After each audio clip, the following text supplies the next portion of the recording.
Yo, man, that shit, man. This quality is much better. What the hell? Wow, hell. I can see you again. I can see your wait a minute. I can see your lion and shit. I can see. You got a fresh face, Yeah, nigga? man. Hey, man, let it go, Amp. I know you done paid the money. Let it go, bro. Wow. You got a fresh face, nigga?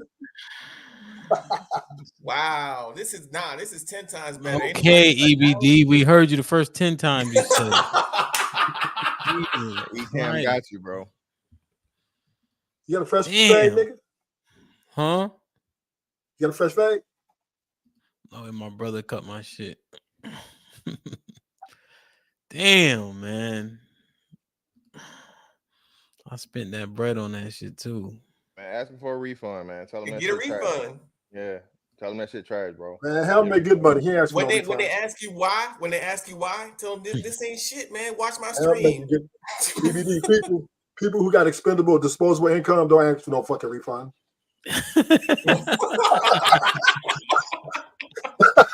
Damn, man. No, seriously, you gotta tell them that the quality is shit, or else no one will fix it and make it get better. BBD. Ham spent it because he had it to spend, nigga. So he's gonna be like, okay, I just can't fuck that up. Yo, I ain't gonna lie. I really don't like. I don't negotiate prices that much. Like, I call people. I say, if it's into my wheelhouse, I pay it. Right. If it's above it, I don't. I don't be asking for discounts. None of that shit. Right. And but whenever you see, go ahead. So when you see people at the return counter in the department store, it's all women. Man, we don't return shit. My wife be like, babe, I saved this much money. I said, nigga, you spent $1,000 yesterday on Pampers. Fuck you talking about? You saved me money. Save me no money, man. You got to buy 10 to get one free. That ain't a sale. That's not a sale. That's not how that works, man. All right, we got 120. Okay, everybody trickling in. Y'all moving a little bit too slow for my liking, man. But shit, now I can see better. I've been fighting with that E-Cam shit too. I had all them things set up. You know what I'm saying? Easy Money Jones, you had put a super chat. I meant to read it. I didn't get the chance. Then I just closed this shit out. Let me know what you said. I'll read it out loud, man. Like, share, subscribe, tell a friend, and tell a friend. Hit that like button right now if you can. That helps the channel the most. Hit the like button, hit the like button, hit the like button, man. Woo, Mr. Fantastic. Yo. I'm you know I'll be having a hard time with shit, man. Like, so let me ask you. Sharon was good. I'm gonna drop this link. Who? Hold on, cause it was 550 people in the other chat. I dropped it. We had 124. Everybody need to come back in, man. I gotta say goodbye to E-Cam, man. Damn, I'm tight about that shit. You have got to fill out that feedback shit. If you don't, this shit will never get better. That's why we put it there. It must be every time. That must be every time why E-Cam go live, because they do like a what's it called, like office hours. Yeah, it'd be 10 people in that motherfucker. This is fantastic, man. What if I push back and like it can't? With these divorce rates and us being lack of married, what if I would have played the advocate and say it's 50-50 and I don't even do that shit? It's not 50-50. And again, like you said, black men's success interracially and it's increasing proves that, right? So well, Mr. Fantastic, we also, when we get with white women as an example, we also our household income is the lowest out of interracials. Can't be, because Hispanics make less than us. That's what I'm saying. They don't. Interracials. Yeah. Okay. So of all interracial relationships. Yeah. So out of interracial couples, white women and black men make the least amount of money. I'll have to look into that. Or there a let me just study on tell me that? the thing. Yeah, I got it because it's not That's making from the CDC. it's not making sense, huh? Uh, Unless no. You know what? Again, it just means you're marrying more of the, I guess the least lesser earners. Black men aren't marrying high earning white women, so I got you. I feel you. yeah, that's probably the Yeah, association that's what it both is. ways. Okay, okay, cool. Well, yeah, that's what I'm saying though. But this is the thing. This is the credit we don't get, right? So everything is looked at and focused on the black man, but none of the particulars and the most importantly the context, right? Again, the reason why we have the lowest marriage rate is because we're attached to the least married women. So you can't say it's our problem. We want to be married more, so on and so forth. Black women do not want to be married. They've said this. Black women, again, black women see them having a baby and doing it through the government and all these other things is more viable than building a relationship and making it last and making it work with a black man. So that's what no one is willing to, that elephant that's in the room. It's not that black men can't get married or black women don't want to marry black men because they're not suitable leaders. They just don't want to get married.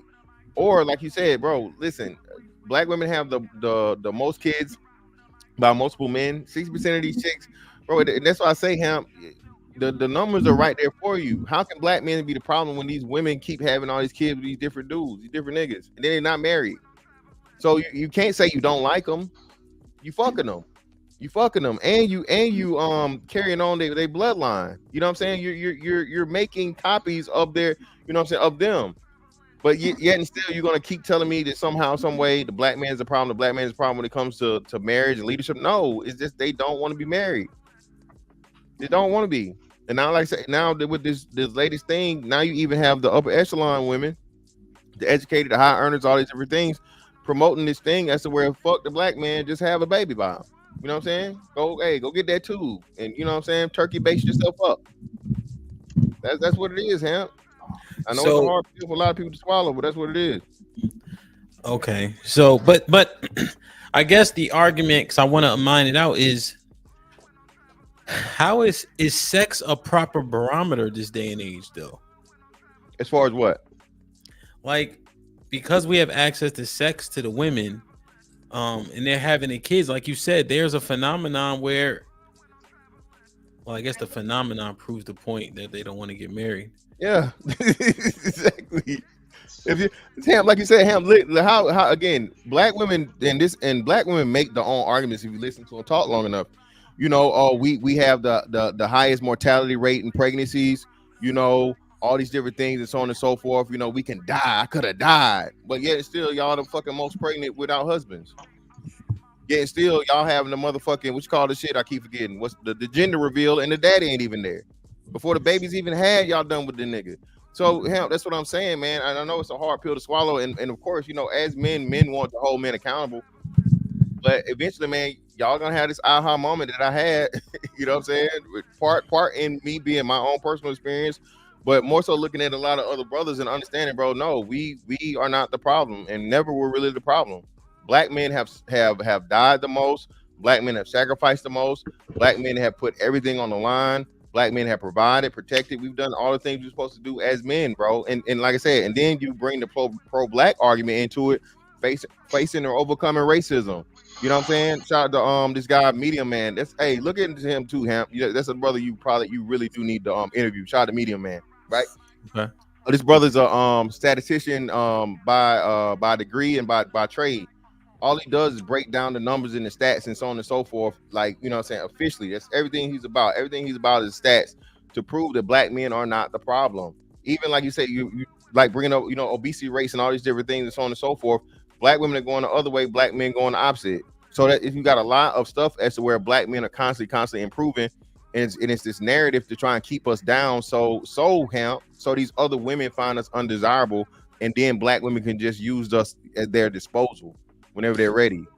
So, when we look at house husband campaigns, drizzle, should we take those things more seriously?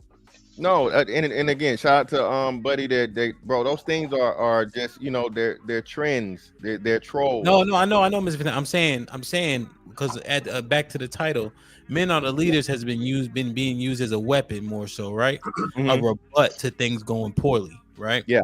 And then you'll have shows like the one that I did that you came and the brothers came, where we're looking at the stats and our measurements aren't great, right? So we can use those numbers and then say y'all supposed to be the leaders, but look at our community. Should drizzle and house husband be taken more seriously, since these sentiments seem to be louder than what we may deem as the actual facts? Well, yeah, I mean, if black men, I'll say this, from the aspect of drizzle house husband, as to where the woman needs to contribute more and make that woman pretty much show you that she's invested more than just physically, especially financially. Yeah, I agree with it wholeheartedly. That now, do I believe the man should just be able to sit down and do nothing? No, I don't agree with that premise of it, but I do agree that 50-50 should not be an issue for the black community, especially when I say when other groups do it. The majority of all married women work. So when you have two Asian couples, Asian women are the only women that earn more than every other man than Asian men, right? Mm-hmm. So Asian women out earn everyone except Asian men, their counterparts. Correct. And on top of that, they have the highest marriage rate. So what is that telling you?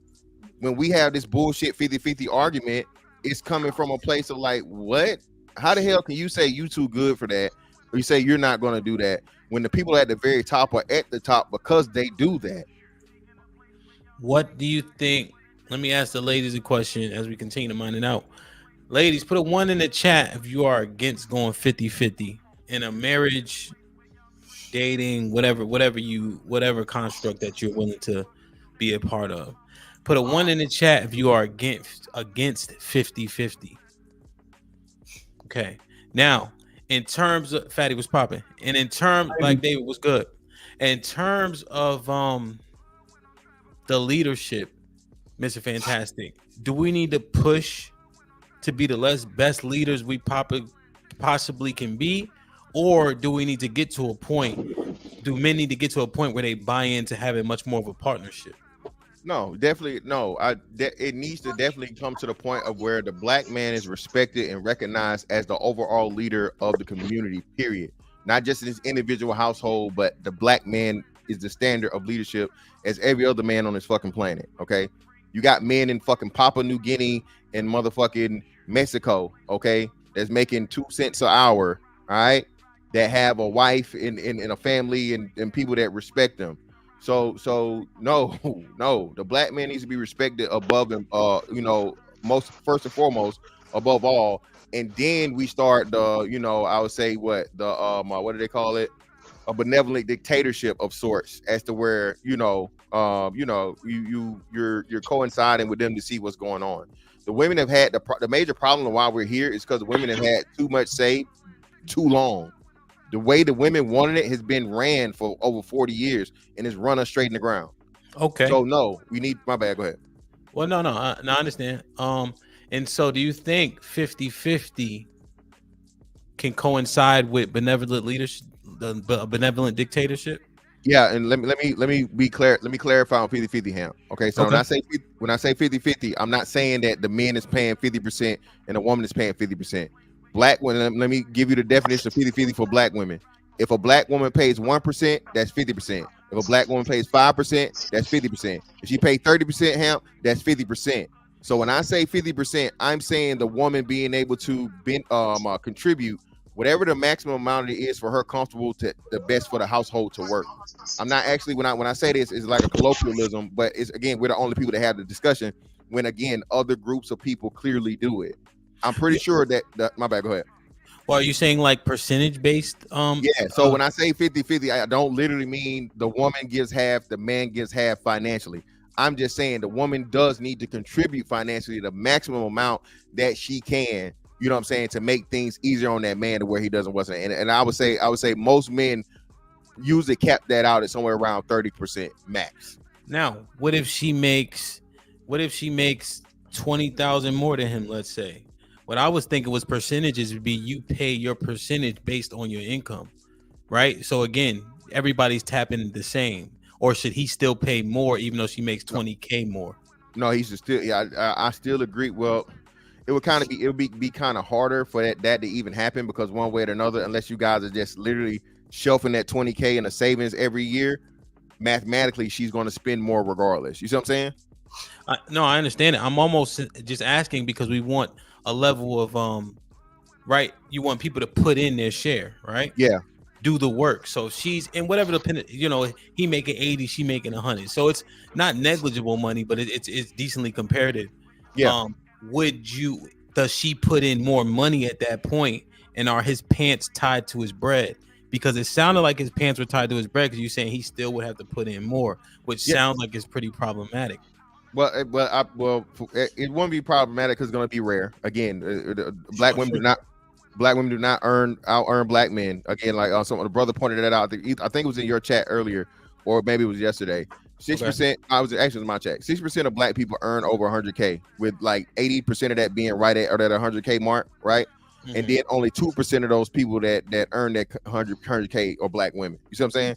No, 100%. It'll be rare, but I think I want to talk through it because I want to understand the ideology. So now I agree. That's one of the pitfalls of it. A man's worth and his leadership ability is going to be tied to him financially. So even though the woman is out earning him, I would still put the lion's share of financial responsibility on him. But why? What's the why behind it? It's a part of being a man.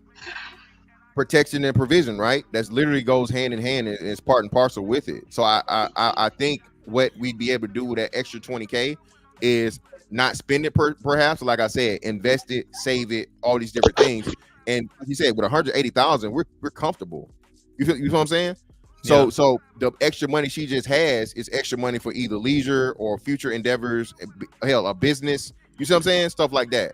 So I would still put more the onus on the man financially. And we're talking about, and even these numbers are tangible in the big cities. You know what I mean? New York, DC, Atlanta, Houston. People are making that amount of money, so it's not super far-fetched like we may assume. But most of the places, that's a whole bunch of money. In those places, you can work at enterprise and make 50K. You know what I'm saying?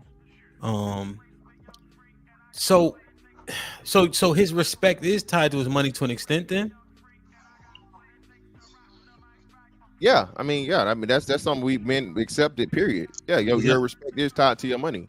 Is that okay? I mean, or is that is that one of the catalysts of the issue? Oh, I got you now. So now I'm saying so yes, in the reason, it's fantastic. I'm not trying to catch. I'm just. No, you go. No. We having a conversation right now. I'm with you, and I'm fine with what you're saying. So yeah, the fact of the matter that black women identify a black man's puts first and foremost. Well, not first and foremost. Secondly, only behind his sexual prowess is his financial, his pockets. Yes, that's a major issue and problem because they use it as a disqualifier more so than a qualifier. Again, like you said, 100K ain't no money, right? We're the only people having that conversation. I've never heard a white woman say it, never heard a Hispanic woman say it, never heard any of these other women or groups of people say it at the rate that black women say it, right? 100K ain't no money. Mind you, this is a bitch that live in the projects that gets to say this. Since we're gonna go, since don't go make no different points, what is the qualifier a good man, a good leader? How much he has to have? Since y'all want to do, since we doing this, but we're doing it in righteousness. Of course we are. Leadership's not tied to money. Well, black women it is. Let's do this. Can we? No, hold on. Can we say that we have a broken value system? Hold on. Let's stay on the path. EBD, you're off the path. Right now, we're on the premise. No, yeah. So what happened is leadership not tied to money. You went this way. Under the premise that right here. Yeah, under the premise that Mr. Fantastic and I are talking about the money to your leadership. There's a correlation, and it is. So that's where we're. Okay, I'm with EBD, but not yet EBD. Yeah. That's what I'm saying. We're not against. We talking through it, EBD.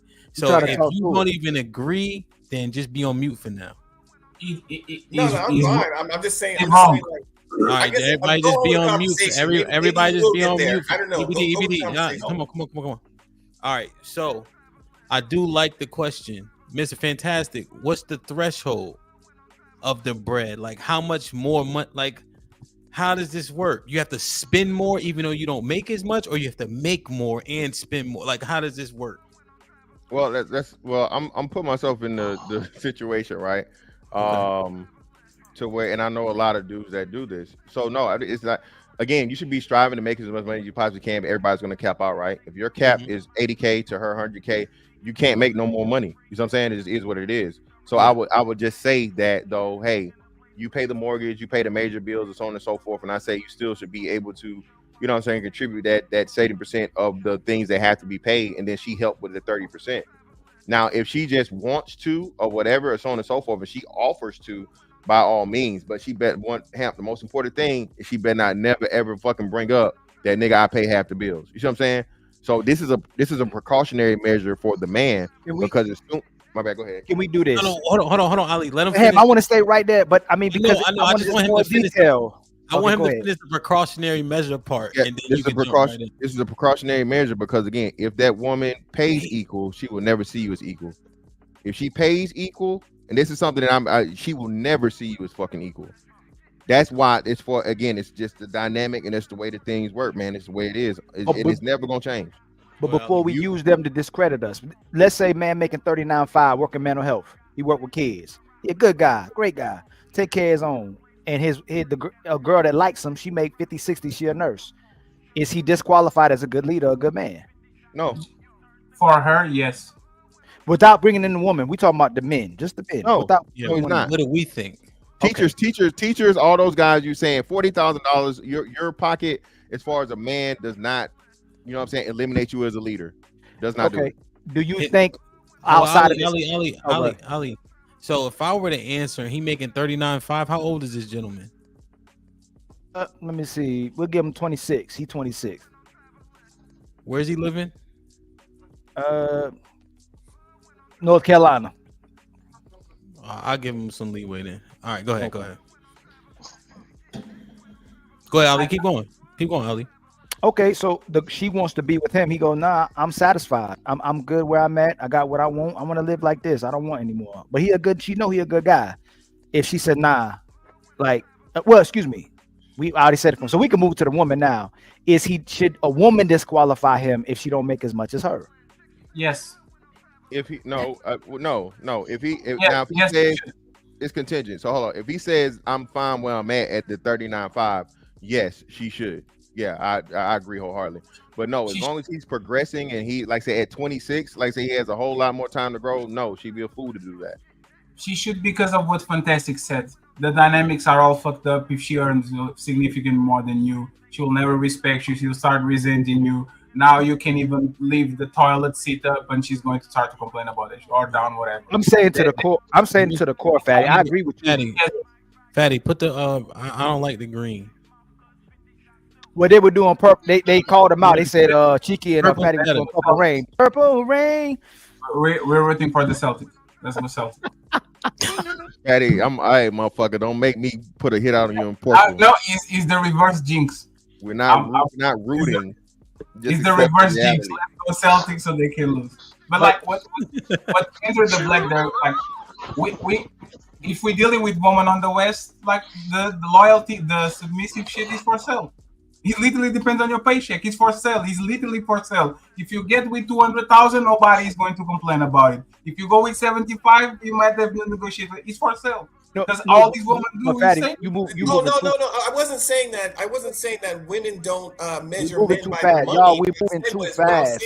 Leadership has slow it down. We're moving too fast. So Fatty's right. What would happen in reality? What I'm saying is, should the woman? Shouldn't be like that. We're trying to work. Yeah, that's what I'm saying. Well, Cheeky, what you think? Should she what, Ali? Just to clarify, No, disqualify him. She shouldn't. I know what he's saying. No, she shouldn't. She shouldn't. So she makes 60. He makes 39.5, and he's happy because he's doing the Lord's work with those kids that need somebody like him. He's in content. his life. He don't want no more money. Mm-hmm. Right. He's a good guy. Everybody, the community views him as a good guy. She views him as a good guy. We see him as a good guy. That's a good guy.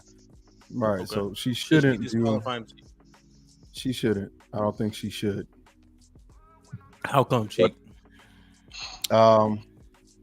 Because if both men and women maintain this idea that men's main goal or purpose is just to provide financial things or just material things, then we're going to miss out the other essence that men provide, which is stability, spirituality, the intangibles, right? Both men and women have intangible things to offer.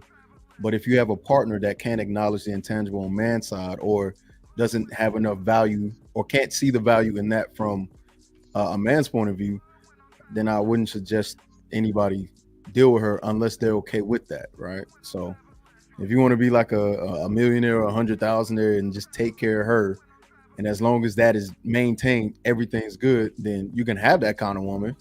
But I think most people want a woman that's able to see the value of men outside of money. I think that's just the case.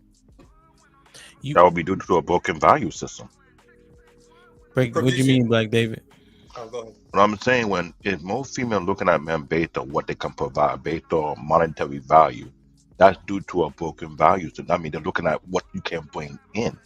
They're not looking for the intangible. Let's be realistic right now. Most women today's society in the U.S. are looking through a broken value system lens. They think the more money you bring, the better you are as a leader. That's not also true, because then I look at the intangible. They look, what can you provide from? What can I get from you? What can I benefit from you? What are the things I can acquire from you? If I can't get such things, I'll move on to the next person who may have that higher value. And that value is a broken value system. That's what they're using, because when Chicky mentioned the intangible, a lot of women in deep closet don't talk about the intangible. It's more so what they can get monetary. If you think about it, I think they do talk about the intangible, but the problem not is not many of them doing it. Not many. The problem is talking about it and having a history or credit of giving men that chance is the question, right? Because women always talk about how they want a man that's vulnerable, right? A lot of the things they talk about when it comes to men and intangible aspects, it's emotionally related, because that's something that they're looking for. The women that I've encountered honestly don't be looking to be a housewife. They are telling me I don't need you to make money. I'd rather have somebody. How old are they, Cheeky? Are they on the 25th, 28th, or the 30? Yeah, they're not like 30 and up. Well, hold on. The 33-year-old, I think when they get to a certain point, they cycle back. So what happens is, because when they're college age, they're still in school. Damn, having fun. I'm not trying to expose, but when they're in college age, they're still in school, so they're still getting a lot of the left-leaning shit. All right. And then when they get out of school and they get a little tired because they realize working is not that fun. Oh, sugarcoat, Cheeky. then they go, well, you know what? I kind of understand. Now I see why my dad, and now I want a man that's a little bit more traditional. I hate that. I hate that statement. Now I see what my dad said. But they still want their rights. So it's a very conflicting thing. So when talking to these women, I'm just like, you're gonna have a hard time, but let's just see how this works. Fatty said when they lose their superpowers, they become more understanding. They knew what was up. They lose their superpowers, they become more understanding. Let me ask y'all this real quick. Hold on, Fat. Let me ask y'all this. You and Cheeky answer, all right? Just in terms of like the money, right? It's fantastic alluding to. Let me use myself, right? I think it's just easier and it's more transparent. Right, so I pay all the bills. Right, my wife doesn't work. She helps with the company, but it's kind of leisurely. You know what I'm saying? Just to be candid, she does good. Whatever she does, like little sales or whatever the case is. But we always have this conversation about, you don't play with the kids as much, or you know what I mean? I don't do a lot of housework and things of that nature. So it feels like, it feels on purpose, like. Even the money ain't enough to, like, with Cheeky point, like all this other shit matters, but you didn't do this. I said, but you ain't paid a bit. Amazon be at my house more than I be at my house. I had to check the Amazon worker. I said, hey, what color is my carpet? Nigga, just make sure you ain't been inside. You know what I'm saying? That's all of us. You know what I'm saying? Like, I think that's all of us. That is all of us. But I think they built a new warehouse just for me. How does that actually manifest, Fatty and Cheek? You know what I mean? Like It's Oh, I mean, man. it feels like it's always something, you know. It's always that. If you work, you are working too much. You need to be with your kids. If you are too much with your kids, why you will only get $1,000? Go to work a little bit more. Women are always going to ask you for the extra that you're not doing, right? I saw like I was a part in a relationship with my parents where my mom, like everything was so tranquil and so peaceful that my mom will find the little motherfucking bullshit to start a meaningless fight, like watching television. That person did that. No, he didn't. And now they are having a fight because like women live in that. Like when Aaron has something that he says, no man met a woman and says, now I have more peace than I had when I was single by myself. Ever. So it's the component of if it's raining, they want sun. If it's sun, they want rain. And it's always going to be like that. I think it's their nature. It's not because they're evil. It's because they're always going to, hey, go and do this. And if you do this, shouldn't we get that? They do always do that. Like all the time. Sisters, daughters, mothers. They're just women being women.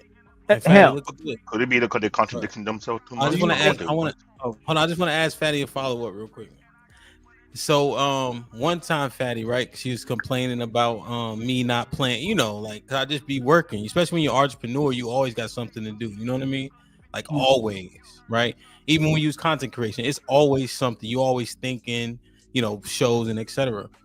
I was playing so much with the kids, my shirt was drenched because she kept complaining about it. I'm playing hard. I'm throwing them in the air. I'm playing for like an hour straight, you know, almost like acquiescing to the fact that she made it a complaint.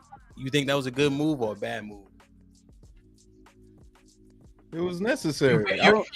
You know, this is why you pay all the bills because we have leverage to do what the fuck you want. Like that's what I'm saying. Like this shit is so. This is why whenever y'all start talking leader, I hate that term. Get him, cheeky. Me, Fatty, for that. These are the two people I know for sure have been saying this for years. Y'all have fallen for the trick of saying I'm a leader by title alone, and it's not to say that you don't love your wife or your wife is just a master manipulator intentionally, but that's just the nature of men and women dynamics. Women say there's a problem. Man says, okay, I'll fix it. And in the process of saying, okay, I'll fix it, you're always acquiescing to what her needs are. So when I say, hey, how about this? Men don't go to work and women go to work. And then y'all go, but who's going to be the leader? And I'm like, tell me what's about to change. Let's say something changes. The thing is, when it comes to men and women, right, there's been so many people to try to explain how men love and how women love. Men tend to be a little bit more servitude when it comes to their love. It may not be in the way of let me fix your plate, but it's in the way of life sacrifice. Like I am literally working up at 5 a.m., dying little by little, only getting 5 hours of sleep to make sure you're okay. And then even when you aren't okay, right, and let's say you do stay home, if there is a problem, then I will aid you in that as well.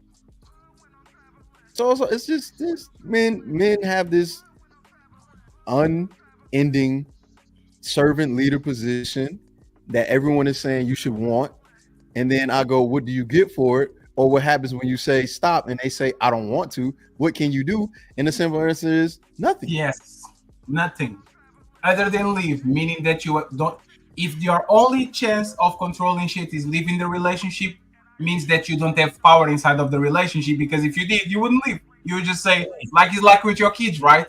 If you have power to, oh, I'm not going to eat the broccoli. Okay, so no PlayStation, right? You always can jug for the left, jug for the right, right? When woman, you have nothing. You don't give me sex, nothing I can do. You don't cook for me, nothing I can do. There's nothing you can do other than leave, which means that you don't have power inside of the relationship because that's the only choice. It's an illusion of power. Okay, so let me, Black David, I got one more question, and you could jump in. I apologize. Okay. My young brothers, they might be schooling me right now. So, Ali, you old too. I ain't talking about you. So, so Fatty and Cheeky, let me ask y'all, young buck, something. I'm 34, by the way. I'm a man. Yeah, you're a man. Google Gaga. You're a man.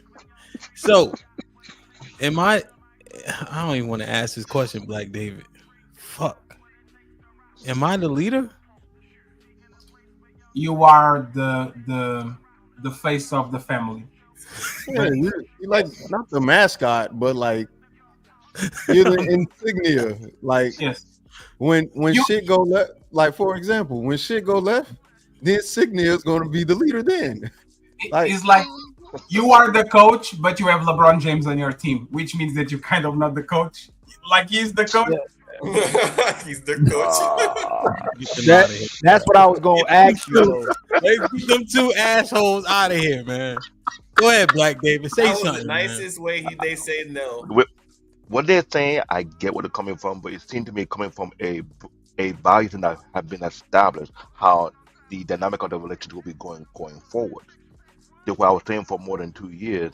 When you are based in relation on a broken value system, it falls on a man bearing the brunt work of the responsibility, regardless. What you talk about happened to me. I was working out too much to the point where I come home, I better have time for my kids until I had a remote job where I was able to spend more time with my kids. So it's kind of like, if you're not doing this part, you'll be held accountable. If you're not doing that part, you'll be held accountable. When I ask myself this question, so what's the value system that I'm working upon? Because it seems to me in American society, no matter what you do, you'll be held responsible. If the relationship breakdown, it's your fault. If you're not paying all the bills, it's your fault. If you're not being the right leader for your kids, it's your fault. So it's based on a redundant value that's not working for nobody. If you think about it. Imagine you the house husband and your woman go out to work to finance your lifestyle. You say, you know what? You don't spend enough time with the kids to finance my lifestyle. Just think about that. It's the craziest thing in the world. And you know what? Even though you do that, I'm a slave. Damn. Interesting concept. It's I don't think so. Again, it's one of those things where you're the leader if it's agreed upon, but when it's not, it's over. So it's like a job position. You stay that way until they say, I don't want you as in this position anymore. Yes. And then it's like, okay, well, I thought I was leading the company well. I thought this and the third. Well, there's certain I don't like this, or I don't like this, or I don't agree to this anymore, right? So fortunately for you, you have a wife that adheres to the principles of Yahuwah, right? And is serving her family according to some spiritual or God, right, belief. Mm-hmm. Yeah. But that's what it is. It's agreed, right? Because to be fair, she's doing this because of her belief in Yahweh and also her liking of you. It's both. But if you were to ask her who comes first, God or man, what is she gonna tell you? God. For you, God got me. For you to be a leader in a relationship, you have to have various components that suppress her. Extended family, the grandma, her mom, or dad, that is like religion. For her to be on her place, like for her to not be the de facto leader, like there has to be a bunch of suppression around. If it's just you and her and the kids, you are very correct. Respectfully, you are a hostage. Because he's like, do kind of like appease me, give me something to do, give me like take care of me. And the day you start to say no to me and you start to diverge from the place, like this is to me the proof that you have a great wife. When you divert from the destination that she wants to go, when she doesn't pout and she doesn't get mad. That's the best, that's the rarity. Like remember when we were asking if it's rare to get a good wife? This is, I think, is the rare woman. Is the woman that when she doesn't get what she wants, she still stays in place and she lets you drive and she trusts you. Most women are not going to engage into that. When you say no, you get to see if she really loves you. Yes. When she says Most women are not taking a no for an answer, or they might take a L in the beginning of the month, but you better not keep giving L's and L's and L's and L's because you're going to be punished for that. Yep. What happened when them Amazon packages start slowing down in your house? I don't know, man. That nigga, he always at the house, man. I need to put cameras up. And Ali, you know what I don't like? I'm getting mad about that shit now. The Amazon truck is electric. You can't even hear that motherfucker. Damn. I'm doing too much. I'm doing way too much right now. Leave that man wife alone. She not doing nothing. Oh my God. Yo, Oh You my know how God. y'all never did it when you sneak over a girl house and you turn off the your car car, off but you put it before in you get to neutral. the door and turn the lights off. Yo, that's crazy. Hell, that's if you're using Amazon Alexa, I'll tell you use Google. Switch over so you have more control. If you're using Amazon Alexa for your household, switch over to Google so you have more control, so you know who comes to your house. Yeah, no, I got cameras and shit. So to be fair, Ham, I Yes, sir. don't think anything has changed between the dynamics of men and women when it comes to that in particular, besides the mentality and the opportunities for women as individuals, right? That's the problem that younger guys, I would say, are having. This dynamic has always existed, but the difference is if a woman says, hey, I don't want to do this anymore, or we feel like she's more inclined to say that, right? As to where before there was a bigger picture that I guess we both believed in, like family, right? The idea of a family and the idea of a what do you call the foundation? The picket fence imagery. Mhm. Those things were still heavy in society at some point, but that is not the case anymore. Now, what's the case is success, financial stability, and all of those other things. So you don't necessarily need a husband to do that. You don't need a man to do that, which is why women tell us we don't need men, we just want y'all. And it's like, and so if you don't need us, how do I secure my position for forever and ever when you're telling me you don't need this forever and ever, because if this goes left, you may be just up and out. Exactly. Unless you did a woman from a different cultural value system. And that's why fucking marriage is a fucking trap. That's why marriage is a L. That's why I cannot blame fantastic view. I cannot. I would say that this is where we have to go. We would have to always go just knowing we're taking this bad contract, right? We know it's a bad contract. And women keep tricking men into taking this bad contract. And then we want to sit and say, how did she do that? Because now that we have all the information, we're having these conversations, we got to understand our position and play to win. Because the women are playing to win, we have to play to win too.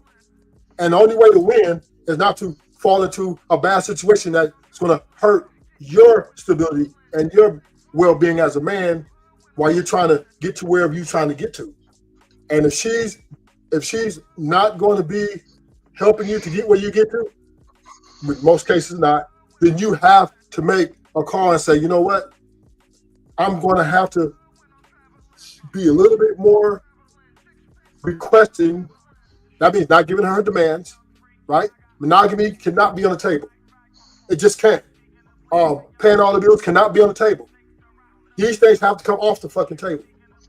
Because the more we keep saying in one mouth, oh yeah, why they do this, and we keep giving them, why should they have to change? So we have to put our standards up as men to say what we'll go for, what we won't go for.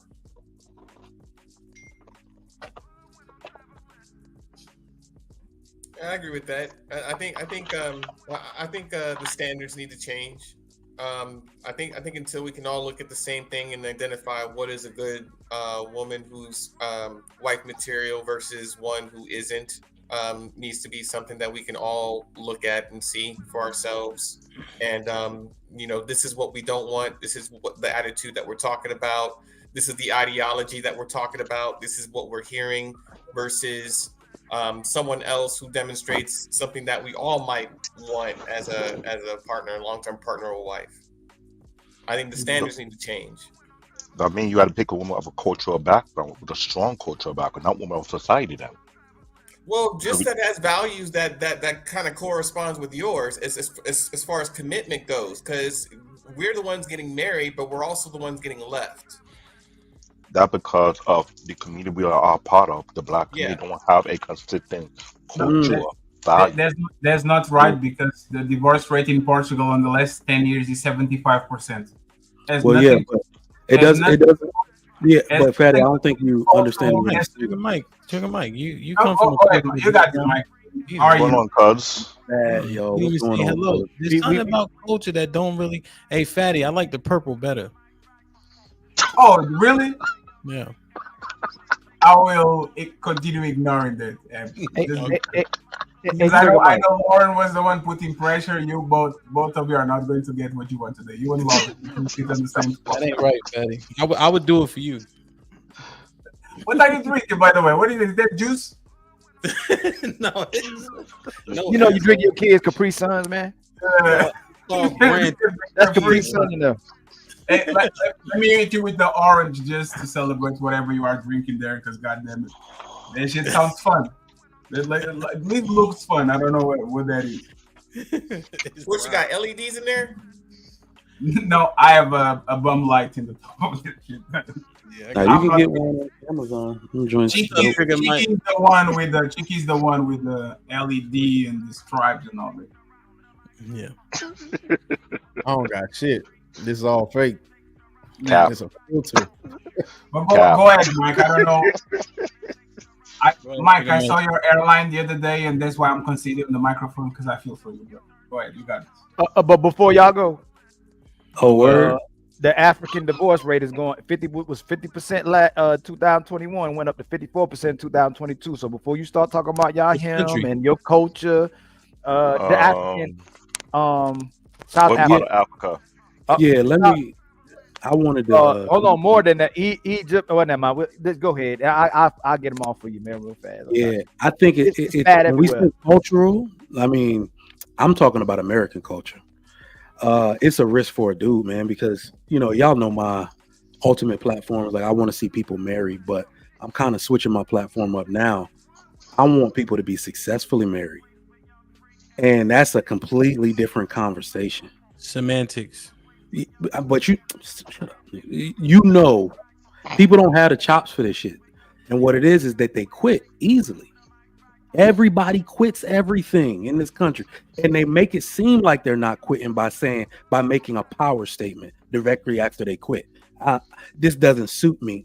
Couldn't be me. Like, you see what I'm saying? They're trying to make it seem like something's wrong with the institution or the job or whatever. Not that they just couldn't hack it, and they're not willing to sacrifice what it takes to keep it going.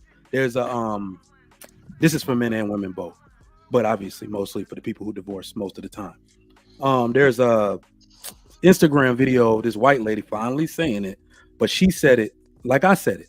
Divorcing is basically saying you divorcing for any other reason other than abuse, the person's hurting you or the children. It's saying you don't care if your kids have parents and if they grow up right. And I've been saying that for a long freaking time. We keep saying that we're not married for the purpose of like the other person. I can't be married to another person that long. She get on my damn nerves sometimes. If it was just her that I was in this for, I wouldn't be here. It's the children. It's how it'll affect their life if I don't hold it down here, right? So we put all of these, I put all of these barriers in my way that I can pay homage to and pay respect to when she's not acting the way I want her to act. And that's why, some people who are loyal to the ideal, right? To the Most High, to your culture, to the overall outlook of what you want to see in the future, that's why you stay married. But most people ain't gonna do that. We push selfishness in this culture. Do what you want to do. You're not going to be held accountable for it, and nobody's going to shame you. So what the fuck? Go get another dude. Go get another girl. Well, what's the problem? So when I say culture, I mean we got a culture problem. Yeah. So Trigger, but when you assess the fact that you indeed do stay for a plethora of other reasons, is that because she getting on your nerves? In which case, the men are the leaders thing is in question. My overall belief is that men are the leaders by default. No. What I'm saying, so just to answer my question directly. So for instance, in college, if y'all play like college sports, that shit is not that much fun. Yeah. You got film and weights and it's just constant. Yeah. But it's a major. Sports is a major. But you get money to be there. Mm-hmm. So a motherfucker be like, man, if it wasn't for this refund check, nigga, I would not be, tackling people. Right. So what happens, right? And the same thing in the marriage, it seems like It's for the kids. It's for everything around it, right? You don't want to be embarrassed, etc. Is that so? Men's leadership, is it even actual? If you got to find all these other reasons other than that woman. Oh, I see what you're saying. No, I still believe it's actual. But how? Right? How based on the premise? Based on the facts, like what happens when he's not there. So to remove a man out of the picture, this is the conversation I guess we need to have. What happens when you remove the man out of the picture? So we do it so often. We divorce, we leave baby mamas, baby daddies. We do it so often as if it affects nothing, right? This, like in this culture of America, like Western culture, that's really what I'm saying. We always behave as if an effect has no cause, and that's the problem. They always behave like, oh, I just did this and it's not going to affect anything after the fact. So what do we know statistically happens when you remove a man from a home? And even from the woman herself, if she's saying, I'm going to go it alone because most relationships can't make it past the first major disagreement. And I mean major, like you didn't tell me you had $40,000 of student debt and they just garnished my wages. Shit like that. Most relationships can't make it past the first disagreement. So what happens when you remove the man and his de facto leadership? The children are now at risk. I just found out children get sick more when their dad isn't there. I don't even know what the hell that's about. Children get sick more when their dad's not there. They get ADHD. Boys get ADHD diagnosis a hell of a lot more percent than they would, if he was there. All of those things happen simply because he's absent. So we are the leaders in terms of every good outcome we've ever had in society that we want to model society after does not happen without it. So that's leadership to me. But that's not what we're talking about. It's like the fact that you say, I'm the leader because I paved the roads. And your woman is driving her car for free on the road that you built. She doesn't have to pave the road because you did it for her. We are the ones that put you the air condition on your job and made you. But now you are called to HR. Hey, Mike, I need to see you. Now you are not. Just because you built that shit, that doesn't mean that you're not have to answer to HR. I'm with Cheeky on this when he said, Cheeky said that term, I thought it was Cheeky and him. It's the term itself that we gave ourselves the term with no nuance behind it, that they're using it against us like that. Yes, it's better that. It's a title with no power. It's Joe Biden. Like somebody said that.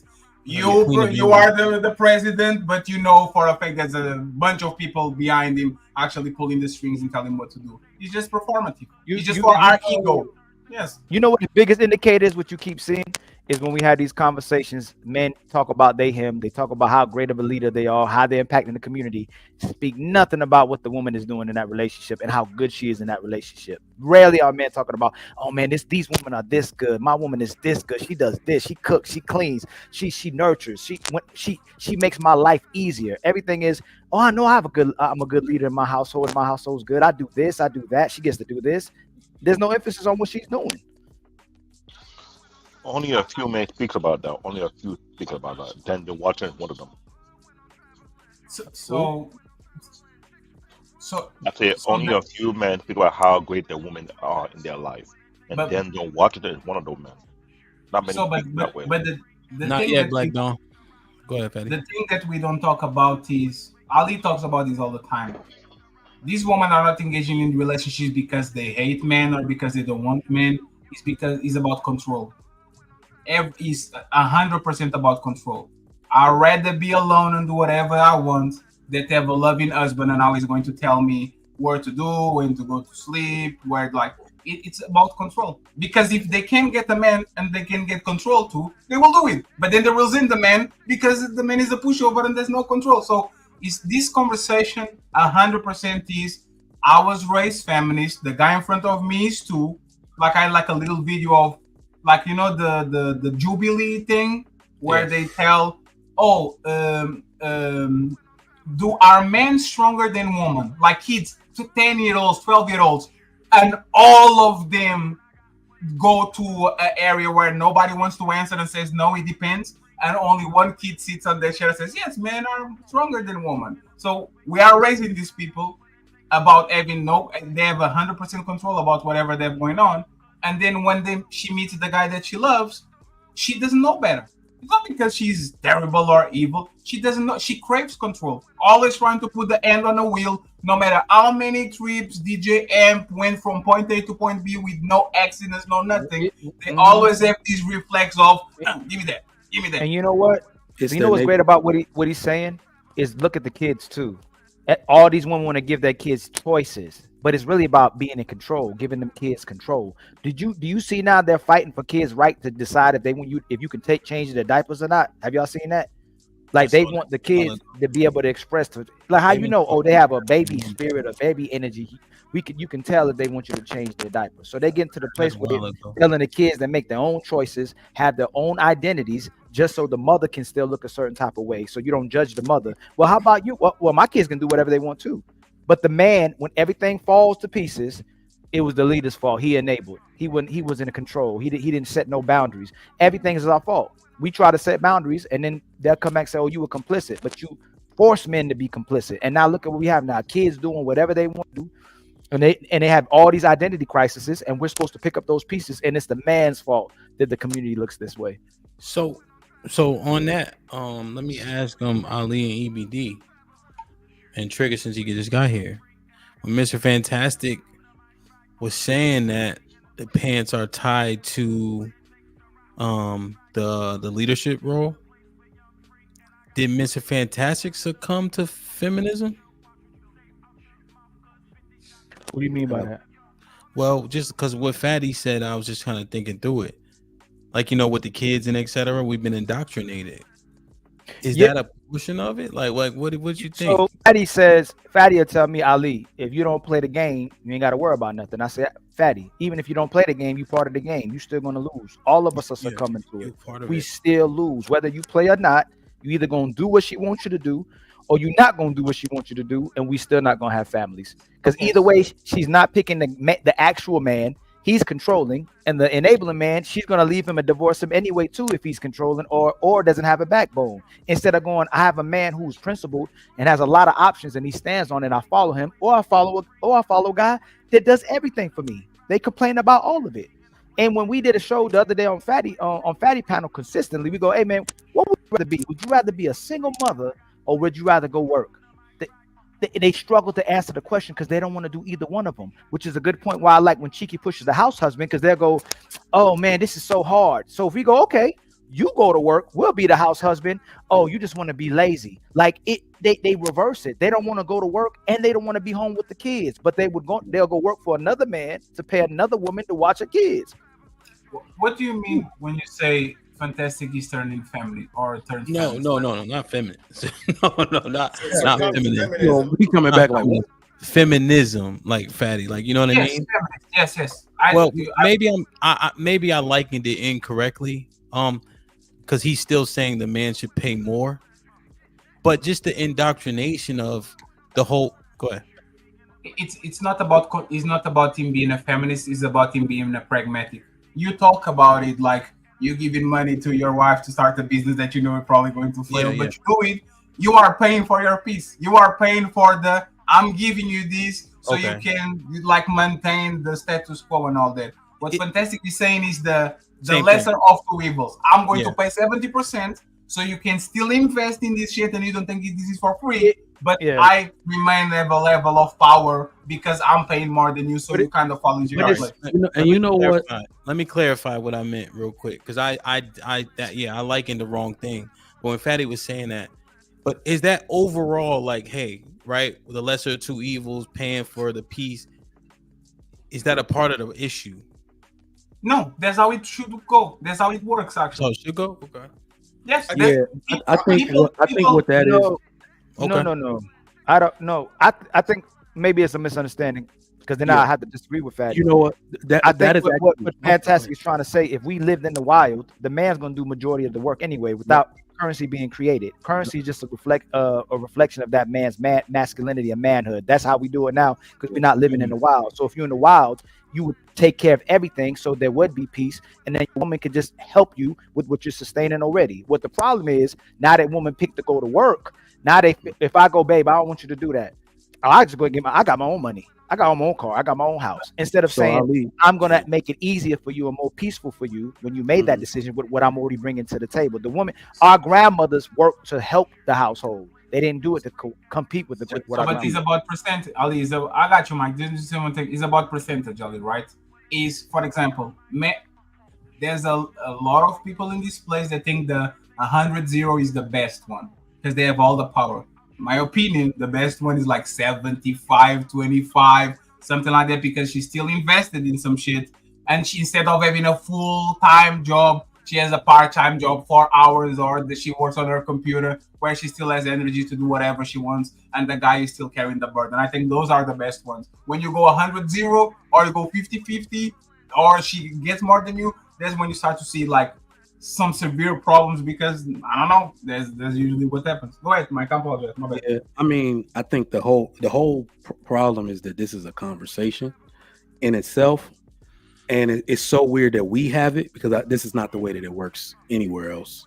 People are not having these money conversations like this, and we're sitting here trying to dictate what percentage gives you the most control. I could be unemployed in this motherfucker, and my wife wouldn't treat. I got laid off before. She ain't treat me any different. She's not allowed to treat me any different. For how long? For how long? I'm sorry, say it again. How long were you without money? I've never been without money, but I mean, I got come on. Okay. I got laid off, and I started the Trigger Mike show the next month. I ain't never. This man is a millionaire. No. I'm saying I've always had two sources of income at least. Have you what he's asking you is, have you really put your wife to the, has most men ever truly put their wife to the test? And what I mean by that, I've seen it. Yo, this is crazy too that you asked that. You want answers. I want the truth. I have a lot of doctors in my family, and no matter how much money any of them make, I can remember somebody at some point in their life. No, I'm serious. Doing too much. No, Trigger Mike has fallen on hard times to where they couldn't work. Slow down. Well, you know what we're trying to ask. Come on, man. Mike is the I was broke and he had like $73,000 in his bank account type of guy. Like, don't do that. Trigger Mike, hold on, Trigger Mike. So we just clarified. If all of us asked our woman right now, hey, babe, if I lost my job today and I had to pick maybe another job, making $33,000, or I just didn't have a job at all, you would leave me? No, I wouldn't leave you. We know that's the answer. When you just said she wouldn't leave you, have you ever been put to that test? You said I didn't have a job, and then Hamp asked you how long. But then you told us really you always had a job. What is the test that you showed your wife? You said you always have money. How did your wife demonstrate? What position have you ever been in? Your I understand what you're saying. She's never been put to the test as if I was broke, but I also think that's the issue. The greater issue is that we don't have a culture that knows how to teach a woman to support a man at his lowest. That's really what my point is. I'm not perfect. What I'm saying is that there's enough faith in my capability. I would think that's why she married me. I don't control. I got laid off because I renegotiated my salary, and I was the highest paid person in the department. That wasn't an executive. I made that move. Everybody celebrated me. They like, damn, budget cuts. Who the first to go? Mike. You see what I'm saying? So we were celebrating in July, and then I got laid off in October, right? So she always has had faith in my ability. That's really what makes men. Do you know what makes Elon Musk great, Robert Smith great, Zuckerberg? It's not that they're rich, it's that they can bet it all and go back to zero and build it back up again. So it's dumb. It's dumb when a woman leaves a man like that. Zero with them, Mike. That's the problem. It's the same as it's never zero with you because you are a rich motherfucker that has the ability. It's unreal. So here's the thing. We're just questioning. We're trying to understand. So if I lost everything I have, right, and I get down in the dumps, I love my wife, right? And in my head, I'm like, yo, she gonna ride it out. You feel me? But we got a lot of bills. She got a doctorate. This Negro ain't get a job yet. So you know what? You kind of right. Hold on, Trigger. Let me finish. You got the windmill, and we ain't believe. Just hold on a second. Yeah. But in your mind, though, right? If I'm keeping it a buck, right, Cheek, you do question like, ride into the wheels fall off, Bonnie and Clyde. Like, how real is it? Because we never had to face that shit. Yeah. I feel you. That's why we're supposed to marry young, because a man is in advance at a young age, and that woman commits to you. So then when she loses her powers that me and Fatty be talking about, the man stays loyal to her when he comes up, and he rides out. You ride out the prime of the man. She's supposed to show her loyalty at a young age, that she would stay with you at your worst and at your lowest. Is the high school sweetheart and the college girl, like when we were all broke and they love us for us. That's the only woman that you can like kind of. Yep. Man, I didn't have nothing until like me. And that's what as soon as you start to go up, there's like you lose the like you have no idea. You have literally no idea why she's there for. And I don't blame him. It's just the fact that we are telling these men to be the best version of themselves and to go up and up and up and up and up. And now they have to go down to the elevator and pick a woman. They have no idea why she's with him. They have literally no idea why she actually likes him the way that she does. In my opinion, it's a dangerous game. But hey, some people like to fish. The game jacked up. She delayed marriage, was getting run through, having her fun phase, her whole phase. Now for you to become the manager. Hey, what's up, 33 years old. What's up? Oh, I always had a crush on you. Oh, is it's over, man. That's what OG, it really what's is. up? OG, what's up? Damn, OG, you're a mute. Hey, OG. I say you got. I want to speak to everybody. What's going on with you, Patty? What's going on, Ham? OG, I hope you be specific and provide detail today, and don't say what you usually say now. Don't do the neutral response now, or commentary. You know what I'm talking about. I got to get you early. I hopefully you added. Only thing I can say is that keep both your hands on the steering wheel. Keep both hands on the steering wheel. If your wife couldn't function. What do you think men would do if your wife couldn't function sexually? Oh shit! Men stand. If you love her, he's staying, but he everybody sing to me. No, he gonna stay.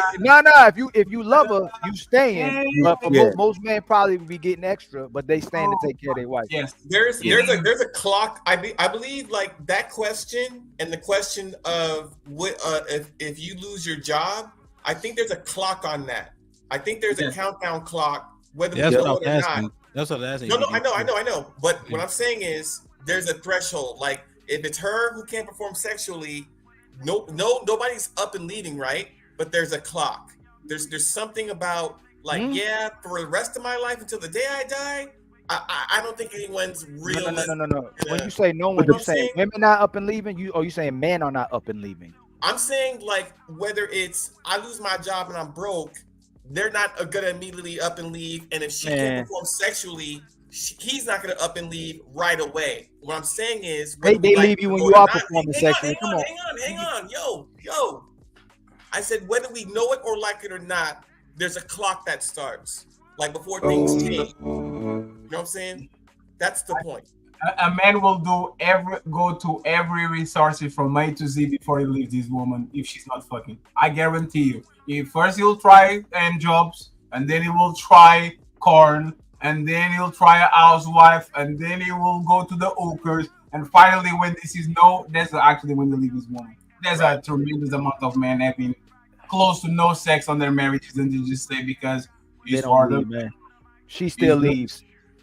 Let me read these real quick. You know, I read something like a long time ago. Let me catch up to these real quick. I'm kind of behind. Like, subscribe, tell a friend, hit that like button right now if you can. That helps the channel the most. Lauren Mack with the $5 says, did Fatty and Cheeky get their purple light from the same Amazon vendor? I don't think so. The Thon was popping with the $2 says, men want more, women want everything. Lauren Mack with the $5 says, why does the title leader matter so much to each of you? Let's answer this question when we come back. Caesar's Palace with the $10 says, Ali, please ask Cheeky, what does he bring to the table? What does he bring to the table? He wants to be a house husband. Show us how you become one. What are the steps to men to find women to take care of the majority of the bills? You want to answer this, Cheeky? My answer is he's a glutton for abuse, and I'll refuse to give this man any sexual gratification because apparently he like getting spanked. All right, just leave me alone, buddy. Okay, just mind your business. Stay in your car. Make sure you do whatever is necessary. but stop Damn. trying to talk to me because I'm trying to be a good guy. Why Caesar Palace going at Cheeky? They friends because he's very hell bent on understanding masculinity from another man, right? Or just understanding that idea. And I've already explained it multiple times, right? The issue that we're going to continue to have is his pride and his ego is going to be the downfall, because he's not dealing with somebody who's not articulate or smart enough to disprove or even address him as an intellectual being. But because he's too dumb, I have to keep doing the thing. So just keep sending money, refrain from talking to me, and I'll refrain from talking to you. Damn. Adonis with the $5 says a man works, lives for his family, but most women now don't want to live for her family. If they do, this conversation would not bother them. The Real Podcast was popping with the 10 Canadians said, men need to stop investing in women that are not raised to be wife and vice versa. A man's role is non-negotiable, while the modern woman has a player option. There's HQ California with the dollars. There was California dollars, not Canadian. California dollars, all right. Yes. Who does a woman live for? Please don't say herself, because that's not anywhere remotely true. Ask a woman, you'll get the right answer. HQ with the $5 says, according to you men, y'all don't need us either. Y'all mad we said it first? HQ with the $5 says, ruthless, ellipsis. I just put you in a certified idiot category. Are you married? If not, thank goodness for small favors. Lauren Mack with the $2 says, fatty, change it back. Purple is prettier. HQ with the $5 says, trigger. Did that sound good inside your head? Are you crazy? HQ with the $5 says, please don't lie, Trigger. A spouse's wages can't be garnished. I know, I'm the garnisher. Just Gems with the $2 says, you have to be married to know marriage. What is love? Just Gems with the $2 says, it's the man's fault. You are the leader. Stop whining. Just Gems with the $2 says, what real men want to be a house husband. Lauren Mack with the $5 says, what is quote unquote winning when it comes to a relationship?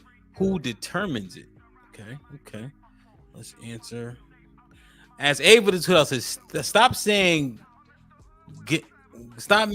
mothers did better. Prove it. Cliche. I don't understand. Ezekiel, salute for gifting the 1 membership, bro. Appreciate you. As Abe with the $5 says, Mike is really trying to say he's not one of you. His quote unquote cultural remarks is bullcrap. If so, good. Why is he here? Is he married to a African American black woman? Mike, you want to respond? No. HQ with the $5 says, in marriage, women ain't leaving, but she ain't letting you sit around for months and years without a kick in the ass after a while. Matt P with the $5 says, bump that. I just won't get broke because of Carrie Hilson in a room with me and willing. I don't know. Some things I don't want to know. As A with the $5 says, nobody know what their wife will do or what she's doing now. You'd be surprised. Don't be gullible. You don't have a special prize. Callie Bev with the $5 says, during the pandemic shutdown, my husband's income was severely impacted. Ellipsis. Guess who's still here? Tato was popping. My brother been a member for 4 months. What's shaking, Buzz? I want to know what's their exact and precise stance on this whole thing. Who's the they? Let me know who the they is. HQ with the $5 says, stop it, Ali. The young men don't want to marry these girls early. Otherwise, they would marry their first baby mamas. Jason, appreciate you, man, for the spot. Huh? Cap. Oh. Salute to Jason, man. Appreciate the 5 membership, bro. We trying to get to 1,000, man. You heard? No shit like that. Almost done. Jay Miller with the $5 says, I made $40K when I met my wife. 15 years later, I'm a top earner and she's reaping the benefits. I agree with Ali. Black Dawn was popping with the $5 says, cheeky. On GBG, Caesar, if you keep trying, get at me. I'ma slide on your goofy ass. Yo. He's an idiot. Yo, my God. Oh my God. Else is Cheeky and Fatty. They're brothers. They're happy and they're singing and in the color. Give me a high five. Usually use purple too. See, this power with the five. I show. Oh shit, he flexing on you, Cheeky. I show my car worth 110,000. What about you? I guess I will keep staying in my car. Again, bro, I'm not saying your car was bad. I'm just saying that's the last setting I saw you in. Was on the panel in the car. I'll just stay wherever you got going, stay there. There's no need to address me no more, bro. You weird, bro. I'm not into men at all. Just leave me alone.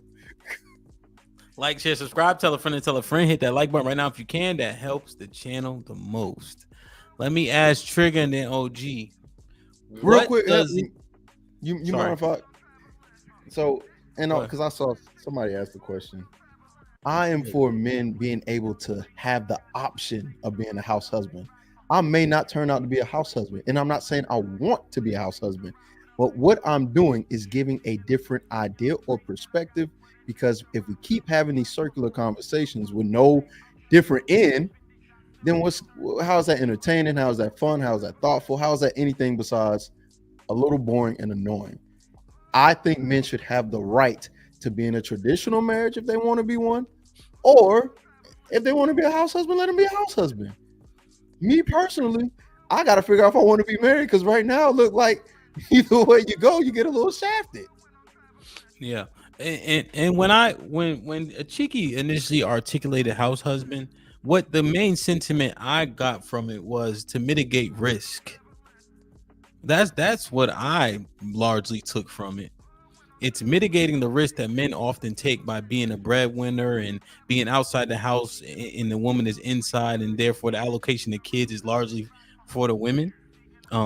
The threat of alimony, losing things, having to relinquish assets because she's the one that gets allocated the kids and you're the one making the money. So he's saying when you even it out, the risk is mitigated for men in that situation. That was the overarching point I got from house husband.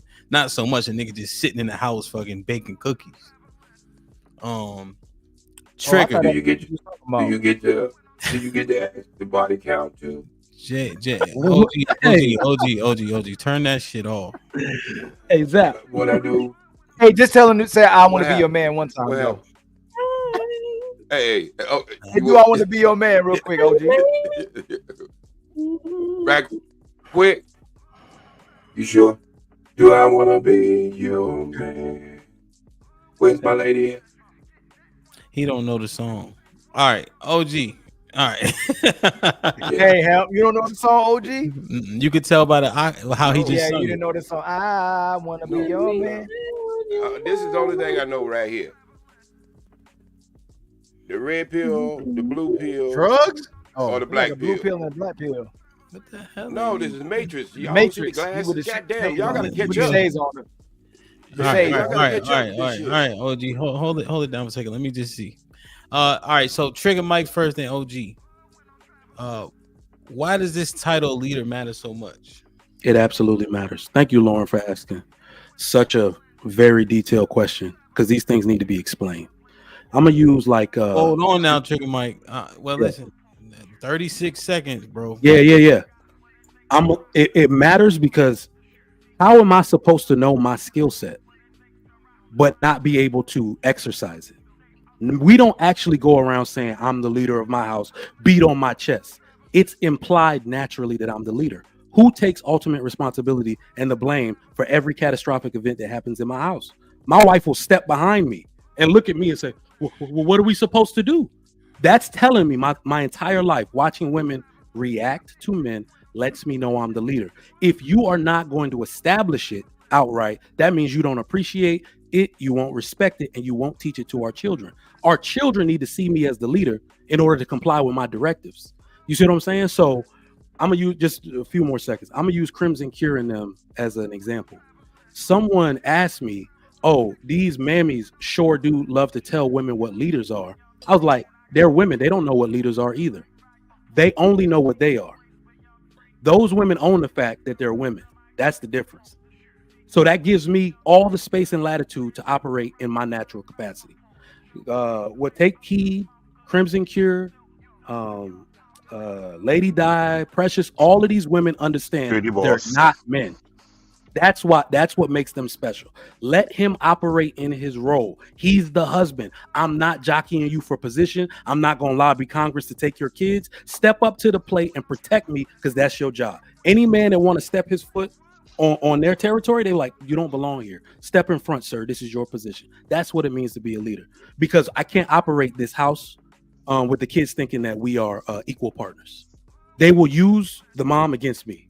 They'll ask to go to sleep over at a friend's house when it's really a boy's house, and they'll use their mom against me. They need to understand that I'm the leader of this house, that I have the final say, because they know, bring that book. My wife will say, go ask your daddy. They'll be like, oh, damn. You only get that effect if I am like if I'm the leader of the house, the established and assumed leader of this house. You only get that effect. There was definitely not 35 seconds. It definitely wasn't, but it was impactful. Remember. But it was. You did good, Mike. Yeah, you did. It was nice, but nobody. Open your eyes, brother. Open your eyes. Hey, fat. Listen, because I knew Trigger was going to do. He makes good points, but the answer to the question gets lost. Mm-hmm. I don't know. I thought I over pursue shit. So anyway, come on, put the damn Zap voice back. That was good, Mike. Matter of fact, I don't want to come up behind you after you did all that. There's nothing left to say. Yeah, pause or whatever y'all be doing. No bracing. Okay. All right, but it's kind of hard to come up behind a comedian like that, when he just tells the, best joke. And I'm not saying Mike is a comedian, but I'm just saying he put the stamp on it. He's not funny. No, I just said it. It's not that I'm saying he's a comedian. What I'm saying is comedians don't want to come up behind people who are more funny than them. And I don't want to come up behind people who are more intelligent than me. And that's hard to do because most people are. But I do take chances. But yeah, you have to establish your leadership because it goes outside the house. So LG, can you do me a favor? Can you answer this question directly? Yeah. Why does the title leader matter so much to each of you? Because it establishes who you are. When you become a man, it establishes who you are. It shows you where you are on that ladder. So it's very important because then you won't get people, just like Mike did say, you don't go around beating on your chest. It's an aura. It's the way you move. It's the way you do things in life. So it's very important because if you don't, not only will your wife step on you, everybody else on the outside of your house will step on you. Oh, okay. Can I answer that then real quick? Yeah. I took 35 seconds too. Yeah, good job, OG. Good shit. The word leader matters so much because it comes with extreme amount of responsibility. That's the only thing that is important. If you attach the word leader to me, I now have responsibility towards you. It's like the word mentor. It's like the word senior. It's like those words have responsibility attached to them. And we don't want to have the responsibilities of being the leader while we don't have the rights of exercising the power of being a leader. And this is the problem with this conversation. Even on the Trill situation and why I didn't like the double talking, right? One day, being a leader is earned. The next day, being a leader is you have a dick. You are a leader, right? If you impregnate a woman, if you impregnate a woman and you put a kid on her, you are a leader because you are a man. But if you're not getting the woman that you want, she doesn't like you because you didn't do enough to become a leader.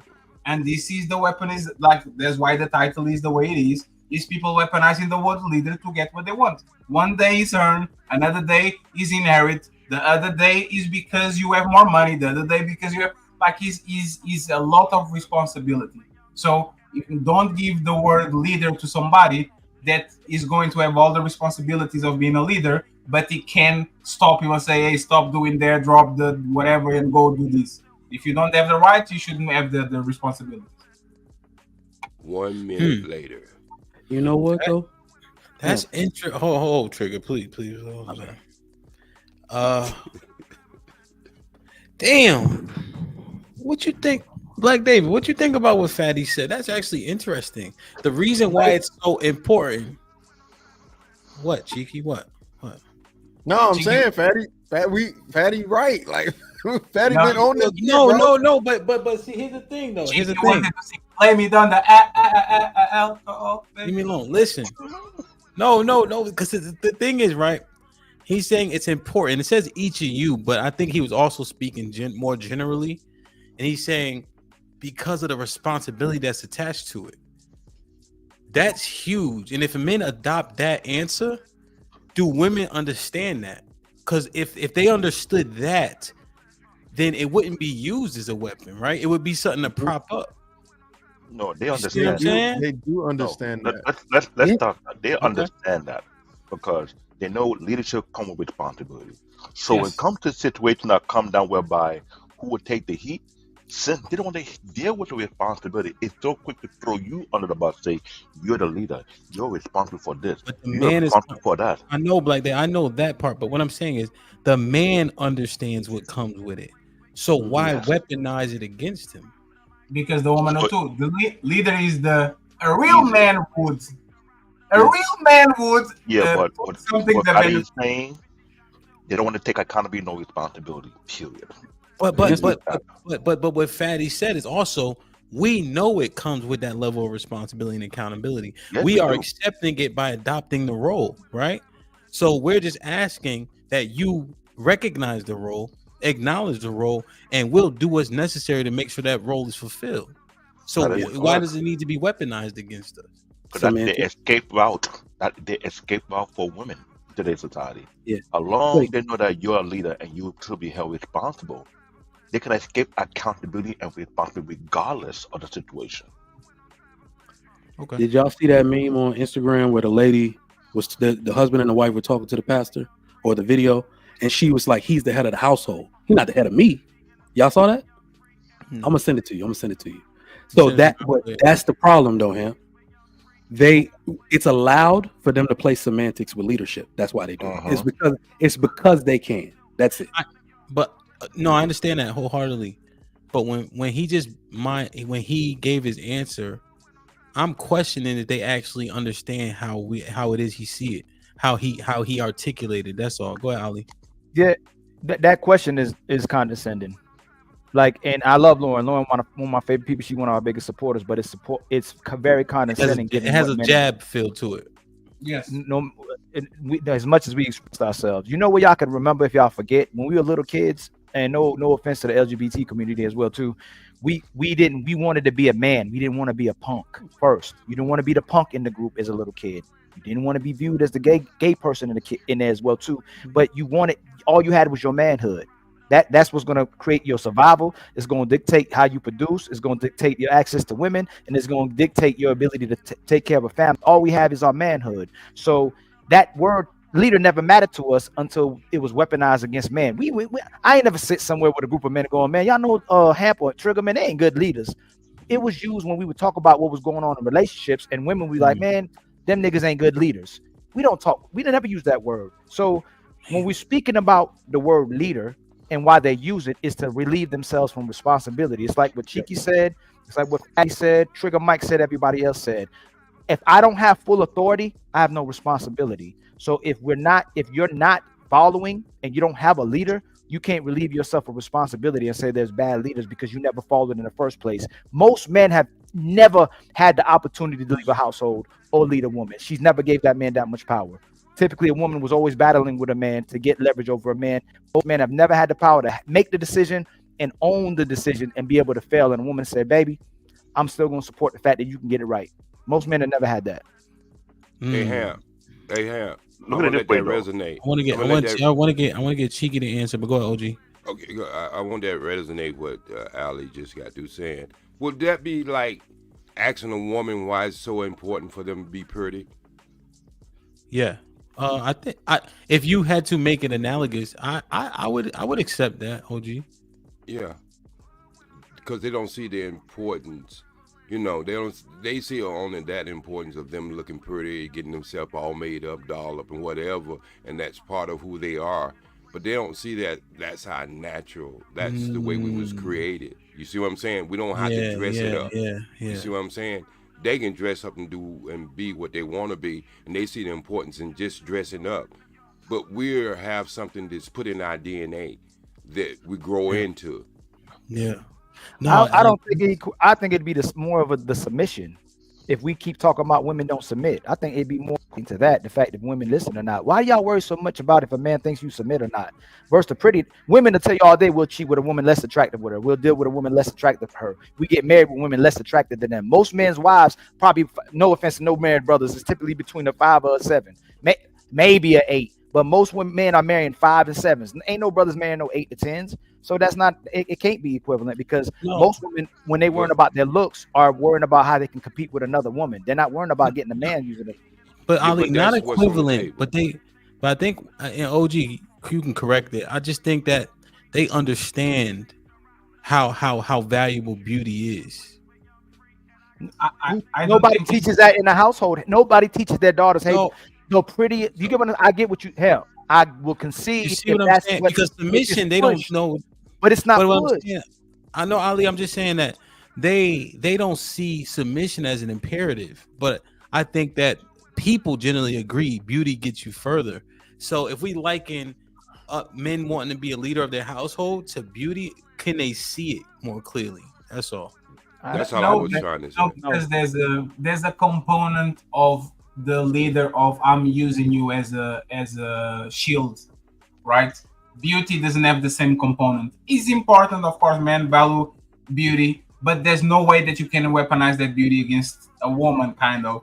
But on the leader side, if you're actually putting the label of leader on Ali, now he has to wake up early, do his job, work more, make sure everybody's okay before he sleeps. Take care. Like it is a word that comes with a burden, and it's on purpose. But Fatty, I think you just said it. A woman wakes up and make herself up for an hour and something in the bathroom when we just go in there and wash our face. What I was trying to do is make them see themselves what's important to them versus being the same thing, because that's what's on the table. Because beauty is what is driven in them from the time they're a little girl to the time they're a woman. I was just trying to make that comparison. What's important to them? Yeah, that's what I was thinking. I would kind of flip it and say, on like, for them to feel what it is, I would say, oh, a real woman cooks and cleans every day, all the time, like cooks and cleans every day. Because now is I'm not shaming you, but I'm putting the burden of you, and now you have to do it, because if you do it, you're not a real woman.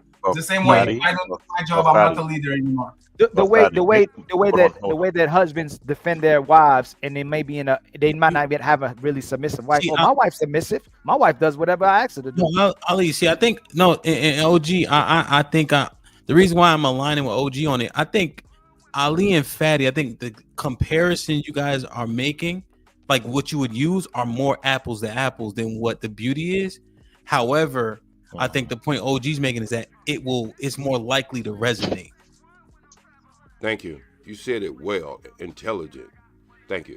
Can we agree that I would agree with you if you're speaking about a younger woman, not older women, right? As women, the same way we mature and if our first rodeo, like your age, that old. Nah, not even younger than that. They have you think they have more? You think they have way more? You're not going to answer that, are you, Ellie? They have more. 40 to new 30, whatever people be talking about. Women have way more experience than we do in that department. Like literally, we will take in more knowledge because we want to have results. But they feel immortal when they're younger. They could keep mistakes, and they have a line of men that'll still be there for them. We don't want to make those mistakes. We want to get better results. So if we made a mistake and we're encountering women and we're not doing something right by women, we want to work on what we need to do to get women. That's what men do. Women work on how to finesse men instead of being able to submit and be the woman that man wants. She wants to be able to talk, be able to know that man's language and use and have leverage over that man, can control that man. But she knows how to be a good woman. Okay. Let me get Cheek and then Black David, because Black David was trying to talk. Cheek, what you think? Why is that? Well, if you even subscribe to it, right? Lauren's question. I forgot. I can't find it. I think it was wise. The title of leadership important to you guys. Yes. And so Yeah. Is that it? Yeah. Yes. Yeah, Lauren Mack asked why is it Yeah, because it's the not title leader matter so much to each of you. The title doesn't really mean anything. It's because I don't think most men have ever said to their wives, "I'm the leader." Like it's something that I think happens naturally at a certain time frame. But now all of these things are being called into question. We just live in a society where things are more questionable and it's being challenged a lot more. So the things that a little bit more clear for you guys is not as clear for the younger people, because now the society is telling us women are leaders, which is why, your company, if you're in corporate America, is going to be looking for DEI, which is diversity and inclusion. And they're trying to tell us, hey, women are allowed to be in this space. Not only are they allowed to be in this space, they deserve to be here. So now they're putting women in positions of power and positions of managerial roles. And that extends beyond just the corporate world, right? I don't know too many human beings that compartmentalizes themselves well. Everything's pretty much intertwined. You are who you are at work. You are who you are off work. Your personality, who you are for the most part, it may be suppressed at work, but you still are who you are, right? Like, I know if somebody at work kept trying to be condescending to me or kept picking at me, I would have to, if I didn't handle it right, I would blow up, because that's just that's me. I try to work and change that, but that's part of the personality. Same thing applies outside of work. If I have somebody that's nitpicking at me, I may blow up. So what I'm saying is, society is telling women that they are leaders in every role of their life. I'm not upset with that, and I don't want to say I disagree with it, because I don't. Women can be leaders, but the question is, what man wants to be under the leadership of a woman? And what are you okay with? All right, and that's the real question. But Cheeky, can I ask you a question? Do you think it's money driven, where these new definitions are coming up? What is leadership? It may be money driven, but the effects of it is still the same. So it may be a big agenda, like it may be a governmental it's money, it's pushed and money driven thing. But regardless of it being money driven and me and you being aware of it being a bigger picture, I don't think most women are thinking of it that way. They're just taking in the message and believing it. So it doesn't really matter if it's money driven or they see the big picture or not. We have to deal with the outcome of an inflated ego and a more accomplished person whose standards is a little harder to meet, especially with how society is in regards to men. We're discarded, we're not thought about, we're not looked after, nothing matters. So you're looking at a group of people who are disenfranchised and pushed to the side, while another group is being uplifted and talked about highly, and they're choosing bears over men. I would put back, like, no, hold on. I will put back, like, because when I'm seeing corporate America, they're not producing leaders, they're producing bosses. Because in corporate America, even though they have this so-called leadership class, they're not leading by example. They're dictating order, but they're not actually a leader. When I look at the word definition of a leader, they lead by example. When I see in corporate America, a lot of these so-called leaders don't lead by example. All they do is bark in order. So it's more like they're creating bosses, not leaders. Real quick, I just realized something we never asked the women, because I think when we talk about leadership, they never think that we'll take an objective look at what they're saying. So when women say women can be leaders too, I want to ask the women, give me the benefits of your leadership. They only want to talk about leadership on our end. And I just realized that the reason we talk about leadership, the title of leader matters to me, is because there is no benefit for me if I'm not the leader. Do men benefit from women being leaders? No. You gotta I'm not dumb. So yeah, hold on. I'm not stupid. I get no benefit if you're the leader. If I'm the leader, everybody eats. If you're the leader, you're gonna forget about me. So this is self-preservation in a sense. How can I be good at something and watch you fail knowing I can fix it? That's why the title is important to me. So yeah, y'all got it. I forgot the last one. That's a good point. I think that's the point of that was the point of house husband though. right, is to give them what leadership looks like and Yep. tell them to do it. That's why that stance is unique in the sense of I understand what leadership looks like because it's already been instilled by, as y'all can see, majority of men disagree with me because they know inherently from what they've learned, from what they've been taught, from society, from their fathers, uncles, somehow, some way, men have grasped the concept of provision and protection and unanimously agreed you're supposed to do it. So my thing is, instead of us, I understand that, and I'm not trying to change every man's mind.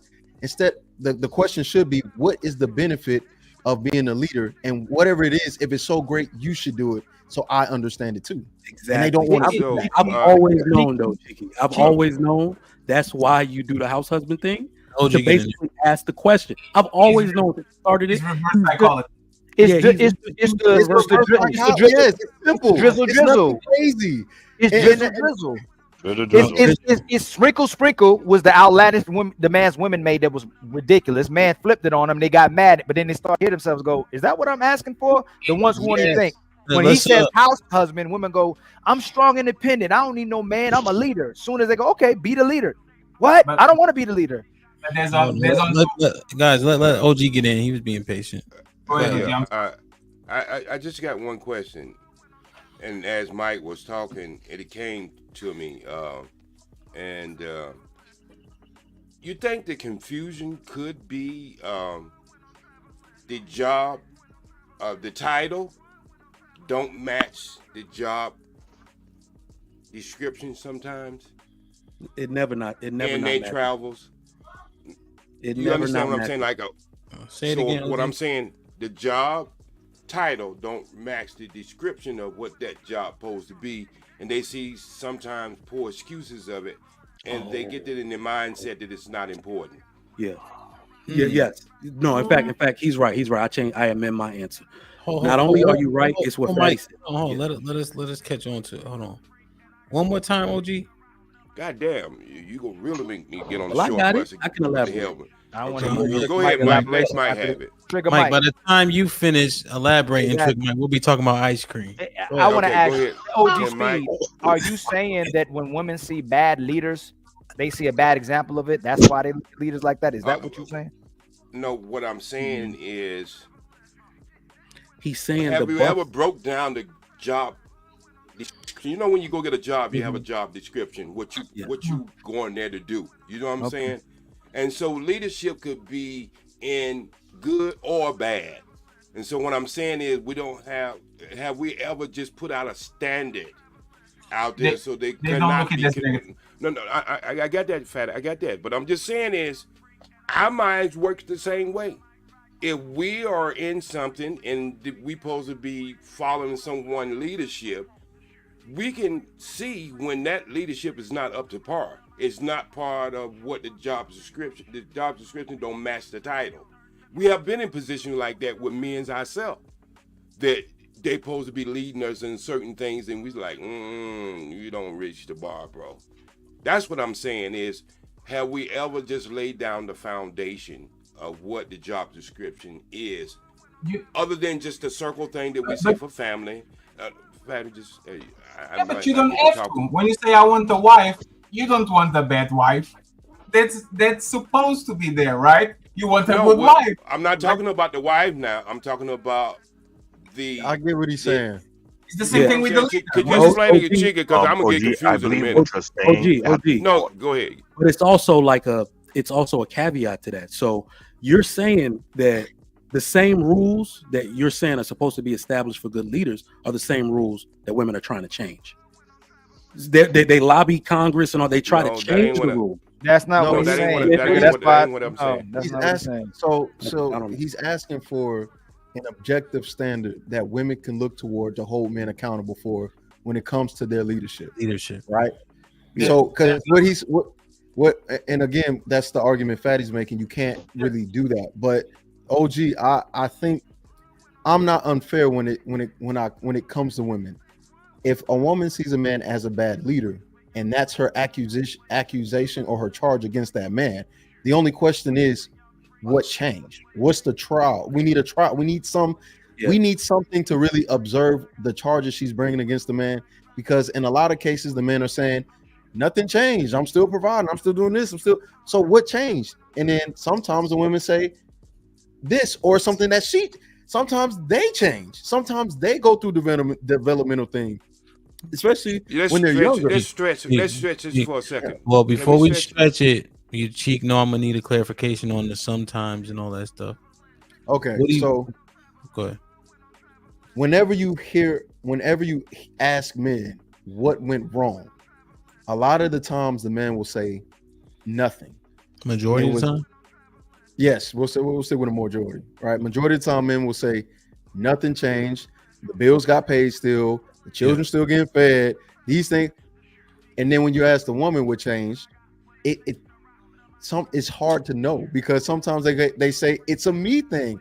I changed in what my development, my understanding is I grow. They say the word we grow grew apart. We grew apart. Or he didn't evolve. He didn't grow. So it's always about him having to change when she accepting him as the way he was. He's right, but she's always. I just don't feel the same. I just don't feel the same about him the way I used to. But what is might sound real good. And when you hear these abstract things or these very intangible reasons for why something didn't work, as men we're looking for concrete things like, so did he stop paying the bills? No, it wasn't that. Well, did he stop taking care of the children? It wasn't that either. Yeah. And then we're like, then what the fuck is it? And then they go. It's what Patty says. They use the man as a filler, and when they see a better deal, she outgrew you. When she could put herself in a different position by you being the billboard for a man, other men see you. You know, we realize when a woman does have a man, it makes her look very good. It makes her look like a good woman. It looks like a woman who's suitable for a relationship. But again, if she runs into a better deal, all she's gonna turn around and say he wasn't good enough. He didn't grow. He wasn't ambitious. He didn't change. And then she goes right for you and just continues to go through that same cycle. It could be that too. Okay, like the ambition. OG, let me answer to actually what you said before you go, OG. The standard is a good leader will know how to lead me the way I like. That's the standard. Okay.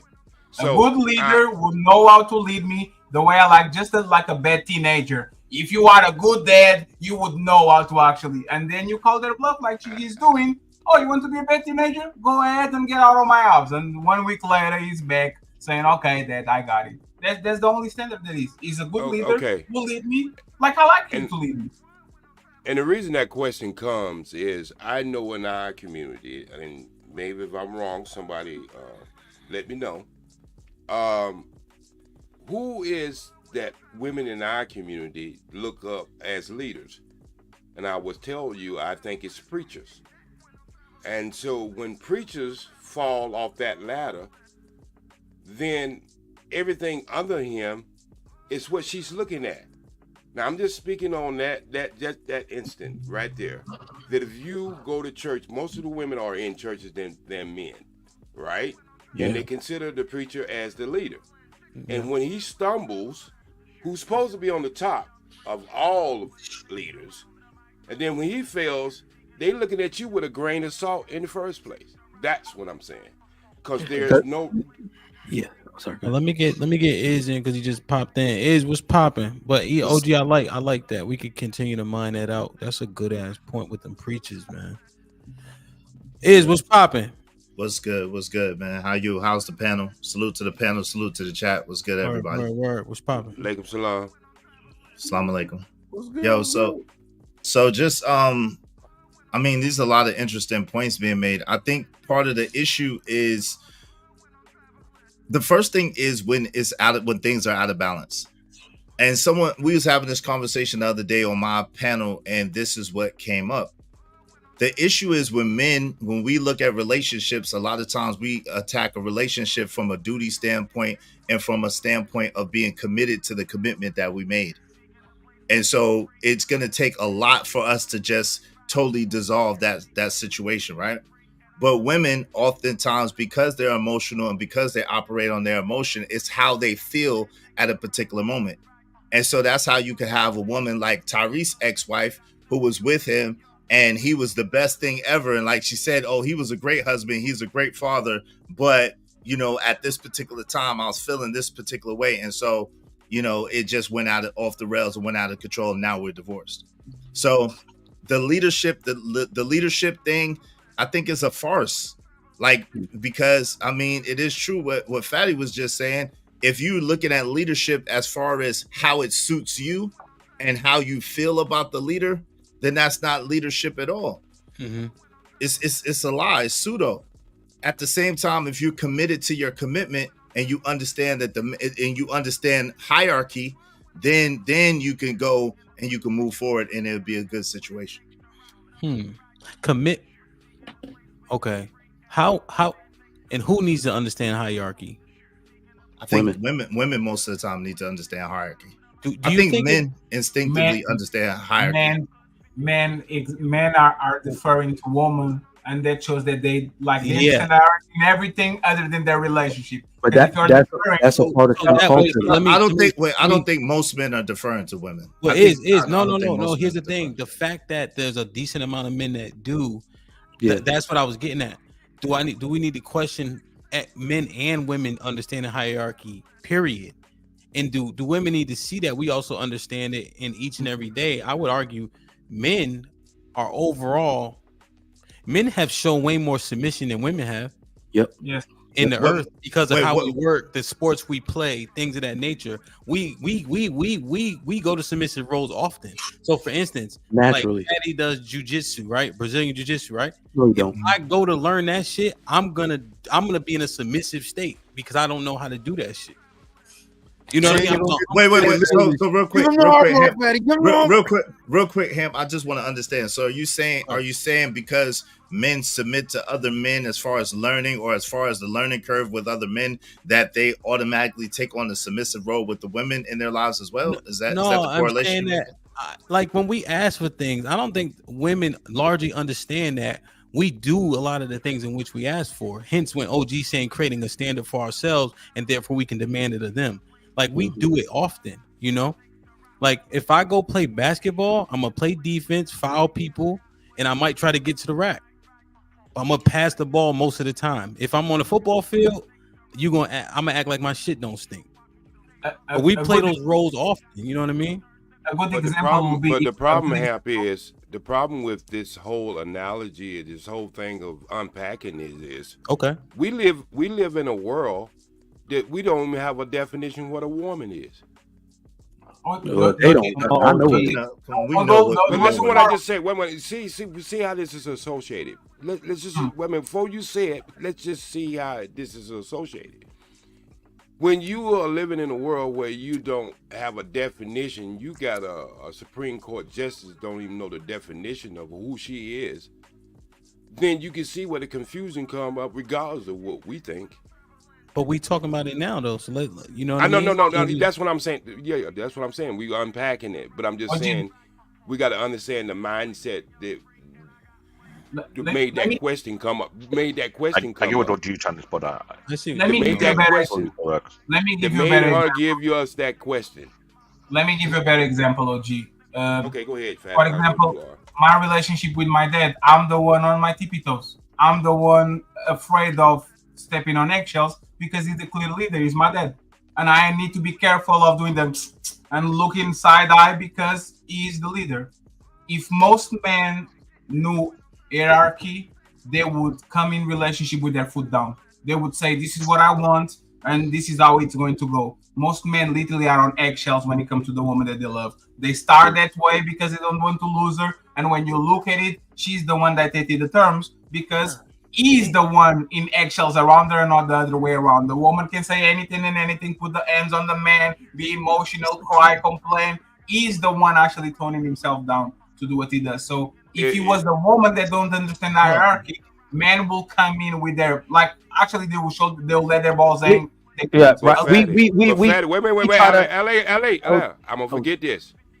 You said the magical word, Fatty. You said your dad. When we got the problems we having with families, and they get these women who are raising these children, that's where they find out how to start walking on eggshells. If there's no father in the house, No. Then what? I'm just making an example of what you just said. You're going too far. No. What I'm saying, fatty. It makes a connection. You said if you didn't think it was important when you said dad, then why did you say it? So I'm just saying when there is no dad, that behavior is learned way before. No, it was the hierarchy. Everybody had the coach that you were afraid of messing up when he was coaching you, right? That's the hierarchy. He's the boss. You are the person that is below. When you start to defy your coach, when you don't give a fuck about what he says or does about you, that's when you know that the dynamic is all fucked up, because you can do whatever you want. That's what you do. That's what we do to it, woman.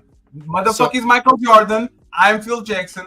I'm afraid that Michael Jordan is going to be mad at me because I'm not running the plays that he wants. I'm not doing what he wants to do. So now, at the end of the day, when you look at the relationship is Michael Jordan is first and the coach is second, because you are afraid of losing the team and losing the star player. Hey, yo, Hemp, real quick. Hold on, real quick. The greatest influence of kids is kids. Real quick. So that's, but the conversation is, I understood the analogy because it's happy wife, happy life. Yes. He's saying that the role is that. He just used his father as a tangible example when he's on his tippy toes even today, because that's who's been the leader. Go ahead. So y'all think that most men operate like happy wife, happy life? Y'all think that most if that wait, hold on real quick. If that really was the truth and it's really like that, then divorces wouldn't be so high. Like, Yes, like because- if, no, wait, that's hold why on, they're hold on. high. Wait, no.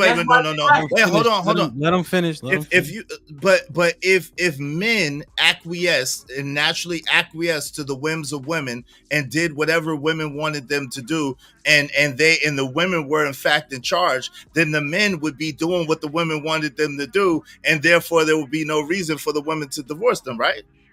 No, I think you got it backwards. Let me go real quick. Hold on, Trigger. Before you go, one second. 30 All right, seconds. set. This nigga. Oh, you started. And this nigga counted. Go ahead. You better hurry up. So I believe that women, the only women that are staying with men for real, is the same reason a child wouldn't act up around their dad. Women only actually stay with men that act like men. That's what I mean. You see, if you have the problem with today's society, is that dudes acquiesce to women too much. He don't respect the dude anymore because he acquiesced and took himself outside of his established role. What are all women looking for? They will marry a simp and cheat with a more dominant man. Naturally, they want that man. No, she don't respect both. Wait, hold on. So, because I understand what his point making. Mike, you were done? I'm done. Go ahead, Fatty. You give it, because I know you're trying to answer also. Go ahead. It's easy. You start how you finish. No, you finish how you start. And what happens is you condition that woman, her happiness is always first. And you will go 1 year, 2 years, 5 years, 7 years. So now she's entitled to be happy. And she's looking at you and says, why you not make me happy? What the fuck? You made me happy on the first year. You made me happy on the third year. You made me happy on the 5th year. Like, this is what happens on these relationships. Men go in trying to validate the woman and try to look for validation from the woman. They do everything for her, which is a happy wife, happy life. And then at the end of the day, they actually get the short end of the stick, because usually women react better to the men that don't do everything for them. The guys that are not pushovers. The guy that tell them no. He's like a spoiled kid. You spoil him too much and you give him so much shit that when he's grown, he's entitled to the shit that he wants to get. And if you don't give him, he throws a tantrum and he loses the respect for you. Yo, Hemp, in all fairness, right? That sounds good, but we all know in relationships there's nuances, right? So we all know that when you get in a relationship, it's not no 1 year, 2 year, 3 years of a guy doing anything. No one does everything consistency throughout the whole course of that 1 year, 2 year, 3 years before you get married. You know that there's certain issues and certain things that come up in the course of a relationship, ups and downs, back and forths, right? Like, that's how it is in any relationship. So it's not like, yo, that guy just acquiesced and did everything that woman wanted him to do throughout, and then that's when she chose to marry him. That's usually not how that works. I mean, not no relationships I've seen. The issue is you can't tell him no, though. Hold on, we gotta Since when? You can't tell your wife no. Wait. And see, Trigger, that's the problem I have with us. Yeah. We actually can't fly, but we got these drawers on the outside of our pants. Right? The truth is, us on these panels also, yeah, when we tell our wife knows, it comes with something back, just like we saying the stereotypical nigga does. Absolutely. I just want to make sure that we are transparent so we can actually get through the conversation. Yeah. You can say no, but that no don't work all the time. Even when a nigga paying 100% of the bills. Yep. And the point is that men are doing what's best. Like Fatty cleaned it up perfect. He cleaned up what I said. Ali, I'm just responding to what Izzy said real quick. I think that give me an example real quick. If your wife said I want to go get her doctorate, but she's already $70,000 in college debt, and you acquiesce, now y'all 110 in debt, and she don't get no job after that, she blames you for letting her do it. That's what's going on now. If you would have said no, that men started failing, families started failing when men started focusing on a woman and not focusing on the family. I will tell my wife no, she will push back, and I'll say that's not what's best for the family, and I won't move my foot. Men don't do that anymore. Who's up, Cheeky or Ali? Cheeky, go ahead, my young brother. Wow, Ali is that's look at you, hey, Ali, mentoring the new generation. Go ahead, young brother. He look like Captain America. Go ahead, young king. There, it best you to chill, Cheeky. Go ahead, you got it. Yeah, hey, Fatty. I'm impressed, Ali. I'm impressed. My 8th shot, Fatty. That's what we trying to tell you. Hey, you're going to sleep after the show, right, Tim? You sweat like you're doing the show like this. I don't know how you pretend. Have fun, man. You deserve it. Hey, the power about to go out. Stop. let them go before the power go out, man. Go ahead, Cheek.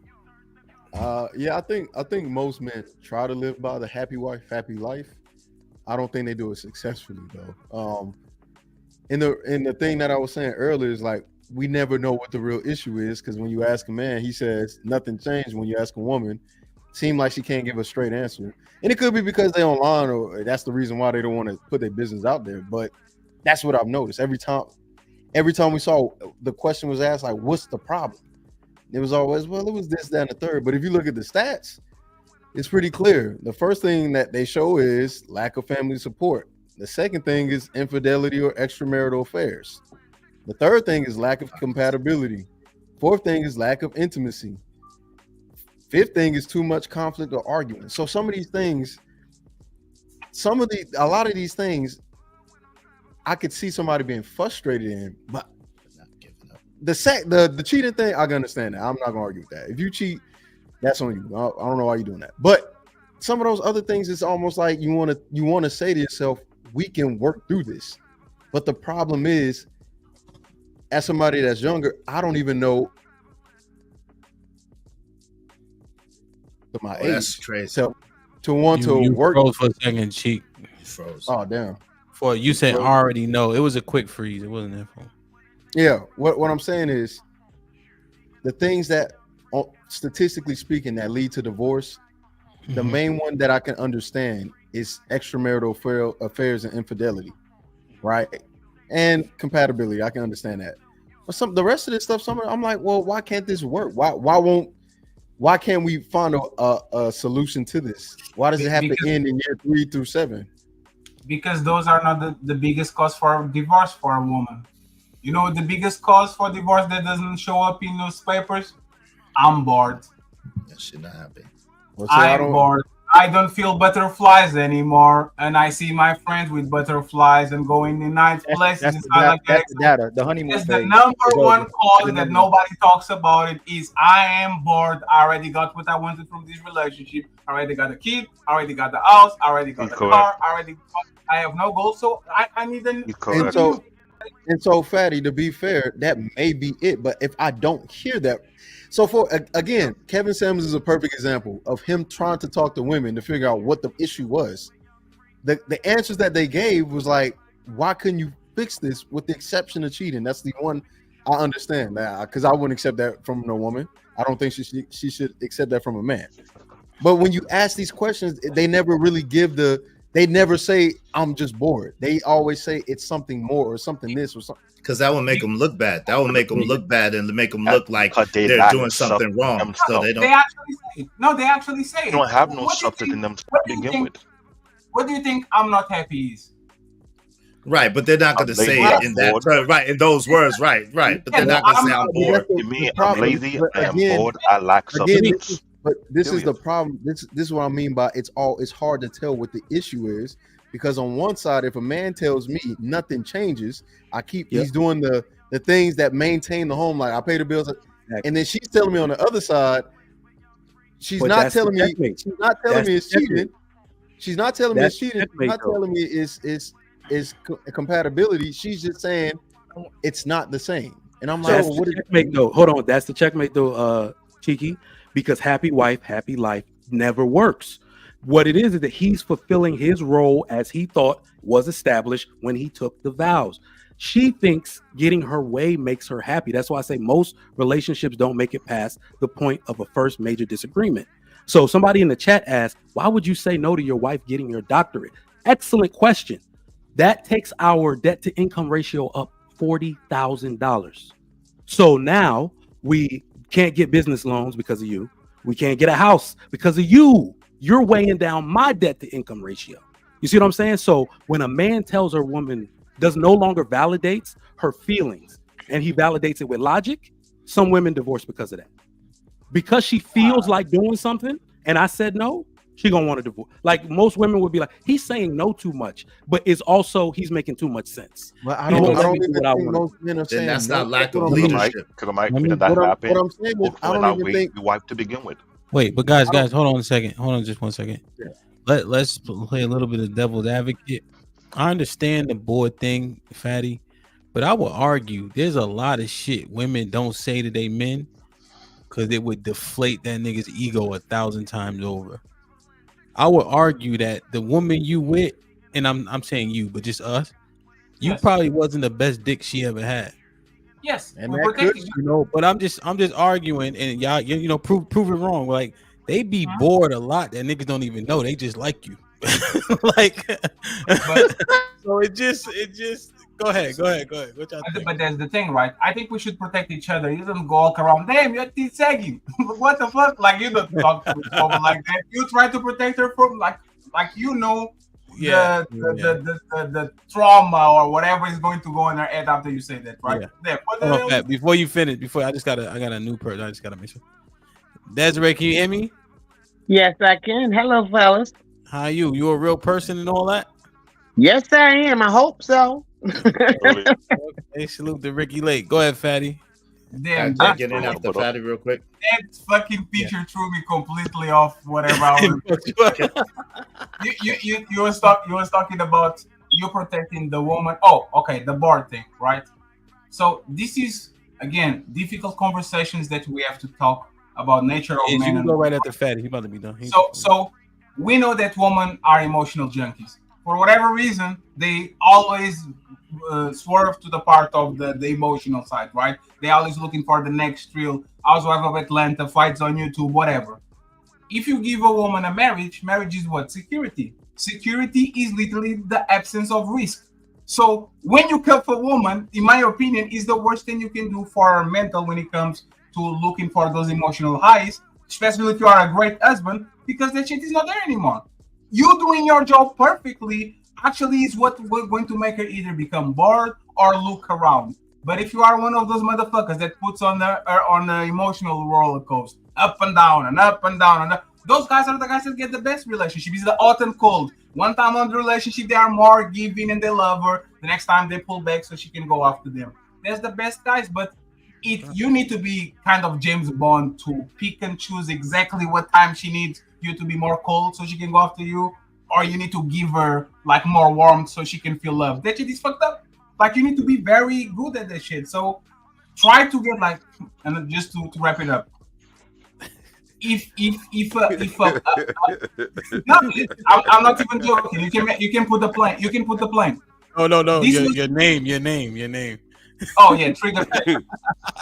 So the problem with the conversation that we had, like with Trill, a bar woman can get got by like a bar woman can get got easy, especially like we men have a nose for bar woman at our job, the soccer moms, all that.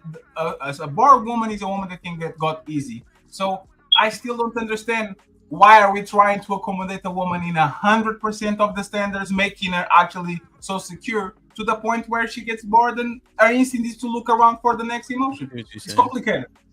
Well, how you do it? But hold on real quick, because I had next real quick. I asked for next. So this had is next a long time ago. Oh, you did have next a long time. Ali, your spot is over with. That's what you get for being nice to Cheeky. I was being nice, man. Damn. After is going, I'm getting Desiree in. So y'all. let me just say this real quick.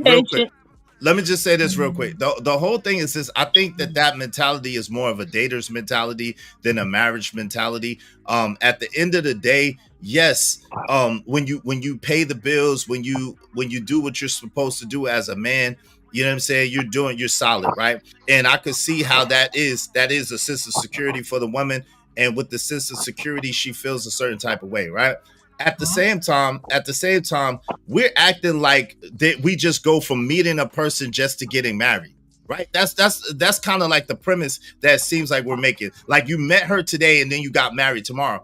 No, a lot of times, if you take the time, you vet that woman, if you take the time and you go through the seasons with that woman, and then eventually you get married to her, she knows you, you know her, and everything comes out. But the main thing is to not make things routine. You should pay the bills. You should do the things that you're supposed to do, but not make things routine. And so hold on. No, not necessarily. It doesn't have to be. You know that woman before you got married, and she knows you before you got married. So y'all know the person that you signed up to marry. No, so you at the end of the day, well, that's you should though. At the end of the day, you should definitely know the person that you married, because if you vetted that person, if you spent enough time with that person, and then you eventually married them, like you know what you're getting most of the time. Let me give him a quick reply. Let me give him a quick reply. See, is the reason why we know that's going to be in large part not how it works is because, for instance, when you add kids, you living together, different bills, you have endeavors, it changes so much. You have to keep a routine to be steady and successful. Yes. You can't just make things fluid. Like, in order to get things done efficiently, you have to have a routine, and people get bored naturally. You should have asked me what I meant when I said you shouldn't have a routine. Here's the thing. I don't need to ask you a qualifier. You made a statement in which we're responding to. So being routine, what I'm saying by being routine is, I'm saying, again, I said you should pay the bills. You should be consistent about the things that you're supposed to take care of in the household. But you could spice it up, meaning you don't have to be routine in a bedroom. You don't have to be routine when it comes to dating your spouse. You don't have to be routine when it comes to what positions that you do. You don't have to be routine when it comes to bringing her whatever gift or whatever like that. You could do different things creatively that are not routine and still be consistent about the things that you have to do as a man. That's once easy. After 5 years, there's nothing you can do under the sun that is new in bed, brother. Especially with the same woman. After 5 years, there's nothing you can introduce. As long as you don't want to bring another person, there's nothing you can do to spice it up, because it's the same fucking dick time and time again. It's the same pussy. And y'all was fucking 3 years before you got married, so it's really No, that's not true though. That's not true that there's nothing that you can do. That's a lie. They invent a new hole. Ali, are you there? Hold on, yeah. Hold on. Black David going in the damn. Yes. Black David. Now, all right, hold on.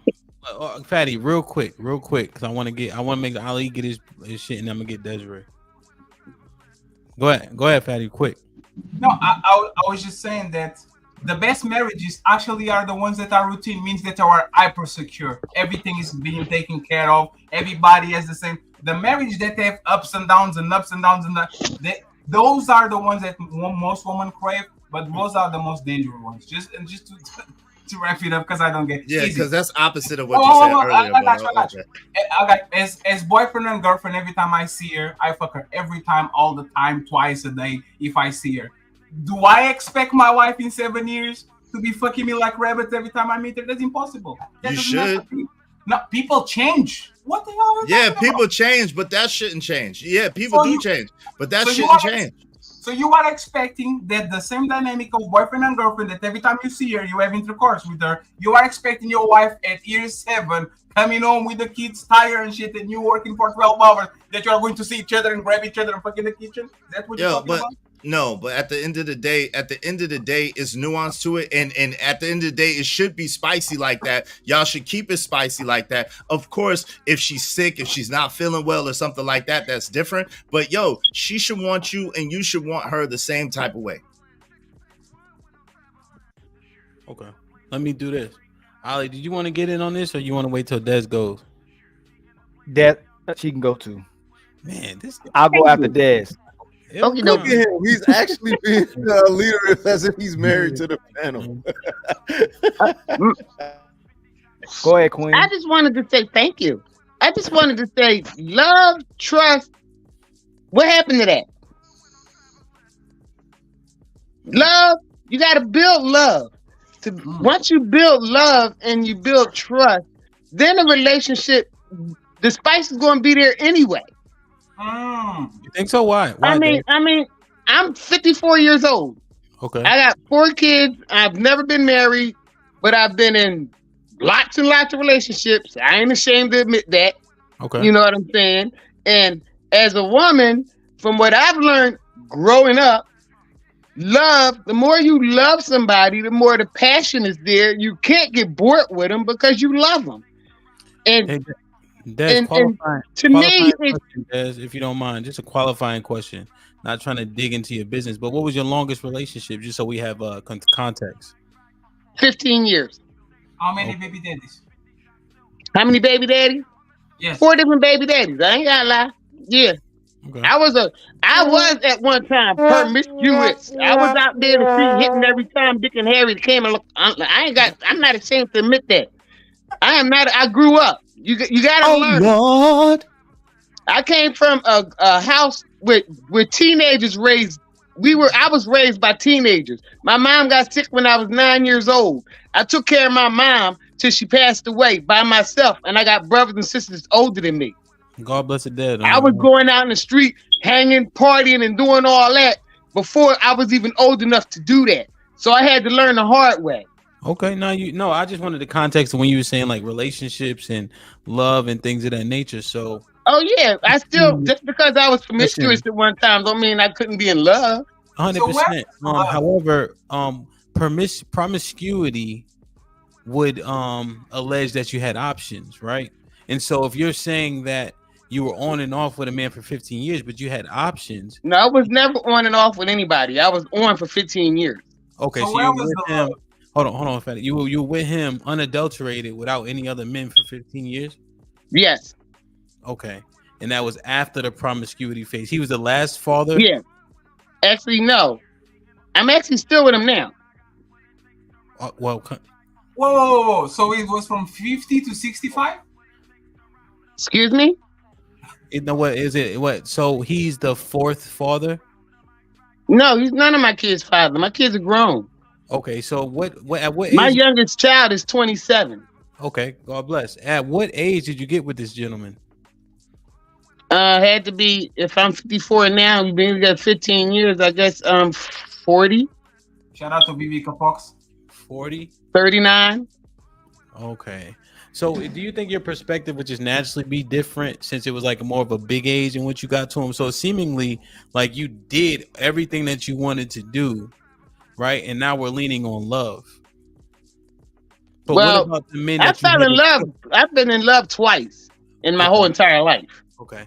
And what happened with those? Because kids add a totally different dynamic, and love is cool, but there's a lot of stuff that's happening when you're married to a person that you're monogamous with for a elongated period of time, up to and including children and real bills in real life. Well, it's still the same. Like, let me say this a little better than that. Okay. When I was young, like I said, I basically was raised. I raised myself basically. Okay. We gotta learn. You gotta learn as you go. You don't just keep going in the same circle and keep doing the same things wrong. You learn a lesson, and hopefully you don't keep making the same mistakes. You learn from your mistakes. You move on. You do better. You know what I'm saying? I started putting God in my life. Okay. And that's something that a lot of these people today don't do. It's like God don't exist anymore.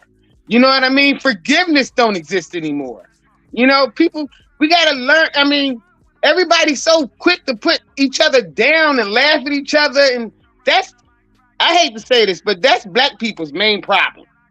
We quick to put each other down. That's women, men, men against men, women against women.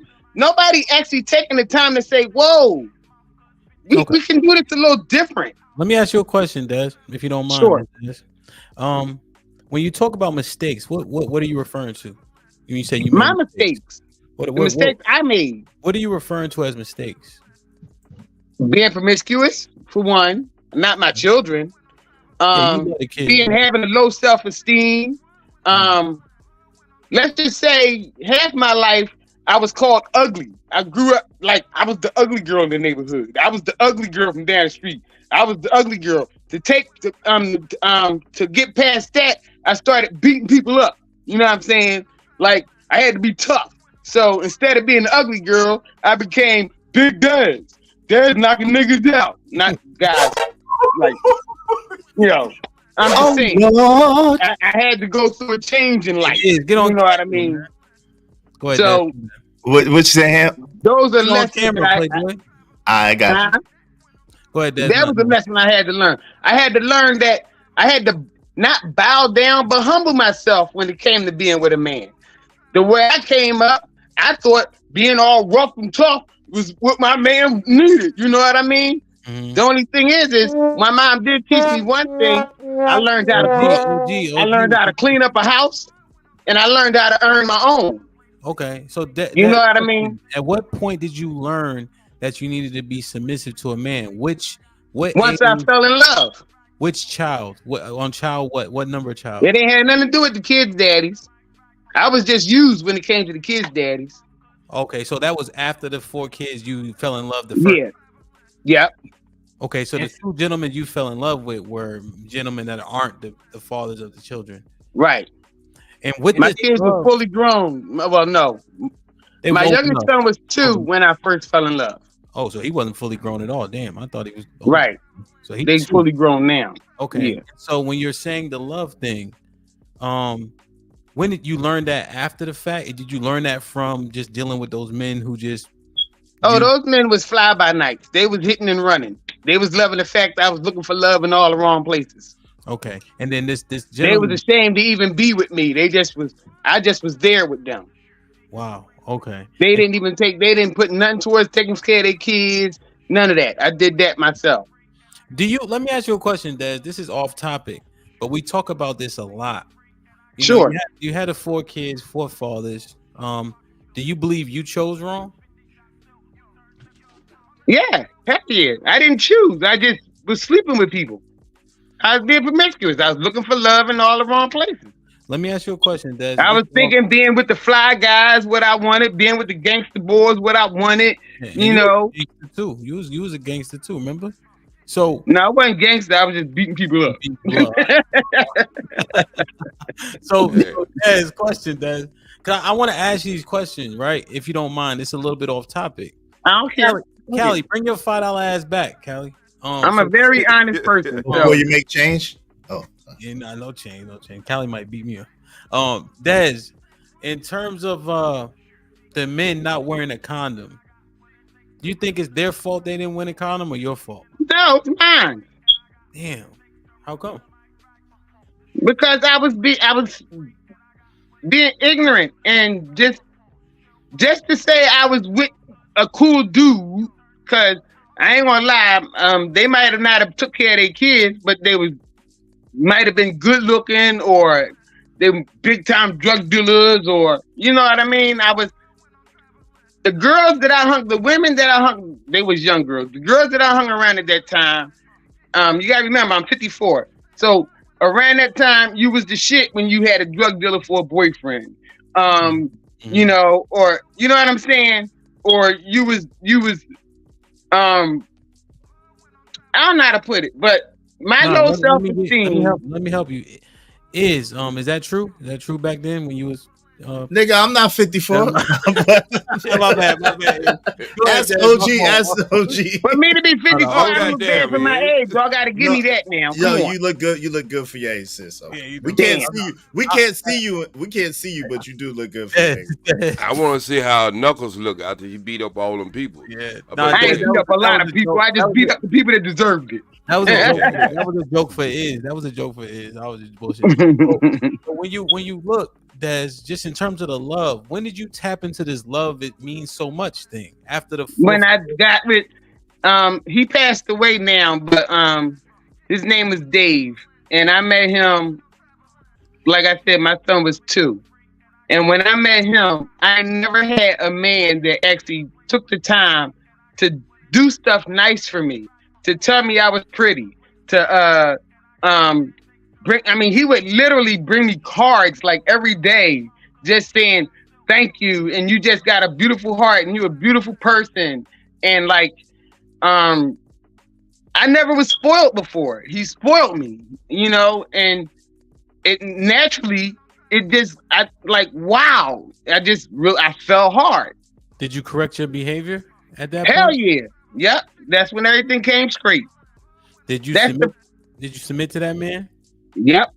What about when he was heavy-handed on you? Did you whoop his ass or did you take his correction?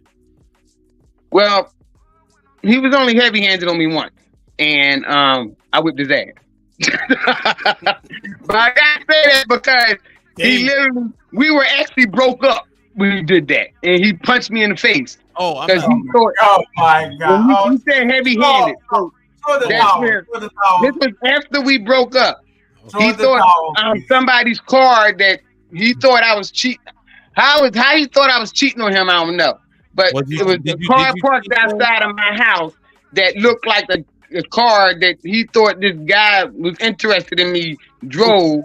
And he pulled up. I opened my front door and he punched me in the face. That's how it went. We were already broke up though. So, did you mean heavy-handed literally? No. But like other than that, Des, who car was it? The neighbor's car, but that wasn't he thought it was somebody else's car because it looked just like this other guy's car. Was it a new neighbor? No. So why would he mistake the old neighbor's car for the what? Okay, that's neither here nor there. Okay. No, let me explain it. Okay. All right. When we were together, my godmom used to babysit this guy's child. And the child that she would babysit, the guy's car. Oh, you don't want me getting into that now? No, this shit getting shaky. Listen, that was Tyrone's car. It's all good. But he had, put it this way, I wasn't cheating on him, and we were broke up. Matter of fact, I wasn't with nobody at the time. Ali was right. They only get to their senses when they lose their superpowers. Always, all the time, every time. As soon as they lose their superpowers, I believe in love and a retirement plan. That's what I wanted. So Des, that's what I was asking because we were talking about just in terms of when women kind of hit this notion where there's a lot of other things more important than what were previously. So how old were you when you got with the second guy, the first guy you fell in love with? Well, my son was 2, so that was 99.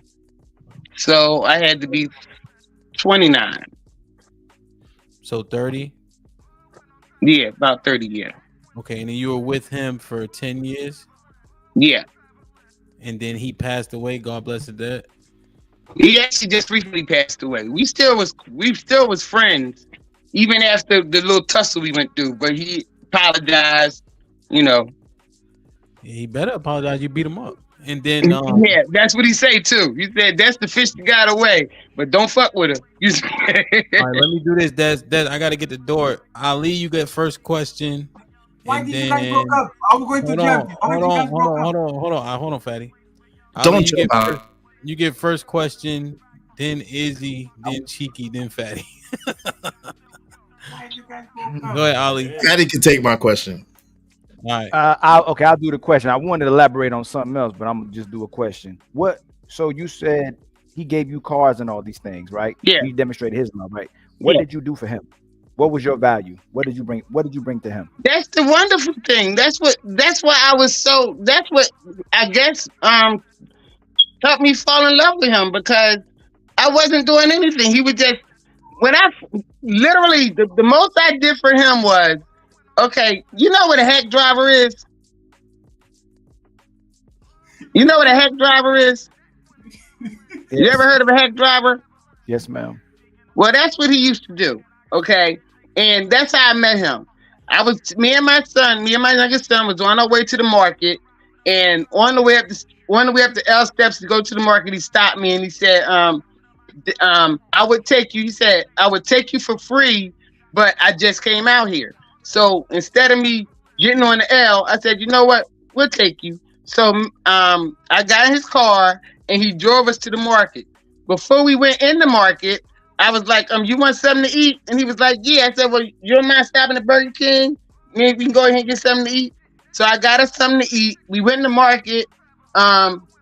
He stayed with me in the market the whole time. He could have left and came back to pick me up, but he stayed with me in the market the whole time. Then after that, he took me and my son home, helped us take the bags in the house. Right behind that, he came and picked me up and took me to work. You know, after that, he picked me up from work. I got off 11 o'clock at night, and we were cool ever since. And it's like, because I'm not one of them people that have a problem with I don't mind paying sometimes. I don't mind, you know what I mean? It's half and half. We both supposed to give a little bit. I Desire, did you got the cheeks on that first day? No. God bless Dave. So we wasn't looking for that. Nobody was. That wasn't a thought. Who was the order? Who was the next one? Because I have a question. Izzy, you got it. If this guy showed you what love is and he did all these good things for you and you did nothing for him, why did you broke up with him? I didn't break up with him. We just separated because he started cheating. Oh my God, you guys have to stop this. Yes. Too easy. He started cheating. So he punched you, he cheated on you, and he was the best you ever had. Listen to me. I didn't say he was the best I ever had. I said I fell in love with him. He's no longer with us. Number two, he didn't start cheating till we were together almost 9 years before he started cheating. That's when you caught him. Actually, I didn't catch him. The girl came to me. Okay. And number two, he really regretted. He only put his hands on me once. And that one time, he actually felt really stupid about doing that. And like I said, he apologized and made up for that. Let me ask you and everything is not, everybody's relationship don't have nothing to do with what you can do for them. It's not always about what you can buy somebody or what you can give somebody. It's like I said, love and trust. What happened to that?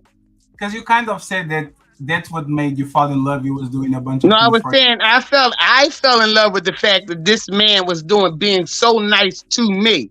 You got to remember, I'm the girl that was a roughneck. I'm the girl that was called ugly half her life. Okay, so last question.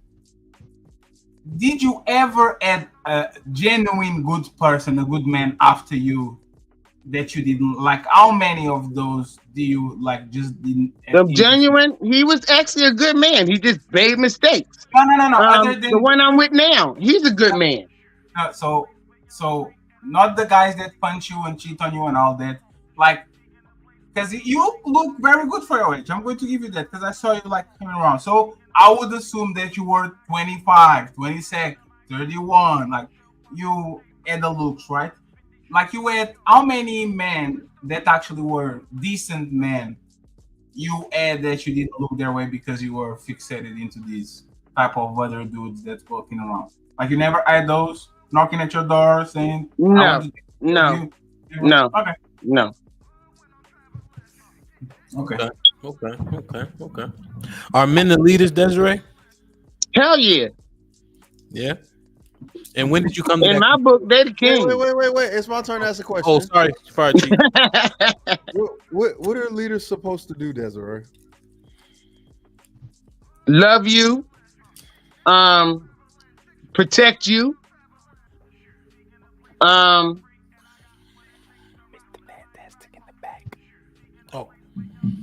thanks, Ollie.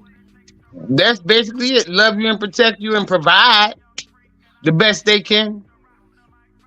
Did you notice that all the answers that she gave was over? Fatty. Just review the show. Love you, take care of you. Fatty, just Elijah, hear me? Hold on, y'all. Hold on, Chief. Let me just. Elijah, is that how you say it? Alicia, hello. How are you? Alicia, how you? I'm well. How are you? Good. I had to put Ricky up for you. Go ahead, Chief. Damn, you have a beautiful hair. Congratulations. So, you do have that's very nice. That's awesome. We love natural. Even Oh, though thank women like to tell us we don't. We Hell love that natural. We love natural. No, nigga, y'all better give her all the jokes y'all be giving me about my fro, nigga. I don't want to hear that shit. No. We got to work on Alicia. Shout out Alicia. Hey, shout out to you for the pro, baby. Shout out to you for bringing it back, man. Thank Pro you, gang, gentlemen, man. ladies. How you doing? Good. How you doing? Let Cheeky finish his question. Fantastic. He's just prettier than you. That's all. Go ahead. I got a question after Cheeky. We doing fine. Oh, okay. I think she answered the question. She leader's supposed to love, and protect and provide as best as he can. And yeah, okay, you good? Let me ask, what do you think? What do you think a woman should do? make sure her man is happy. Period. What is like? Is there any words for that besides that? Like, is there protect, love? Not do anything stupid.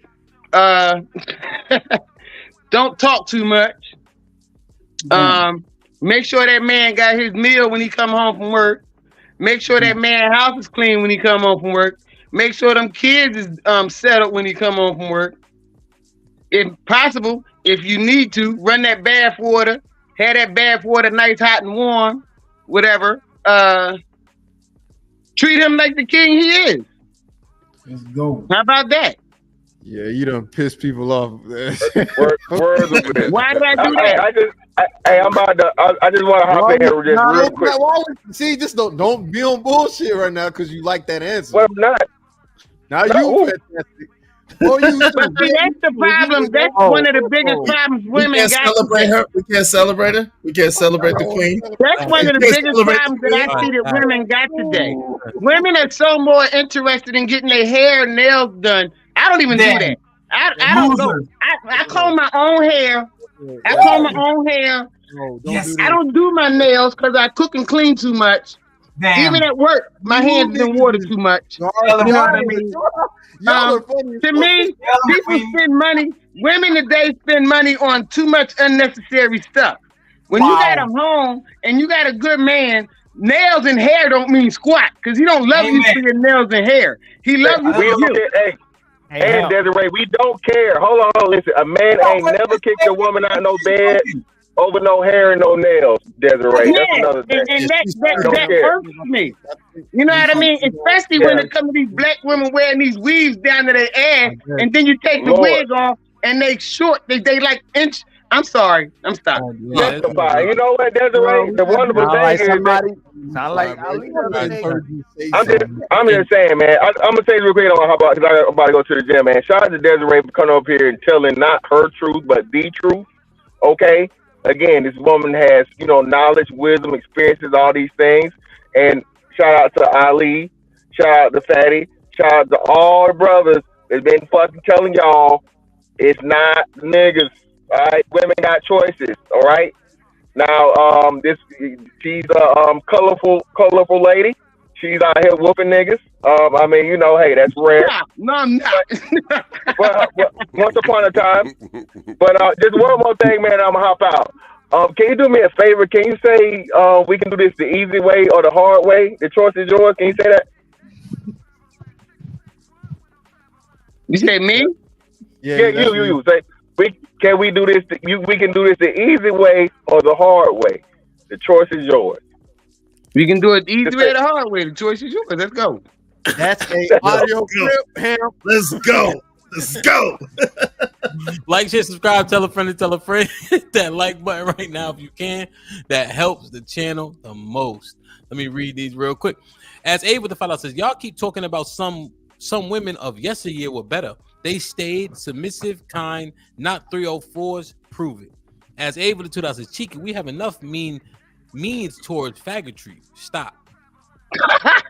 HQ with the $5 says, good luck with mitigation. Y'all gonna mitigate yourselves out of decent life with a good woman.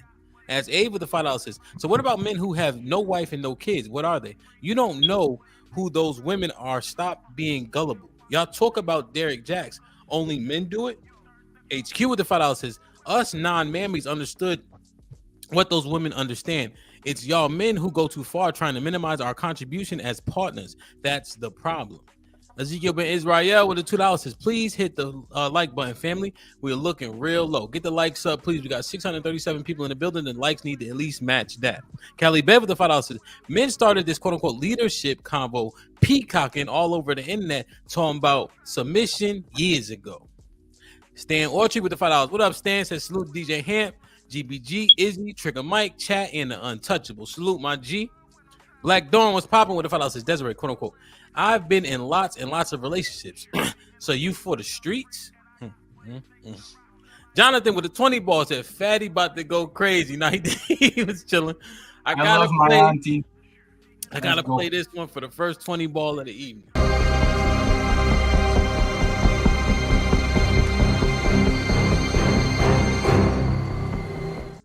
It didn't fit. Eli with the $5 says, I like old lady Des. She took full responsibility for her actions. Salute to her. Ed with the $2 says, change your damn batteries in your smoke alarm. Deborah with the $2 says, shout out to Desiree. Aaron with the $2 says, is this at 69th Street? Robert Platinum with the $5 says, Desiree, you are Cupid with the fists. You have given me the black eye of love. Journey with the $2 says, story time with Miss Desiree. Check. Granny was popping with the $5 says, yo, I love her hair. Yo, this is ill to me. I like her hair too, but if y'all came to DC, all the women got natural hair and shit like that. That's eye-opening to me. HQ with the $5 says, y'all love it when they say something even remotely what y'all think. Y'all, wow. Damn, I guess she want us to beat her up, to be honest. Callie, what's popping? Let me get Callie in real quick. What's good? What's up, you guys? What's up, Hamp? Hello to the lady. Hello. I was that big old cheese smile. I love it. Go ahead. Whatchamacallit, Fatty, you were talking about boredom, right? What do you think boredom is? Good question. No, you don't have no stimuli when it comes to whatever going on. For example, go in and get a coffee, go in and go into the fridge and overeat, go in and smoking a little bit too much. Like, we are medicating ourselves out of boredom. We get so used to those dopamine hits when you're young, go to the nightclub, go to here, go to here, go to there, and becomes to a point where we as a grown-ups from 30 to 50, we are medicating ourselves with shit. A lot of people on these panels medicate themselves with alcohol. And some people medicate themselves with getting with other people that they shouldn't be fucking. That's usually what happens. Like, you are bored, you try something. Some people go for the low. Some people go for the high, which is cheating on their husband or wife. Go ahead. Yo, what's good, Tommy? What's good, Tommy? In the building. What's going on? Can y'all hear me? Yeah. No. Yes. Go ahead, no, we can't. So, do y'all think that, still dating your spouse is necessary to maintain the relationship? Angry Man had a good analogy that I think like people underestimate, right? Relationships, he said relationships should be like planes. It should take a little bit of effort to get off the ground, but as soon as you get up there, you shouldn't be there to fight. It should be like a cruise control until almost the destination. I think we should do some things here and there, but there's one day of the week. It's not like every 2 days you have to do something new. There's a Sunday. You be with the family, do something new, and you go back to the routine. Yes. I think you have to follow him overall. So I would say yes, Callie. And Fatty gave you a scenario in which it would be consistently be able to work if you kind of silo it to a couple times. We don't try to overkill it. Go ahead, Callie. What was your follow up? No, I was gonna say, yeah. I think I wasn't even necessarily I didn't necessarily even have 2 times a week in my head. You know what I'm saying? Because that can be a little excessive, especially if you guys have multiple children. Things can get a little tight. But yeah, still dating your spouse doesn't even have to necessarily cost money. There's other activities to do too, or whatever. That's why I was saying in the chat that lack of sex is a symptom of an underlying problem, and it could be the lack of intimacy because you guys are on autopilot. You know what I'm saying? As far as just getting into the daily routine of things. And I think that's more so what Iz was talking about when he meant spice it up. I don't think he was talking about, effing like rabbits or anything like that all around the house. I mean, that's literally kind of impossible when you have, especially when you have nosy ass preteens and teenagers running around the house. You know what I'm saying? 100%. But yeah. I think. But can y'all clarify? Can y'all clarify that, especially people who married? What is the date like that? If it's not about money and take the money out of it, what's the way the man can date you? And for people watching, what do you mean by dating you?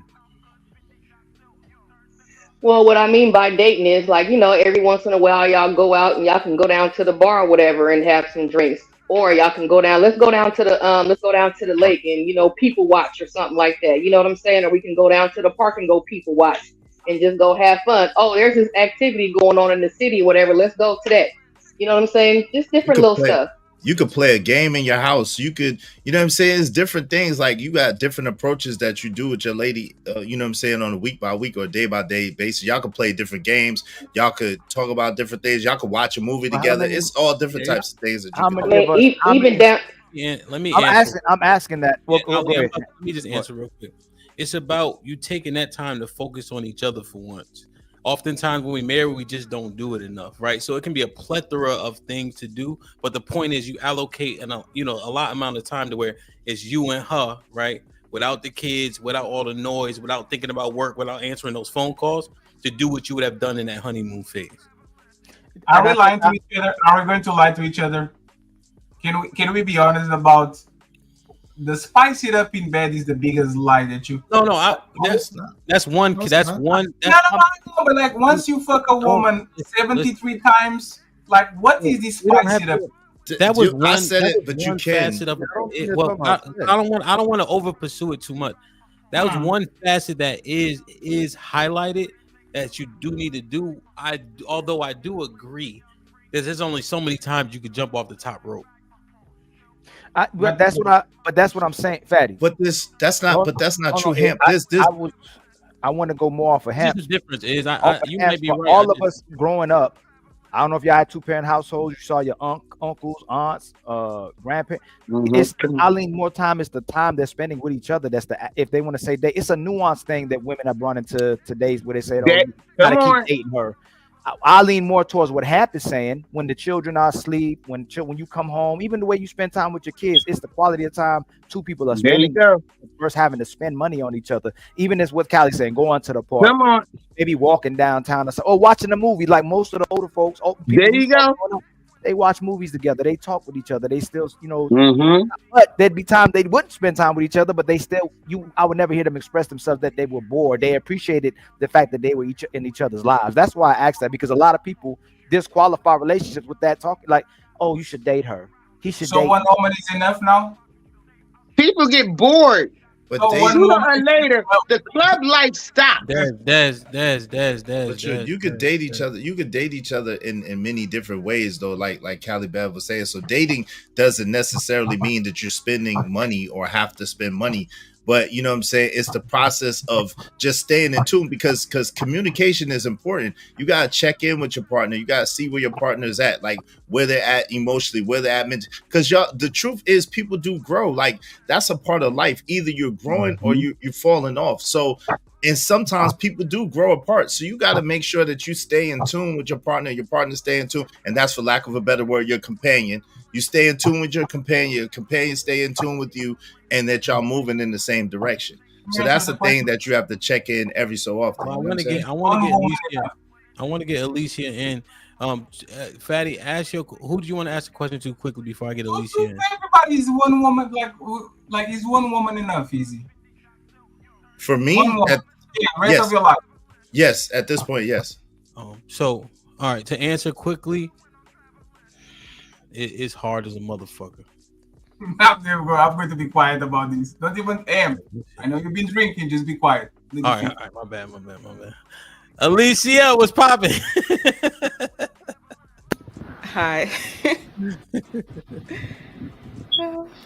What you think, mommy? You've been listening to the conversation. What do you want to get? Yes.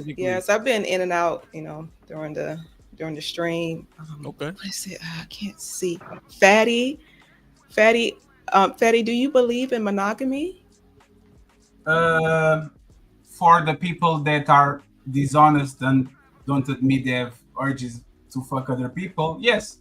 Ask me, him no. Again. Alicia, ask him again. Yes. For me, no. But for you liars that pretend that one people is enough for the rest of your life, yes. I believe in monogamy. For you liars. Yes. Wait, but hold on, real quick. Please. No, that's no. Hold on, guys. I'm gonna drop that down if we keep over talking everybody. So, Alicia, go ahead. You want to continue your line of questioning? Go ahead. Well, the first, because I kept hearing Fatty comment about one woman not being enough, and then I was curious, if you are looking for marriage, gentlemen, if you're looking for marriage, where would you look for a woman? Lee, let's do this. Ask pointedly who you want to answer. It's better that way. Well, I asked Fatty. I will go to a graveyard. Okay. Oh God. Okay. Yes. With the Don't ask Fatty nothing. Yo, stop asking Fatty questions, Alicia. Answering honestly, I have no idea. The church will be something I would say 20 years ago. With all the respect, the biggest demons are inside of the church. So I have no idea where I should go. To the library, to I don't know. What would you suggest to me? Where should I find my wife? Let her ask the question. I just want to. I wanted to finish what she was saying as well too. But I want, like, when she asked him if he believes in monogamy, does she believe that men are monogamous? Wait. And then she goes on, because it has to be fair. If she gonna ask him if he believes in monogamy, do the sister, does she believe herself that men are monogamous? Here's the thing. I want to understand where she's coming from first, and then we can definitely ask her some questions back. But now you already put it out there, so now it's in her head to answer. So, okay. Alicia, do you believe in monogamy, or do you believe that men are monogamous?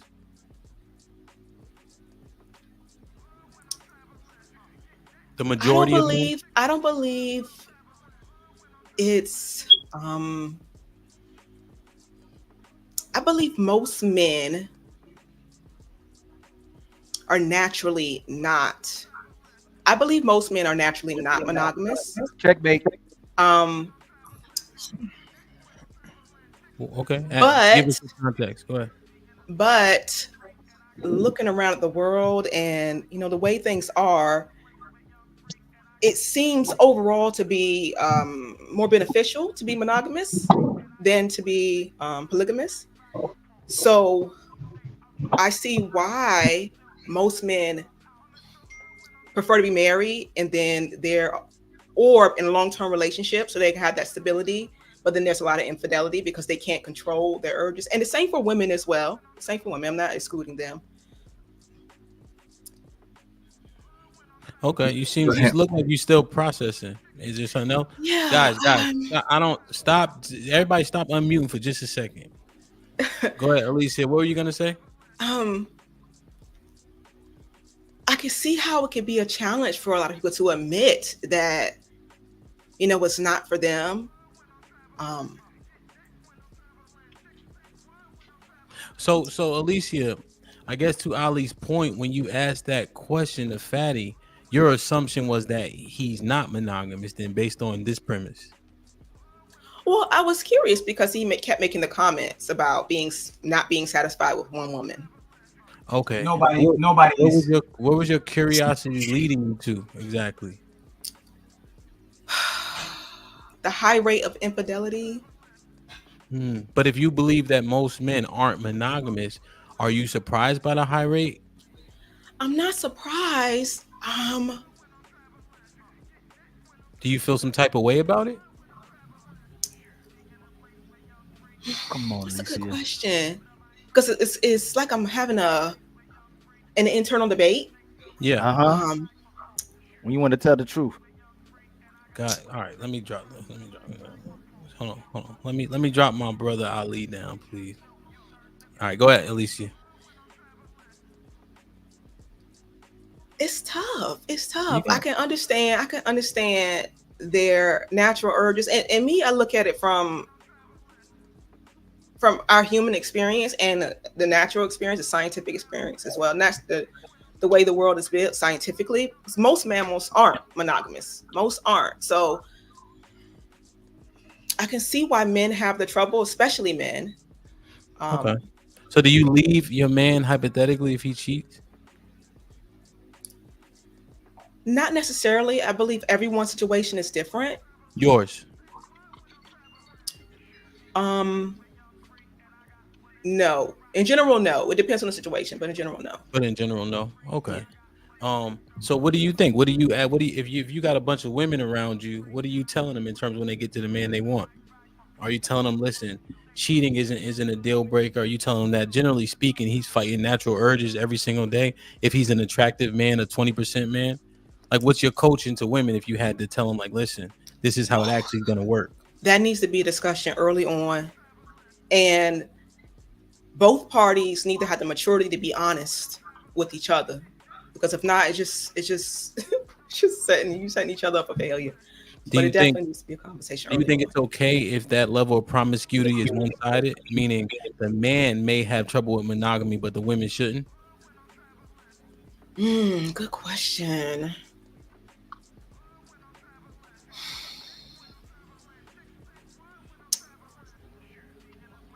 Alicia, you know it's a broadcast, dead air. I'm sorry. I'm not really sure how to answer that. Answer how you think, how you feel. What was your first thought? Because you mentioned science. So let's say we use a little bit of science, right? Yeah. Now it might be biased science, but it's science nonetheless. It takes women 10 months to have a kid. It takes men 1 orgasm and inseminate an egg to have a kid.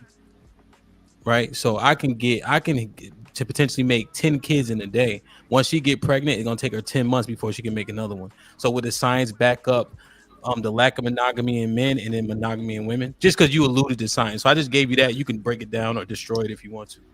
Yeah, it makes sense. It makes sense. I mean, you would think it'd be beneficial for the child that the woman stay committed to the father and secure that bond with him, because it's the best interest of the child to survive, and for her to survive, because she is weakened, with the pregnancy and labor and delivery, and the time that she's especially nursing that child, she's in a weakened state, more vulnerable anyway, because we are prey animals. Sure. Yeah. Oh, good. Yeah, but it makes sense. Do you think men are the leaders? Yes. But I don't want to say but. I'd say there's a place for masculinity and there's a place for femininity. Mm-hmm. So I guess I just want to leave it there. Okay. Yeah. Hey, well, your first time up here, you did a good job, man. Thank you. I'm nervous. Good job. I can see it, but that's why we just walked it down slowly. I appreciate my brothers. Thank you. I appreciate that. When you get warm, Is want to ask you a question. I think he want to ask you a question, Alicia. No, I don't want to ask a question. Shout out to the sister. She did really good. I mean, I think that it's irresponsible to say that a man is lying if he says that he prioritizes monogamy or only needs one woman. We have to realize that different men, like a lot of men, are at different stages of life. So just because one man is a hound and likes a whole bunch of women and needs a whole bunch of women, that doesn't mean that all men need a whole bunch of women and prioritize a whole bunch of women.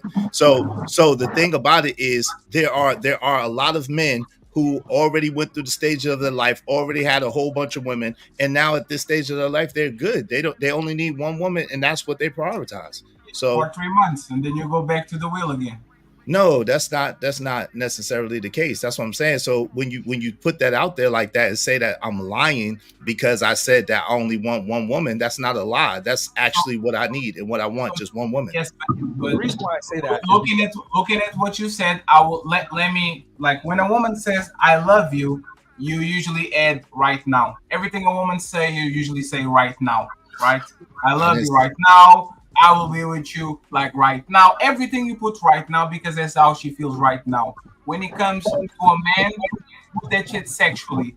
A man will say, I'm satisfied with one woman right now. Probably in 3 months, 3 years, whatever happens, you are going to start to have the wondering why. No That's matter. not necessarily true. That's not true. That's not necessarily true. Let me ask you a question then.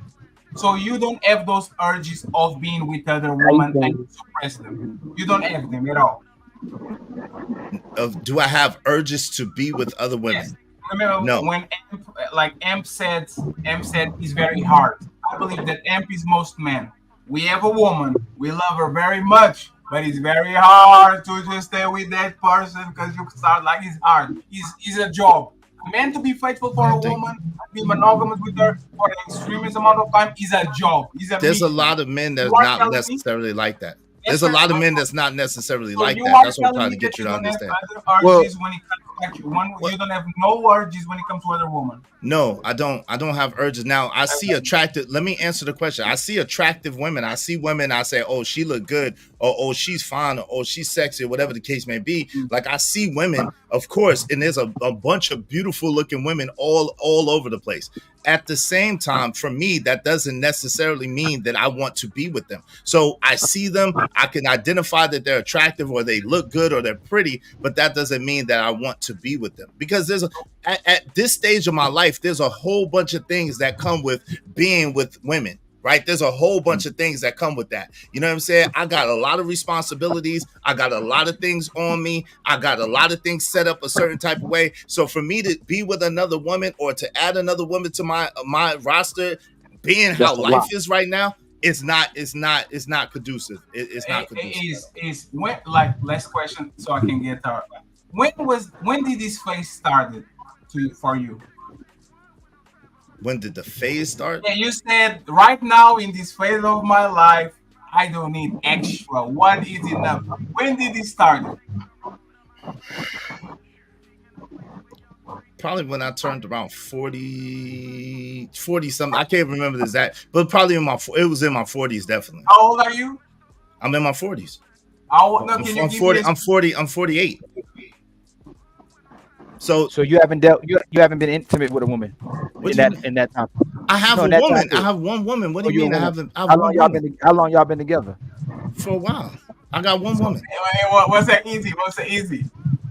How long? One second, Ali. Easy.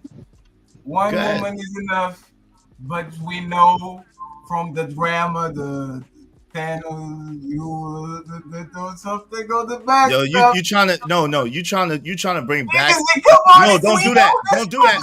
That was hold on. That was one-sided, and you trying to bring stuff. See, yo, Fatty, you don't play the game, Fatty. That was one-sided. He's a liar. Fatty. No, I'm not a liar, and you don't play the game fair. That's my word is bond on my life. That was one-sided. It wasn't me trying to pursue shit. So there you go again. You talking and you think you know, but you don't know, and you steady try to bring back a channel information to the front, and you're mistaken. No. That's my word is born. Hold on. That's my word is born on my life. I wasn't pursuing. My word is born on my life. I wasn't pursuing anything. That's not what I was doing. I wasn't trying to get with the person. I just wanted the person. I just wanted the person to be on the panels. I just wanted the person to come around because I thought that we had dope chemistry talking on the panels. That was it. But you trying to make it into something else, and it wasn't like that. I somebody's fighting the microphone. I just want to say this: is don't you ever do that shit pretending that he was in the back. Everybody knows it was in the back. Everybody knows that you bragged about every nudes from her. Fam, you doing a lot. No, man. you always trying to twist up. Yo, fam, you doing a lot. Yo, you stay trying to cause trouble. You're a liar. You're a liar. And you stay trying to cause trouble. Your phone was by mistake. Fam. If a woman's hold on, real quick. Yo. Ham. It's okay. I don't even hear what y'all talking about. I just got back. Okay, What's the topic? What's the subject, Chief? I'll explain it. There's a tiff right now, but I'm trying to bring us back. All right. I want to ask a question. Fatty, do you think Tommy talked yet? No, he hasn't. He hasn't been able to go yet. He's been showing the form. No, but I've been good. Okay. Tommy been chilling. All right, cool. My bad. I just go ahead. I had to step away. Go ahead, Cheeky. Okay, so it's gonna be quick. So, Fatty, do you agree that there is a small percentage of men that can be monogamous and just want to be one woman? Yes, but like I told you, it's a job. My point of what I said that he's lying is not about he's indulging in these urges. Is the fact that he says he has no urges. What you're saying? That's you need to have something going on for you to not having urges for another woman. Okay, I was just trying to understand because I was like, are you saying men can't be monogamous, or are you saying? Hold on, real quick, Ham. The unfair thing is for a man to tell. No. I'm not. Cheeky was. Then he about to go to you. He was getting clarity. Yeah, I was gonna ask. Is like clarity on what Fatty meant exactly, and then he's about to ask you a question. Yeah, because I thought Fatty was saying no men can't be monogamous, but he's saying you can be monogamous. You'll just have the desire to when you see other women. It's a job. Okay, go ahead, Cheek. Keep going. Okay, and then so Israel, you're saying when you're with one person, you only have eyes for her type deal. There's no other. Okay, Look, I've asked my dad. In a relationship, I don't have a desire to be with multiple women. When I'm in a relationship with one woman, I don't have the desire for multiple women, and that's right and exact. Okay, and I was gonna say my dad. I saw my dad. Cheeky, don't do that. You don't know nothing. Your dad is not going to tell you. Let him finish. Wait. You're saying my dad won't tell me. My dad would tell me. My dad would actually tell me, and I'd have to just eat it. It's still not the same thing that Fatty said. It's so if Izzy said he don't feel like he doesn't want to be multiple women, it's still different than the urge of thinking about. I don't have, and I'm clear. When I'm with a woman, I don't have an urge to be with multiple women. I just don't. You're not saying you don't want to be. Yo, come on, man. I don't know how to. All right, Cheek, let me do this. Yeah, dude, you got it. Let me ask you a question. Is when you say urge, you saying a relationship or sexual desires for other women either? That's what I'm saying. I'm saying both. I'm saying sexual desires for women. Like I don't have sexual desires for other women when I'm with a woman. Okay. I don't. So wait. So if you tell me, hold on, Des, you ain't on mute. All right, let me mute Des. You good, Des? You good? Tell him we said hello, Des. It's all good. So could you see if you and I were talking and you told me that I would it'd be hard for me to fathom that. Is that fair? That's fair, but what's not fair is for you to call me a liar or to tell me I'm lying, right? That it's fair for you to have struggle with it or to not believe it because of your own experience. But what's not fair is for you to call me a liar and then try to indict my personality. That's not fair. Now, hold on, fam, you are a liar. You need to stop, man. You need to stop. You stay starting trouble for no reason. Let me ask you a question. And we don't need to go down the path super duper long, right? But I know your religious background, right? And it says you can have up to 4. So even there, it doesn't really you don't have to have 4 though, right? Let's be clear, you don't have to. But even the book that you subscribe to acknowledges that oftentimes men will have more than one. How did you get to the realm where you don't even have sexual desires for another woman while being with one? That's just a different threshold that I've never really heard of. Well, okay, so it's easy for me, right? Again, I do a cost analysis. Like it's not worth it. I got a lot of things going on, and I got a lot of things tied into the situation that I'm in. So for me, it doesn't make sense for me to be desiring other situations where I got so much to focus on in front of me.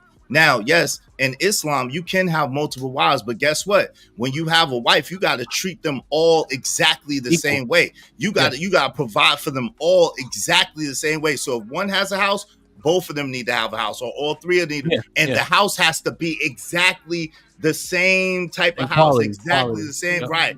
And so if you buy one a car, all of them have to have a car. When I'm gonna be honest with you, I love women, but at this stage of my life, a lot of it is headaches. Like it's not, you know what I'm saying? It's not all that it's cracked up to be. Like, yo, I've been around a lot of women. I love women, but I don't need multiple women because to me that equals multiple headaches. And I'm okay with that. I'm okay with just one. I 100% agree. The benefits don't outweigh the cost, right? Essentially is what you're saying. I agree. However, fat asses still get my attention. I still have sexual desires outside, but you just control them. But you're saying you don't even have the sexual desire. Let me ask you a question. So if you do you believe that you acknowledging that a woman is sexy, or a woman is cute, or a woman is fine, whatever the case may be, do you think that means that you automatically want to sleep with her? That to me is sexual desire, meaning I want to sleep with the woman because I see her. That's what sexual desire means to me. Is that what you're saying? So I'm not going on my way, but I may have a thought. To be candid, I'm like, man, I would tap that ass. Okay. Well, let me offer this. Does that answer your question? I want to that answered my question directly. Okay. Let me. I thought that's what y'all were saying, and I don't have that thought. Let me tell you this: when you get older, especially if you've been around women enough, dudes that been around women enough, when they get older, they tend to like. Especially if you've been in the situations I've been in, you tend to like slow it all the way down and be like, okay, yo, the juice is not worth the squeeze. It's not worth the squeeze. Yeah, we said that. Okay, I understand it. So it's no need to even fantasizing or thinking about or worrying about. Like, I ain't doing it no way. So fuck. I ain't doing it no way. So I'm not gonna mess up my situation. I'm good. Like I don't put myself in bad positions. I'm gonna put it like that. I can believe that. I ain't gonna hold you. I can believe that. Let me do this. Let me clarify a few things real quick. Hey, Bolo, my bad. So if you get on camera, I'll bring you right up. That's all. E, I see you. See y'all later, dog. Y'all be safe. I still let it. I cheat you, be easy, man. Good to see you. I just want to say something real quick. Go ahead. This is literally ignorance of your own body, right? There's things that you can control, which is actually the part that is awake on your brain that you can control. And there's a bunch of things that are subconscious to your brain that you don't have control. The adrenaline rush, the way the controlling your heart so it can pump more or less blood and all that. You don't choose to get hard. You get hard because your body chooses to. Nobody can get hard on the man that says, rise up.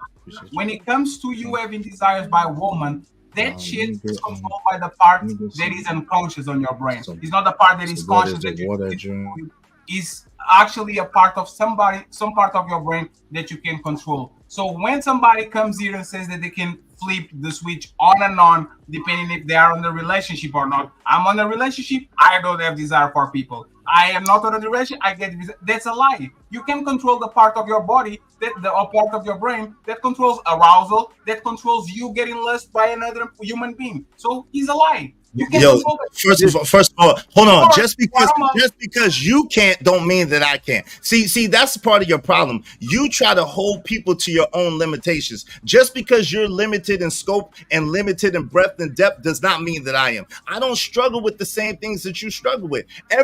All men are not created equal. Let's just be honest about that. There's certain men that have been trained. I've been trained since a young boy. Since I came out the womb, my dad always told me, yo, never, ever, ever ever be controlled by your lower nature. So already from the beginning, I've been trained like that since I was a young boy. So now growing up into an older man, trust and believe that I don't have those type of temptations. But just because you do does not mean that I do. So to call me a liar is offensive, is disrespectful, and I apologize. unnecessary. I didn't call you a liar. No, like we just having a conversation, but you're doing too much. I take that back. Let's test it out. If you go to Atlanta meet Tommy, and you guys go to a strip club, and both of you sit in the I've seen some trippers to your table, and she now is dancing on you and shit. Can you control the fact that you get aroused? Or you like they said something is subconscious? Can you have a woman literally dancing on you and all that shit, butt naked, and she's your type? Can you control the fact that you don't get aroused? Can you control it? No, but I could control me going to the strip club, so I wouldn't go to the strip club. Hold on, no. There's a difference. Hold on, fatty. There's a difference because if women are walking around and they have clothes on and they're just walking around and they're just looking how they're looking, that does not mean.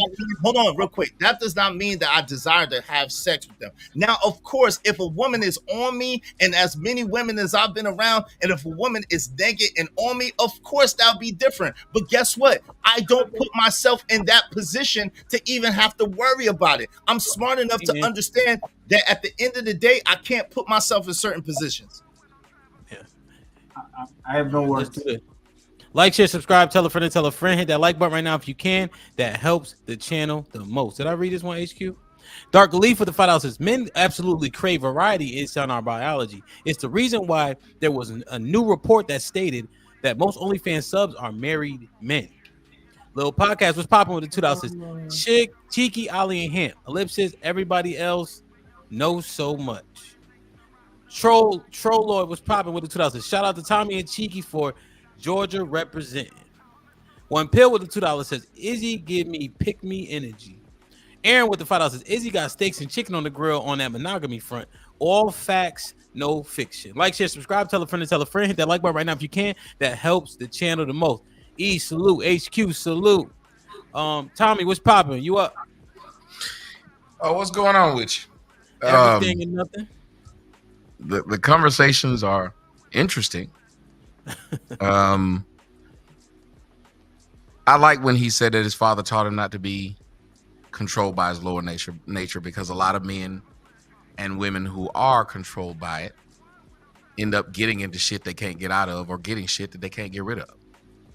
We never really talk about that as black people, because we'll have women who tell men they less of a man because he don't get no pussy, and men tell men they less of men because they don't get no pussy.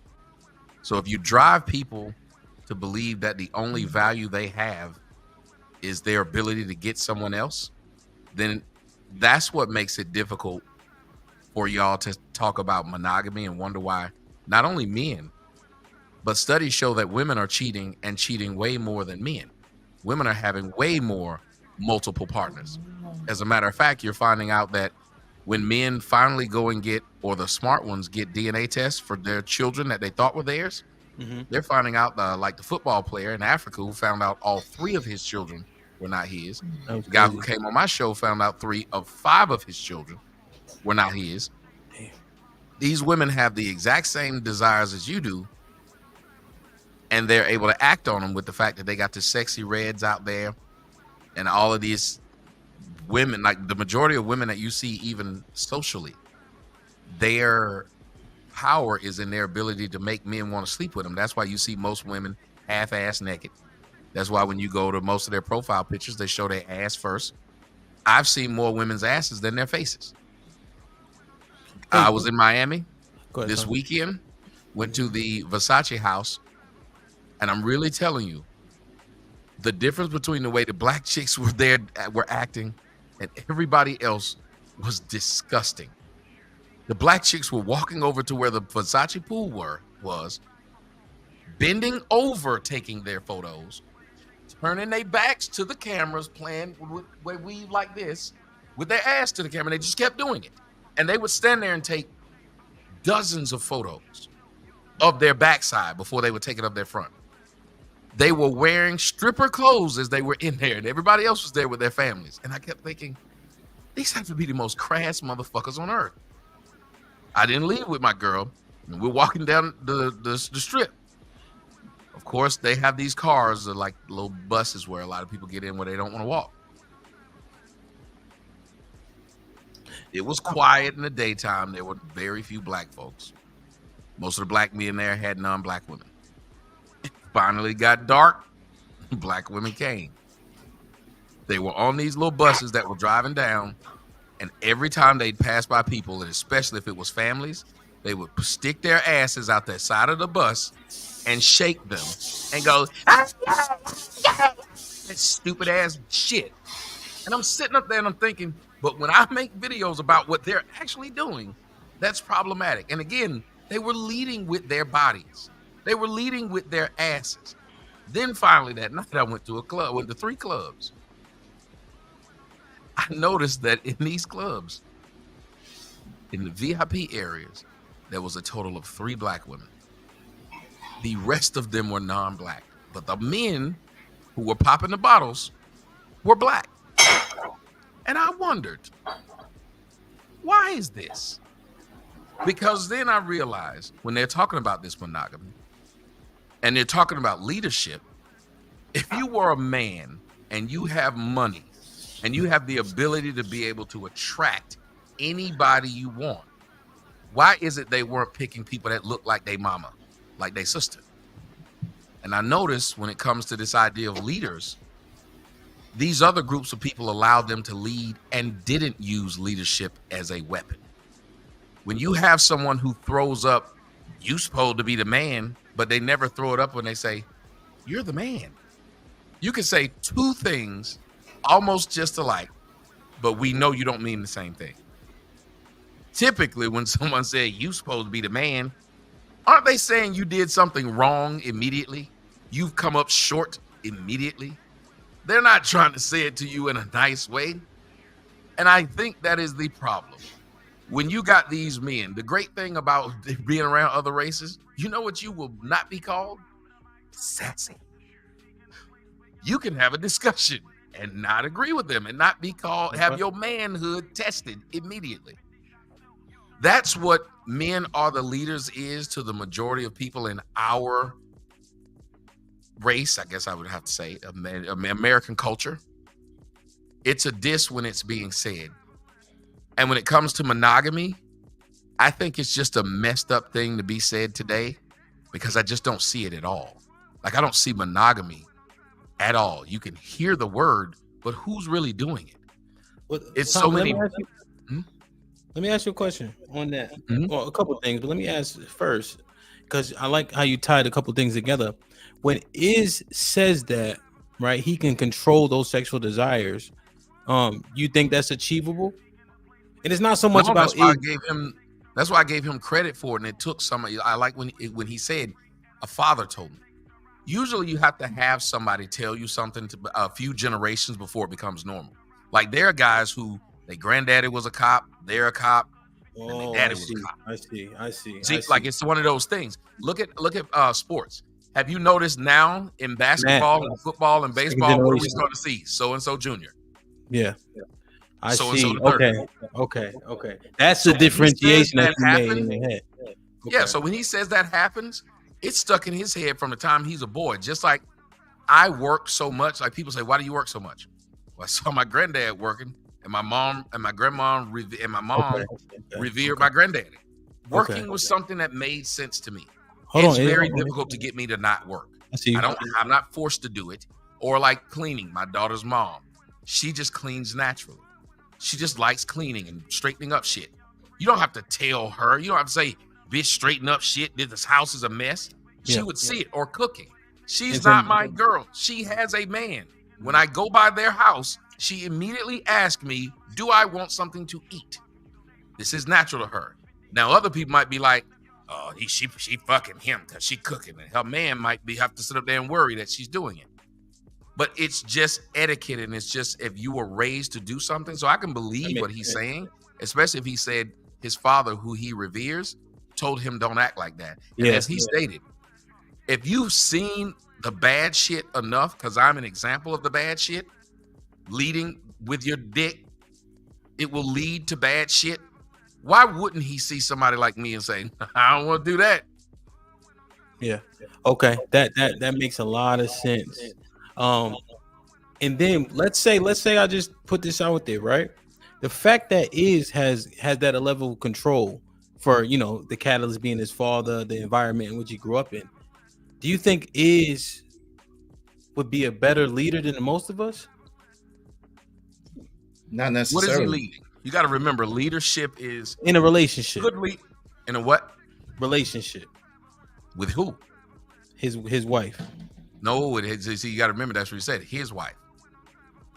Go ahead, break it down. I might not be a good leader for his wife, but might be a good leader for someone else's. Better question. Better question, Tommy. Better question. Do you think that he would be potentially more successful with more women than a man who couldn't control them sexual desires? Oh, absolutely. No, I wouldn't say today, because remember I just ran down that whole list of what women are out here doing. Okay, watch this, Tommy. Even better crazy. If he was being successful, being monogamous, when these women are out here fucking out both draw legs, as my grandma would say. Even better question. The pool of women that are marriageable and not fucking out of both sides of their legs, what is his modus operandi? Would he be successful with more women out of that pot than like men that can't control their sexual desires? No, because then you'd have to say what are those women open to accepting? You remember you guys talked about women who were in the Muslim faith. They would be open to accepting it. They wouldn't have it. Or women that were raised like my grandmother. My grandmother used to tell me, and I didn't understand it until I grew up. She said, I don't know where your grandfather is during the day. I just know that that at 7 o'clock in the evening, he's at home. What she meant was it wasn't that she cared what he was doing. It was the level of respect in which he was doing it. There was not that a woman would walk up to her at the grocery store and be like, I'm fucking your man. It was a level of respect. And that's how but that was a different time. They felt it was different. But I do know some women like that. I've had some women, I've dated women who were maybe foreign or whatever. They didn't say, you have to be this in order for me to be this. They were that regardless. Like a woman who cleans. She's clean regardless of if you're dirty. A woman who's monogamous and is not going to cheat on you, she's not going to cheat because you're cheating. It's just something she's not going to do. It's just like a man that doesn't hit women. He's not going to just hit women all of a sudden because someone does something. He just doesn't do that. If you don't sleep with men, you're not going to find a reason to find yourself in the bed with a man. So that's the difference. So if he finds a woman, her mindset should supersede what his is. I got you. Her mindset should be, I'm going to make this work. Just like his mindset should be, I'm going to make this work. As long as we have things that are dependent upon, we'll always be let down. Because what is man known for doing? Letting us down. Can I add this one caveat, please? Because I think it's important. There's nothing really special about me, right? The thing is that I don't put myself in bad situations. I think that that's really, really important. Like, for example, I don't watch porn. I never been into porn. Like, I don't put myself, I won't go to the strip club if I have a girl. There's certain things that I'm absolutely not gonna do because at the end of the day, I am a man. So I don't put myself in a position to try to look at a woman in that way. You know what I'm saying? A woman in clothes. Listen, think about it. Think about how much desensitized we really are to this stuff anyway. We see naked women all day, every day. All you got to do is put on Instagram. All you got to do is put on Twitter. It don't have the same effect. I'm going to be honest. I don't even like, at this point in my life, I don't even like to see people doing their thing on movies. I don't want to see it. So it's like I just don't put myself in certain situations so I can fail. That's the only difference about me. I think in a lot of people, I'm not going to put myself in a position that I could fail. So now one thing I do need the clarity on then. It ain't about that you don't have the desire, is that you control your environment. Well, it's both because I control my environment, I don't have the desire. Does that make sense? Listen. Well, I'm listening well. So here's the thing. It's a distinction. The environment wouldn't matter if you could control those desires regardless.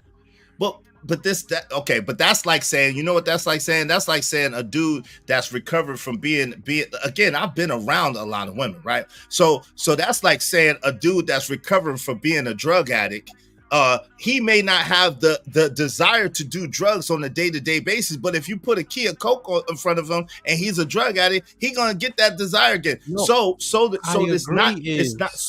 overall, he don't have the desire to do it.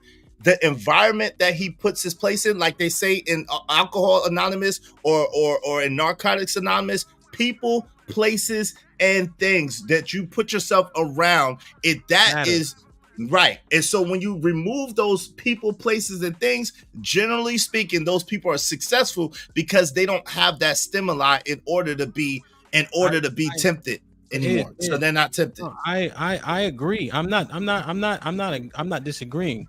However, you have the dude who, would you say he do dope? No, he must snort coke. So with the key of coke in front of him, right, he gonna succumb, right? So he stays away from it. The dude that controls his desire, that you can sit the key in for coke in front of him and it doesn't matter. That's all I'm saying. I'm not saying that the end goal doesn't result in the same thing, but you have to steer away from certain things because they can be a catalyst for poor behavior. That's all. But that doesn't mean that you have the desire before that stimuli is placed in front of you. Go ahead, Tommy. Okay. That's what I wanted to say. And let's There's get a lot of Ian things after that Tommy people goes, don't right? even. I wouldn't have had the desire to work had work not been put in front of me, and me being told that that's a good thing for you to do. That's why I brought up earlier. I said you have these women and men that are judging other women and men by telling them you ain't ish because you don't get no pussy. If you start telling people that, whether they have the desire to do it or not, that will make them start thinking that this is the thing to do. It's like men and money. I don't think they'd be running after money if they didn't realize men who had money got women. Got women. That's why more of them trying to do it. Before me doing even this stuff, there wasn't a bunch of men doing it. When they saw what came with me doing it, everybody got a show now. That was something, and the desire was put there. Nobody went to school and wanted to be a broadcaster. They ain't got no broadcasting degrees, yet they all want to broadcast. Where'd that come from? They saw it, and then they had the desire of something that they never had thought of doing before. So what he's saying is actually very true. I used to play basketball all the time. I ain't played basketball in years. I used to wonder, why is it that, how these niggas just stop playing basketball? I always play basketball to the day I die. And now I have zero urge to get up and play ball. I don't drive by a basketball court. I will drive by and reminisce. So what Izzy probably does is see some bitches with fat ass and reminisce when he used to, and then understands that where I used to versus where I am is two different places in life. Okay. There are women who probably do the same thing. See a single woman be like, Tommy, let me inquire about that analogy. I would argue, because I have that similar feeling when I look at the guys playing 9-man flag football, which is full contact, except you just got to pull the flag. I know that I don't have the same ability anymore. So my desires, like, I think I'm gonna play 8-man and play quarterback with the girls, so I don't get hit, because I can't do it the same way I used to do it. So that the reason why we don't feel the same urges, because we don't have the same capability. Because there was a point in which I still could have done it. I was still able to do it, and I cut it out. It wasn't like I became fat overnight or lazy overnight. This was years of work. This was years of putting this together. So you got to a point where you said, I don't want to do this, or I'm not doing this. Just like I used to always go to the club. Yeah. Something happened, and I have zero urge to go to the club now. Now that one, yeah. You understand that one, right? Like you have zero urge. Because I can still you go. You were too old to stop going. Tommy. So are you saying women? Tommy, are you saying you don't have urges either? I ain't saying no shit like that. That's what he. Why you doing that, Tommy? Hey, I can't tell that. Hey, I still got to go to the Lord. I got to go to the Lord. This is the thing. We can't tell. Respectfully, we can't tell him he's lying, but we can also say we don't believe he's telling the truth as well too. But if he truly believes that way, he truly believes that way. But and this is the problem that happens with this too. There'll be more pushback, especially from our sisters. Our sisters ain't saying nothing from when the man tells the truth than when the man possibly is lying, which is problematic to me in majority of these cases, where when men tell the truth, there's pushback, but when men possibly could be lying, there's no pushback. Because I would ask the sisters, do y'all believe with the men y'all may be with or entertaining or in a relationship with or dating that they don't have no urges of other women? Well, why do we care if he lying or not? Hold on, Tommy. Then you can ask the question. Hold on, Tommy. Hold on. Because they just want to make, they want to push agendas. That's why it's Patty. That's why. That's all it is, Tommy. No, Tommy. This happens. They like to push agendas. No, I don't push no agenda. It's about having an honest conversation about the way men interpret the world, view the world, and how we're not talking about how women view the world right now. But that's a good question. Why we acting like all men are equal though? That's the crazy thing. It's not about being equal. Let's do this. Let's do this. I want to get the answer. Then Eve been waiting patiently. I want to get Ian. But Tommy, that last one about the club, 100%. I be DJing. I be out the door. You know, you gotta right.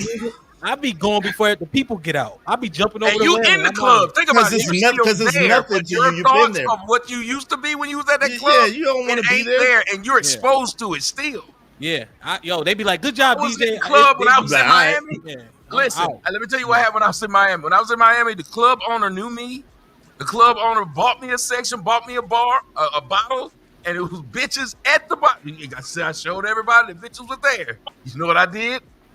Left. I said, my girl in the hotel room, let me go back where I'm from. It felt like this. I don't need to be here. Yeah, that was That's a good. what it felt like. And it wasn't no one forced me to. I just said I don't want to be here because.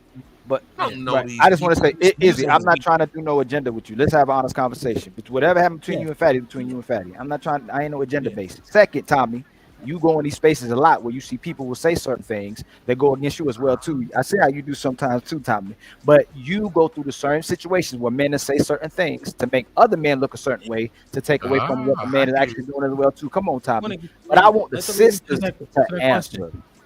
Yeah. Do they think? Do they believe him? And then two. Well, why him though? Let me ask you something. Let me ask you before they answer. Why does it matter even in these lines? Because we know there are men out here called gay.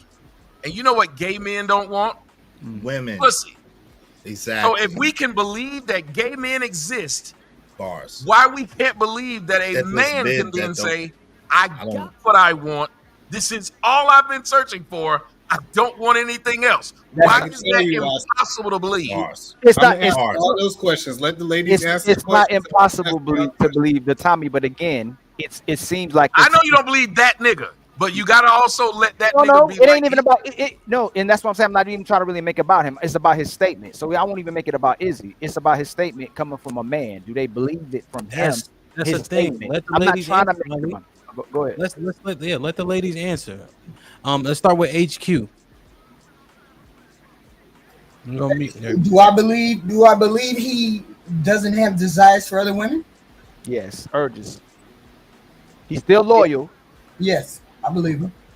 Okay. And you believe that the decent amount of men can achieve that, like Iz had? Okay. What's the why behind it? Quickly. Because if there's men who cannot stop having desire, there has to be men who have stopped having desire. That is life. It literally is life. Alicia, There has to be another side. That's a great answer, actually. Alicia? Yes. I would believe him. I would take the time to get to know him and determine his character. And if he said that he didn't have urges, I would believe him. You don't. I'm saying from what you know now. What you know now in terms of a man. Why would you get to know him? I don't have sexual desires for other women while I'm in my relationship. Do you believe that? Are you inclined to believe it? Yes, if that's what he says, if that's who I'm with. No, not with. Just when you hear. No, she's talking about this man. He at the bar, and you try to holler at him, and he said, "Oh no, I have no interest." No. Some random guy. No. You don't believe that? Why not? If he just turned you down, though. Hold on, Tommy. Why not? Not even that. She's just saying, just right now, just objectively on the panel. Why no?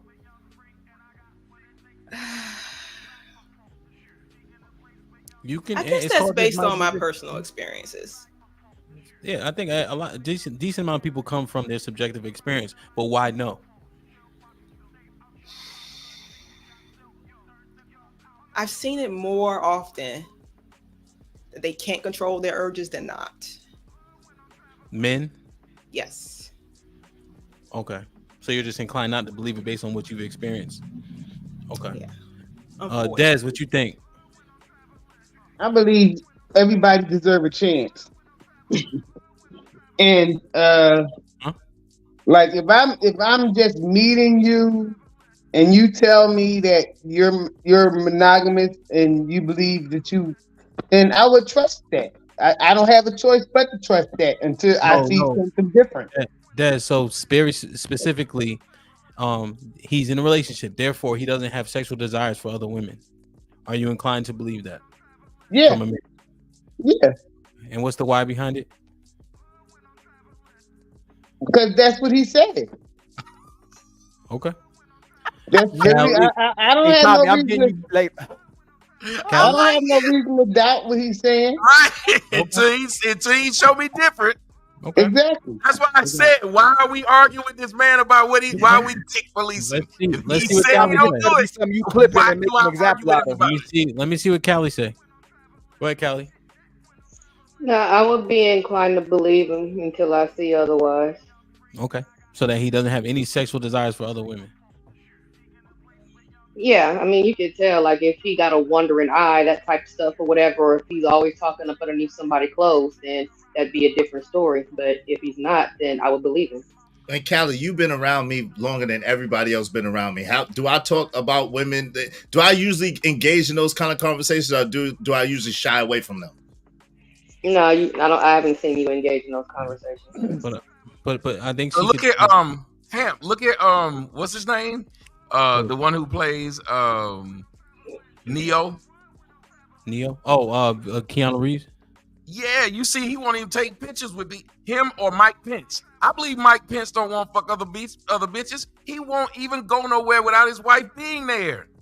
Yeah, Keanu Reeves don't take no pictures with no women. Sure won't. He put his hands up, and his woman is old. His woman old and gray. Yeah. So it's interesting that the women said that, because truthfully and honestly, I'm not saying that it's impossible. I think a monk who locked himself away from society can say that they don't have a desire with women. I think that's possible.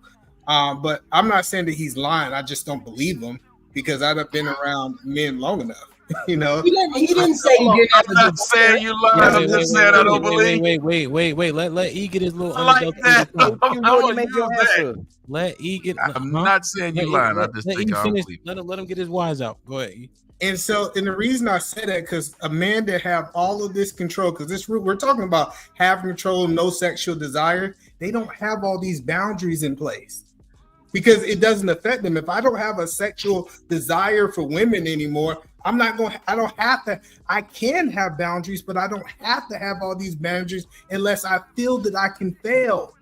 See, when a person put all those boundaries in place, they say, hey, I know that I'm weak in this area, so that means that I have to be able to put certain things in place that I don't fail. And I don't want to be long-winded. That's why I just don't believe him. If he said I go to the strip club and I have no sexual desires, I believe it. But hold on, Tommy. The premise for his woman, though. Hold on, but the premise is off, though, Tommy. Let me tell you why. The premise is all off, because what Fatty asked me was, do I go around and do I have desire for other women? And I said no. So again, if I'm a dude that's been with I've been around a lot of women. So for me to say I could put myself, I'm a human being at the end of the day. I'm not a monk. And I like women. So if you tell me to go to a place where women are scantily clad and then they're touching me, to say that I won't have desire for them, that would be the lie. But if just women walking around just willy-nilly doing their thing, no, I don't desire another woman. But because I'm smart enough and I'm self-aware enough, I don't put myself in a position that that would activate. That's what I'm saying. I get that. So I don't know the conversation you and Fatty So the had. premise is off.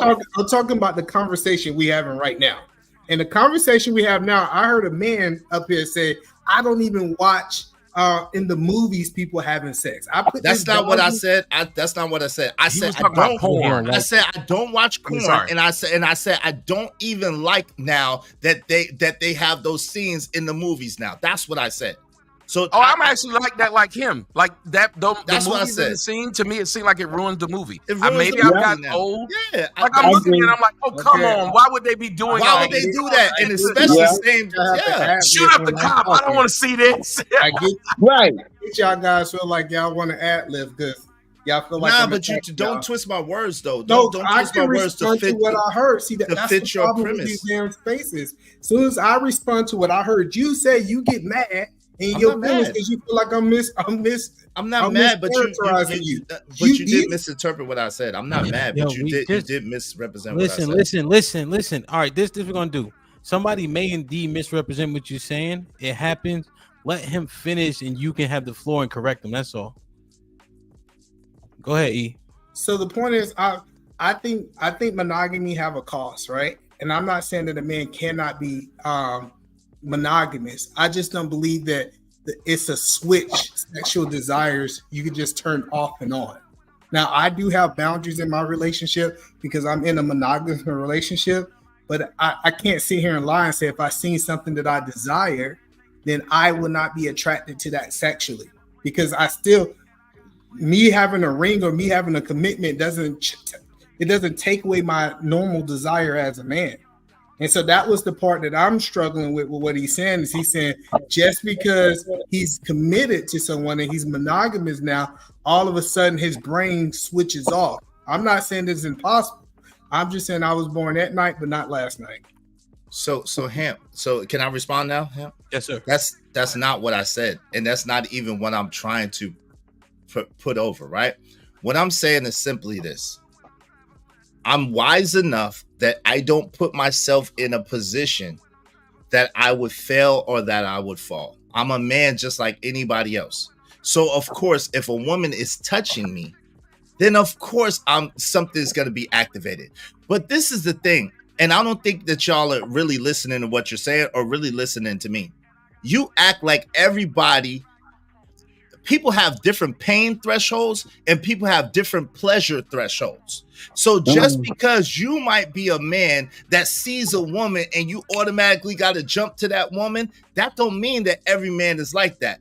There are men that have been around a lot of women and it takes a lot to stimulate them. It takes a lot because they've been around it. They've seen it. It's in abundance. So they're not even tripping over it at all. It's just there. So my pleasure threshold might be much higher than yours. Meaning, when a woman starts touching me, when a woman starts kissing, then I might be in a whole different zone. But it takes a lot more for me to get, and then I'm much older than you too. So you gotta take all of that into consideration. I'm older than you. I got a lot more experience than you. I've been around a lot more women than you have, and all of that combined. So when you take all of that combined, yo, you got to understand that we're not the same. Just because you operate, hold on, let me finish. Just because you operate and think a certain type of way does not mean that all men operate and think that same type of way. Different people, just like hold on, let me finish my statement. I'm gonna bring it home and let me finish my statement. Just like there's some people that there's some people, do you see, that could put the fire underneath their arm and do like this and the fire's under their arm and it don't burn them? Just like there's people that could walk across hot coals and it's nothing. Just like there's people that could dunk and could hang in the sky for long periods of time.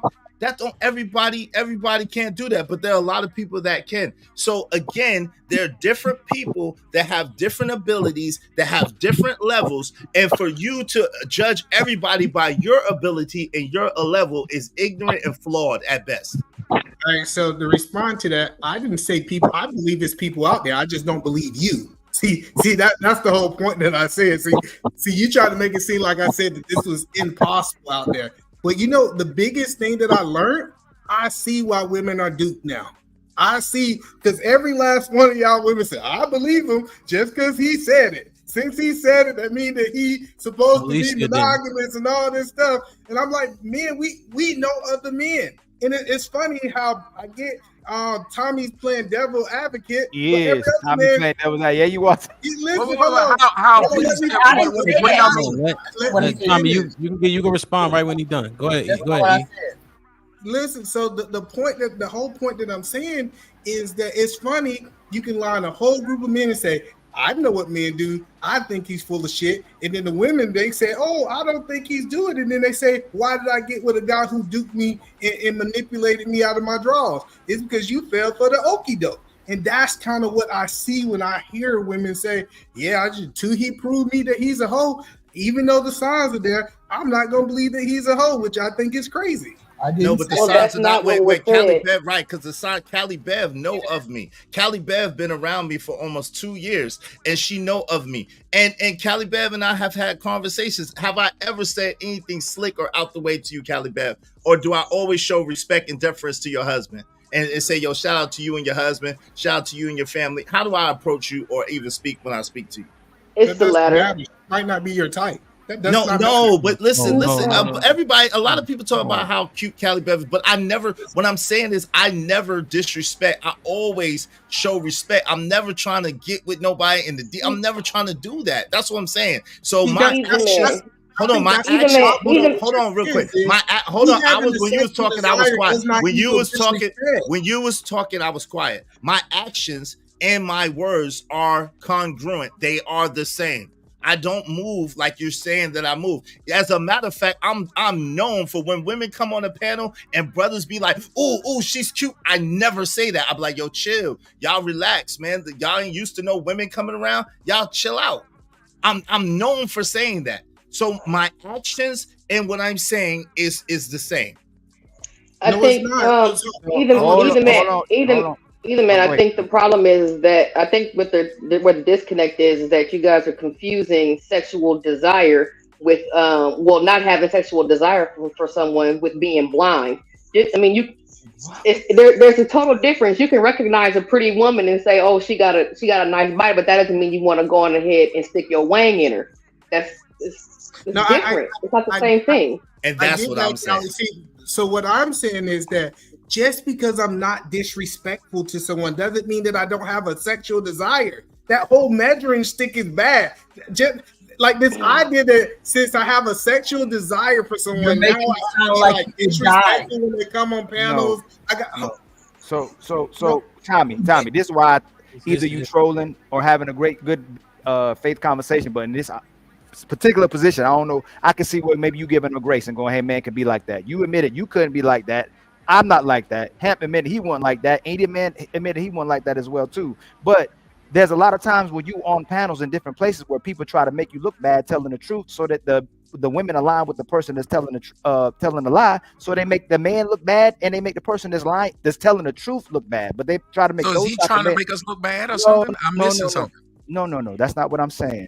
And that's I seriously doubt Tommy is co-signing Israel to have us women on his side.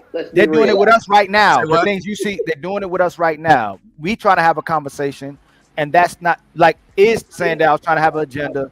This is supposed to be something where I'm trying to make you look a certain way, or I don't believe him for some type of. That's not it at all. But y'all said I was doing it, and I don't even know how. Right. Because y'all both just said I was doing it. You know why I say you're doing it? Because when I see you, I give you a lot of credit for being one of the biggest truth tellers, regardless of what I may disagree with you about. You're extremely intentional in the conversations, and you. So why do you believe I'm not telling it now? Because we all say we still have those urges, and then you believe you're taken to what he's saying, that he believes in the urges when he tell you that he has to remove himself from them spaces. He used to chase a lot of women as well now, a lot of women as well too, but now he has to remove himself from the positions to not have. I explained why I would believe him. So why would you still then look at me? Hold on. No, hold on, top. Before you, y'all are talking about two different situations. He's separating himself from somebody bouncing their ass into the lap, as opposed to looking at somebody walking down the street. I'm tell you right now, we've been doing a lot of interrupting. There's no need for it. Let's do this. Let's. And I'm asking. Can't demand nothing. I'm asking. So let Ali finish his dialogue with Tommy. Right. Let's try to be concise as possible. And Callie, you can give your 2 cents after. All right. I see that. There should be after Callie does. There shouldn't be nobody going at each other. There should be no ad hominems. Everybody should have the right to their opinion. The only red flag to me is that I would even more so be able to believe him if he would even go, you know what? I understand that a lot of men are like that. I was like that. And at this point now, I'm not like that, but I can accept if you still don't believe me. And it's a good faith conversation. But when it's making didn't he? Yes, I did.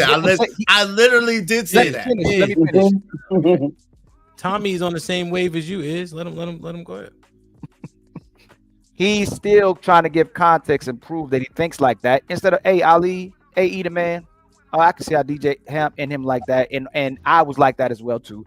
I'm just not doing that, and the conversation moves on to something else.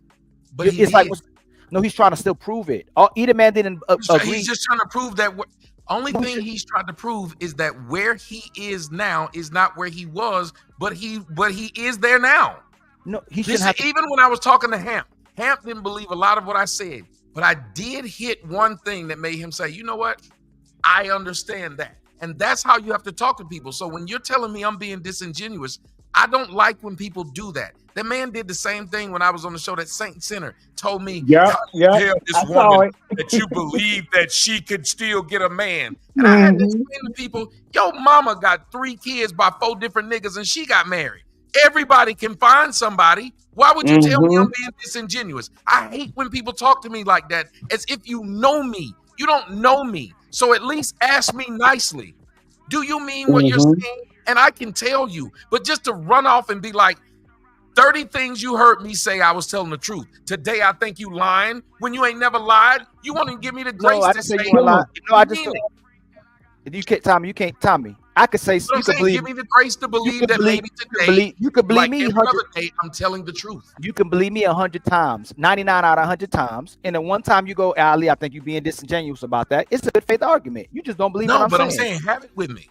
But don't just say it like no. Because I just told you. Hold on. Did I say you a liar? Did I say you a liar? No, what I'm saying, you said no. You said that you believe I'm being disingenuous. In this moment, that's all I'm I'm asking you though.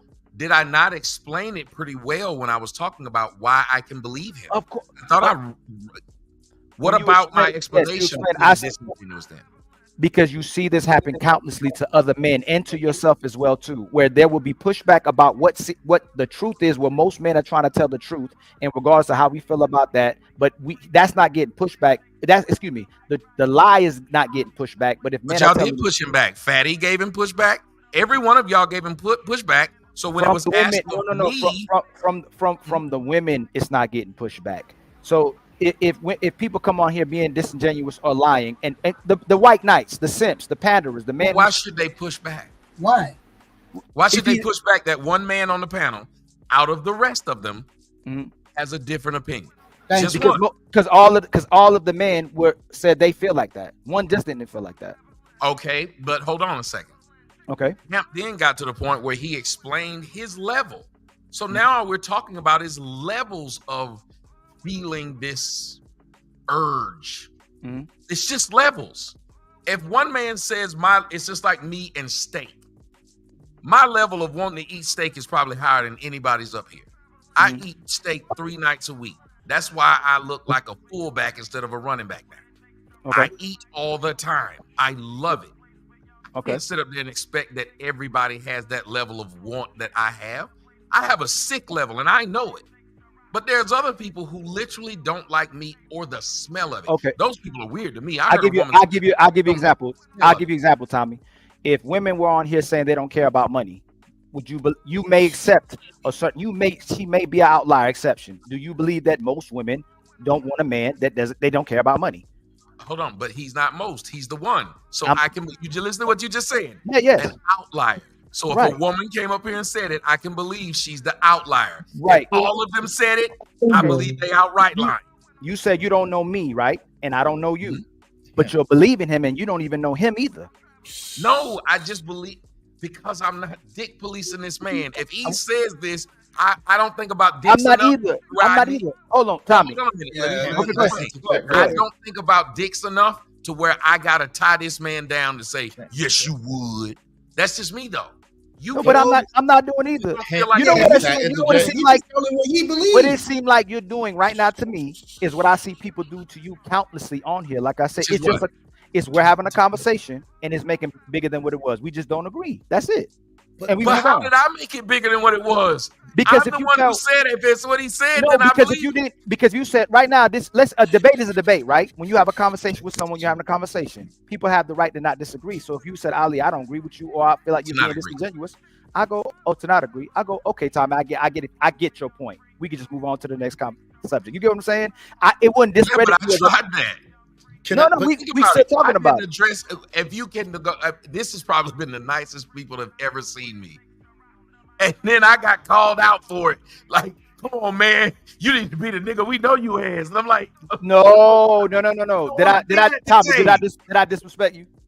Can I? Ham, no, can I interject real quick? You did. I know you did. No. Even now, like I don't see why you're even taking this way. No, I don't know. Tommy, hold on. Is you moving too fast? We talking. Nah, come on, fam. Nah, I didn't interrupt you. Hold your. Yo, you taking all the time, man. You have interrupted me. Control yourself. It can't be the people that make content who don't understand how the panel should flow. Come on, fellas. So let's do this. Ali and Tommy, if you don't mind, close it out. I really want Callie to get in, but I know that you want to give your 2 cents considering you are the topic of the conversation to a level. But keep it concise, and then I'm getting Callie in no matter what. Ali and Tommy, if you don't mind, close it out real quick.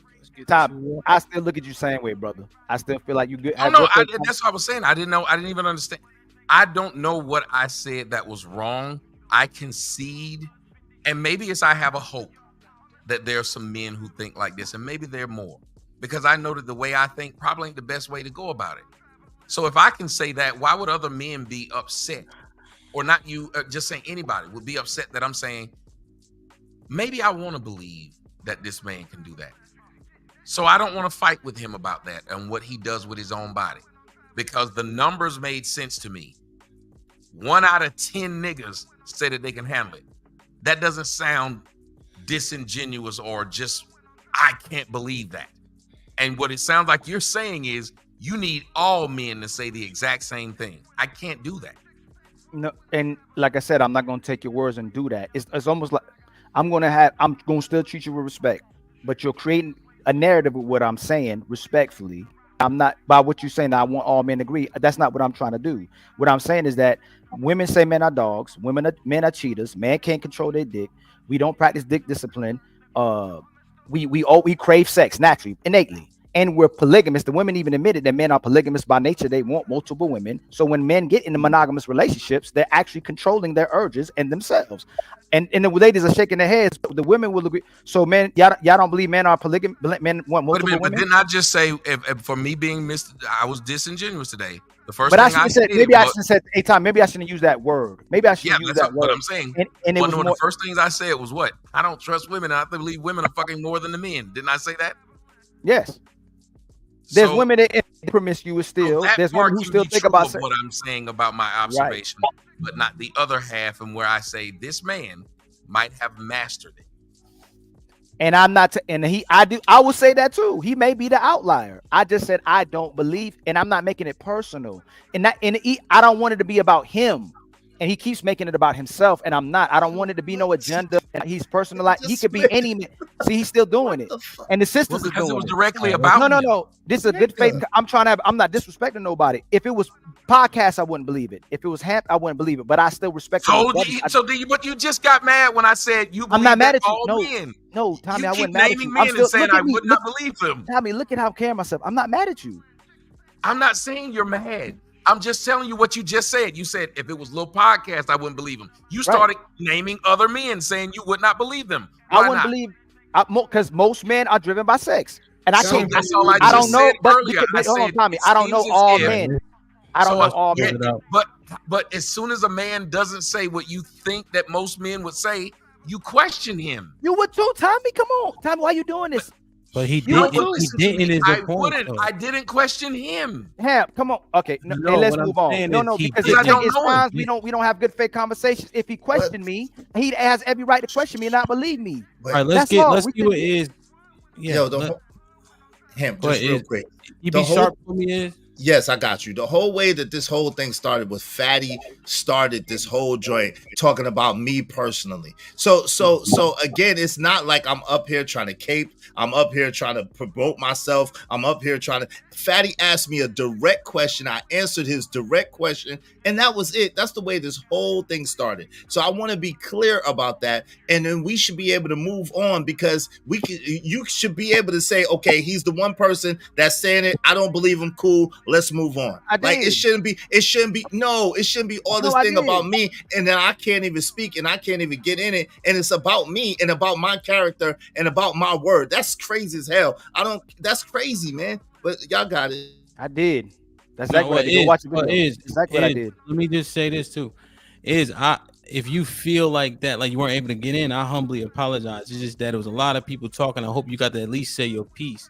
Did you have an opportunity to say your piece? Because even though we try to take it off you, to be honest, it was kind of on you. So I was just trying to get the microphone moved around. So if you want to finish your piece, by all means. I think it's been belabored too long. All I'm saying is I think it's been belabored way too long. All I'm saying is just wild that people can call another man a liar and say he's lying, he's a liar. That's bizarre, like, because I'm expressing what I think because I was asked. I didn't volunteer it. I didn't come up here with a cape. Nothing. I was asked. It was supposed to be a got you moment, but I was asked and I answered the question directly and honestly. So that's the unfair part about it. But it is what it is. Fair is for All right, pigs. cool. Okay, I see. All right, so you was able to get your shit off. You just saying, all right, I got you. Okay, cool.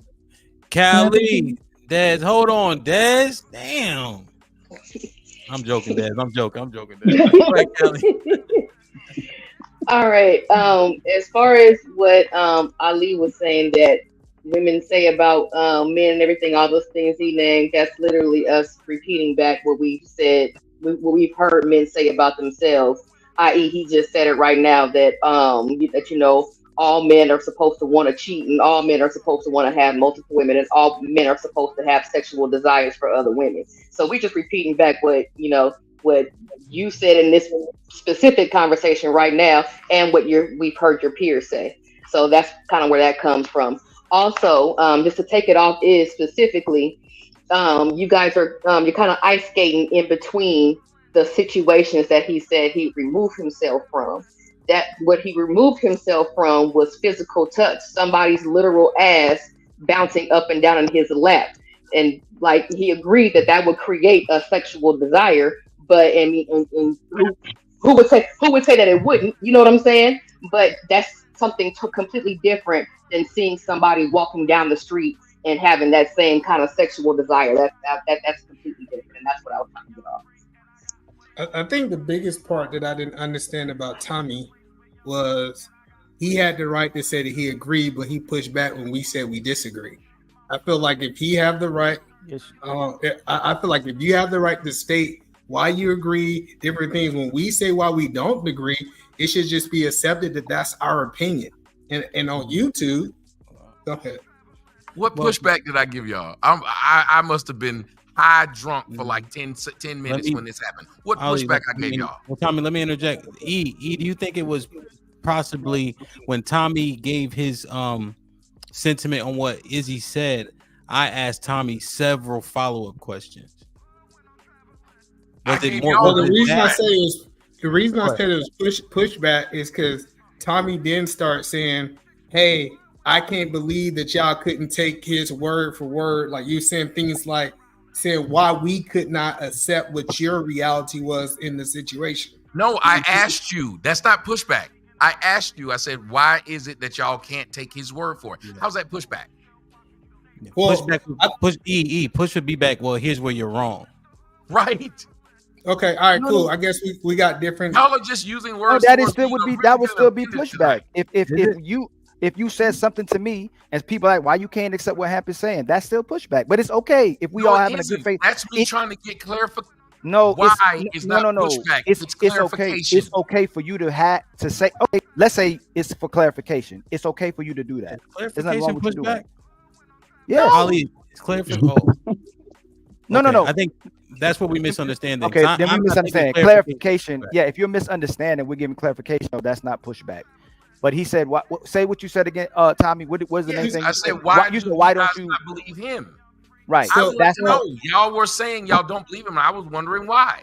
That's what I'm saying. Why you asking him why we don't believe him when we actually why do you believe him? That is pushback. I had no problem. Hamp asked me why do I believe him, and wait a minute, Hamp. When they were asking me why do I believe him, did I think that what they were asking me was pushback, or did I answer it with glee? So hold on, I was using the definition. I thought everybody was generally clarifying with the exception of the initial discord.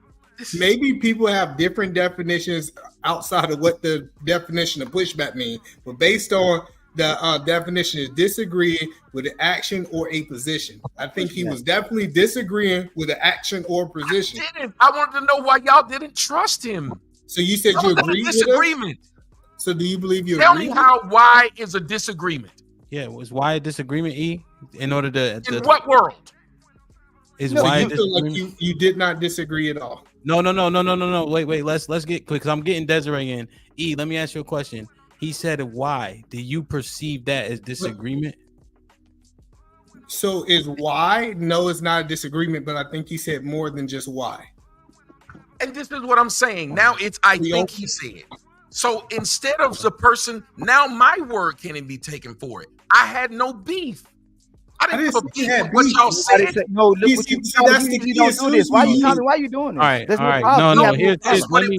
I had no beef with what y'all said. I just wanted to know why. Let me. He's saying beef. He ain't saying it is beef, but he said he was asking a clarifying question. Beef would be synonymous with pushback. He just used it as a colloquial term, but he would have said no. You guys are wrong because of X. But he said why. Why is not? Yes, I just wanted to know why. If someone is saying this is what you should do, right? And if I say why, am I pushing back? Yes, we didn't move on. You're asking why we don't believe him. And if I turn around and said, hey, Tommy, why do you believe him? It's still pushback. We have over here. Hold on, Tommy. How about this? I think because we don't have a lot of interactions, we don't know each other like that. It seems like I'm saying you're beefing. That's not what I'm doing at all. We set these panels. If I disagree, Hamp will go, Ali, you got pushback. I go, Hamp, you got pushback. That's how we use that word over here. I'm not trying to say you beefing. I didn't say you were. No, but you even were wrong. he explained what I was saying about pushback.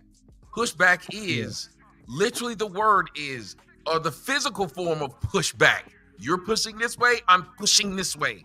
Pushback in an argument. It's when you've said some things. I'm going to now say some things anti what you said. That's what pushback is. I literally was just asking for clarification of why no one could believe what this guy was saying. Yeah. Let's Des, what you got, Des? Well, I agree actually with Sotomayor. First of all, we heard that he's married, right? E? Yeah, well, I don't know if is he married? Not E. He's in a monogamous relationship. You're in a monogamous relationship. Mother of his child. Too, Number one. Well, number two, you over 40, right? Dinosaur. What's wrong with being responsible? You get a certain age, testosterone eating the same right now. We gotta add testosterone we gotta take a blue pill just to fuck. What, I'm not even trying to be funny. Time. Go ahead, Des. What's wrong with being a responsible man? He's being responsible. What's so hard about that? What's so wrong about him being a responsible man? Every man ain't out here just trying to jump on everything they can get a piece of. Missed it. Okay. What's wrong with that? Yeah, he's being responsible.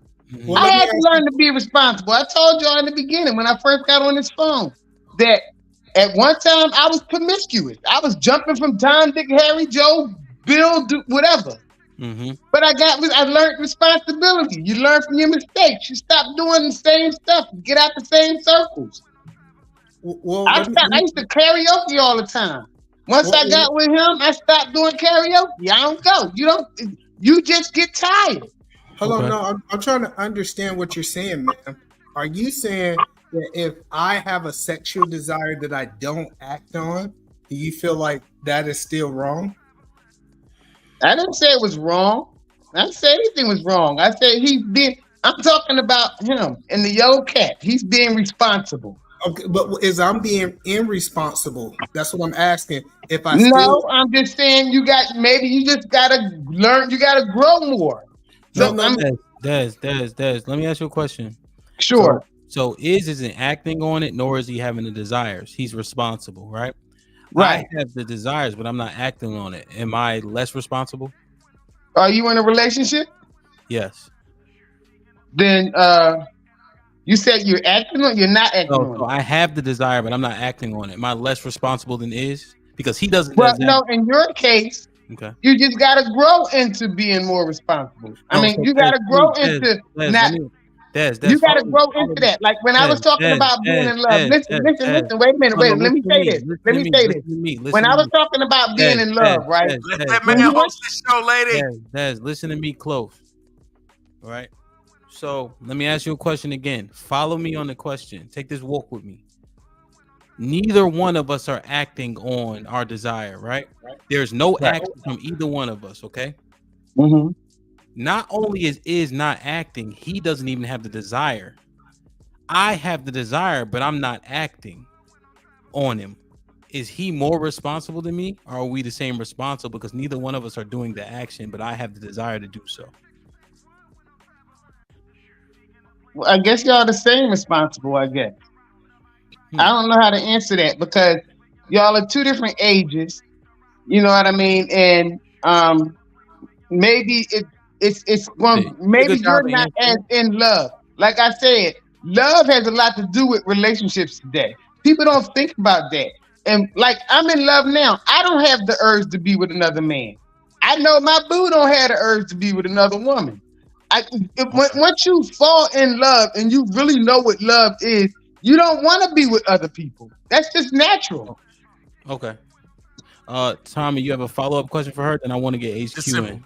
You are actually more responsible because it takes more for the person who has the urge to stop than it does for the person who don't even think about it. It is more responsible. It's just like the person who is the alcoholic. It takes more for them not to drink than it takes for you who don't like drinking. So that person is more responsible because they believe that there's a higher purpose for them not doing it. You, Hamp, believe that whoever you're with is a higher purpose for you to deny yourself.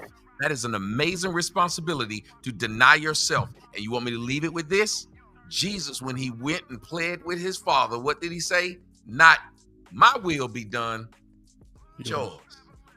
And that is a higher calling when you can say, I will sacrifice for the greater good. And that's literally what you're saying you're going to do for your situation you're in. That's you. Word. Yeah. Okay. You know, shit like that. HQ, did you get to give a thought? Right now. And then we'll get beans and beans. What's popping? I always believe there's a cold and a hot, a white and a black, a young and an old. So if there's men on the other spectrum that have a raging desire to be with women, then there has to be men on the other end who do not have that raging desire. And when he said he does not have that raging desire, I believe him for that simple fact that I believe there's a hot, a cold, a warm, a lukewarm. It's just an opposite of what he said, period. And all the other men that fall in the middle are average. Desire, no desire, in the middle. That's it. He said you don't have it. I believe it. Average. Do you think average more closely aligns with desire? Average, yeah. But he says he doesn't have that. It's not that he said he didn't have the desire. He said he doesn't.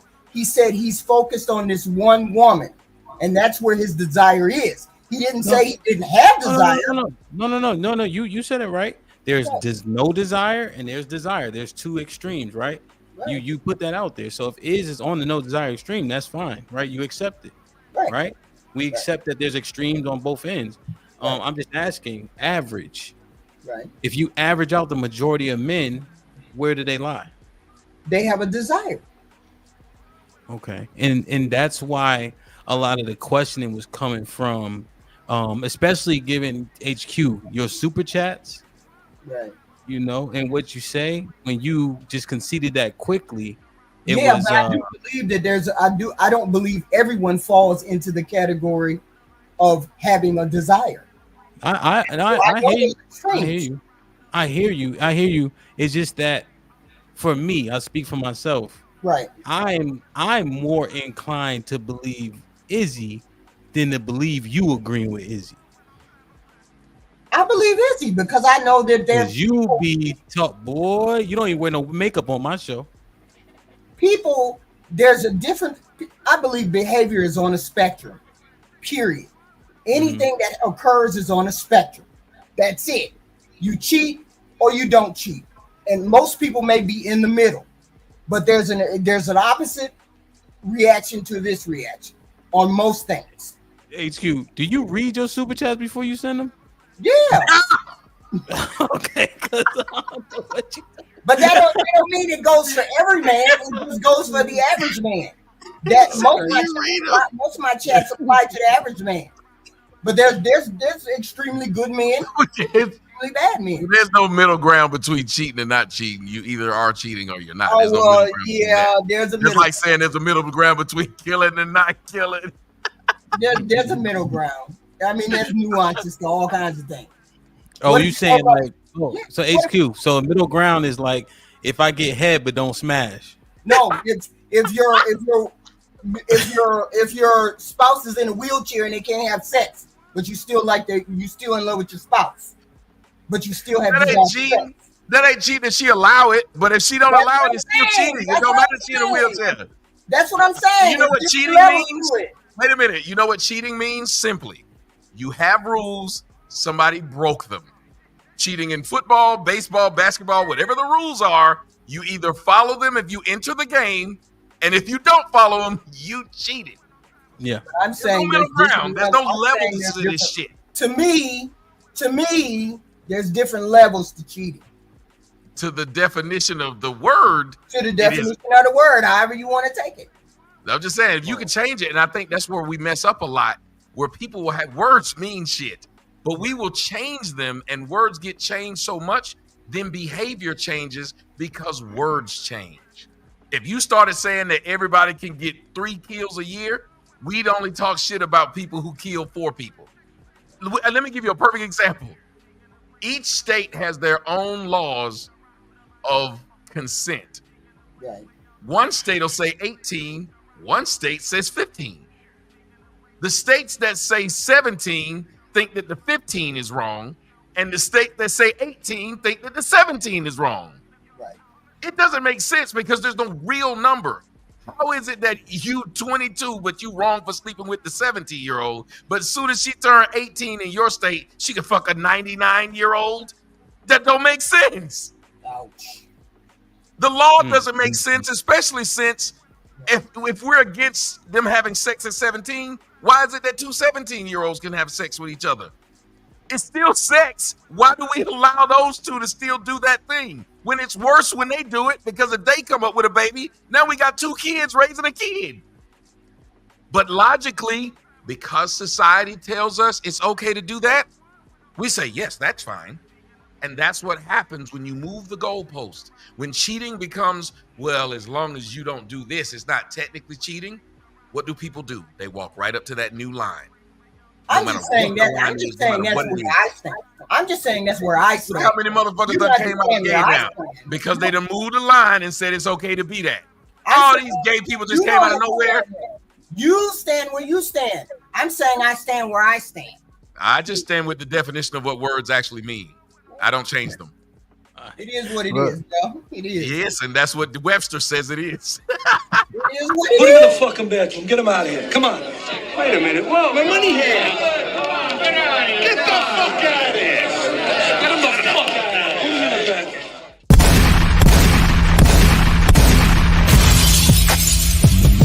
Niggas want me dead. Watch your step. Put prices on my head. To cock my shit and I pop my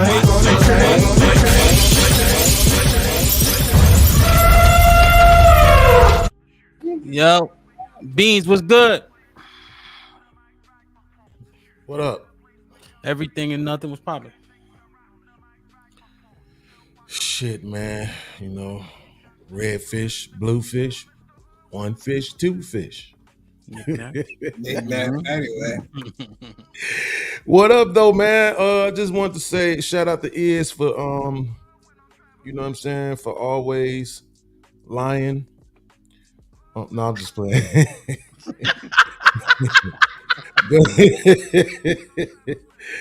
Go ahead, ask me a question. That nigga said shout out to Iz for never telling the truth.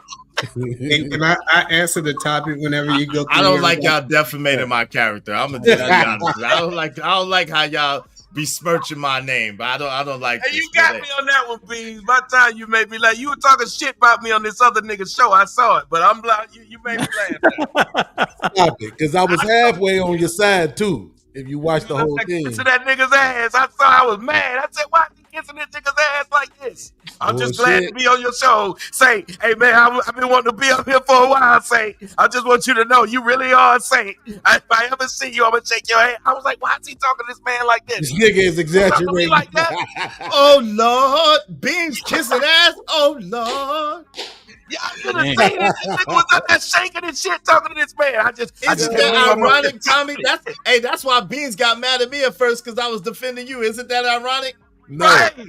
Now, Tommy, now you know what you just did? Now you just forced me to have to react to it so nobody don't believe this bullshit you're doing right now.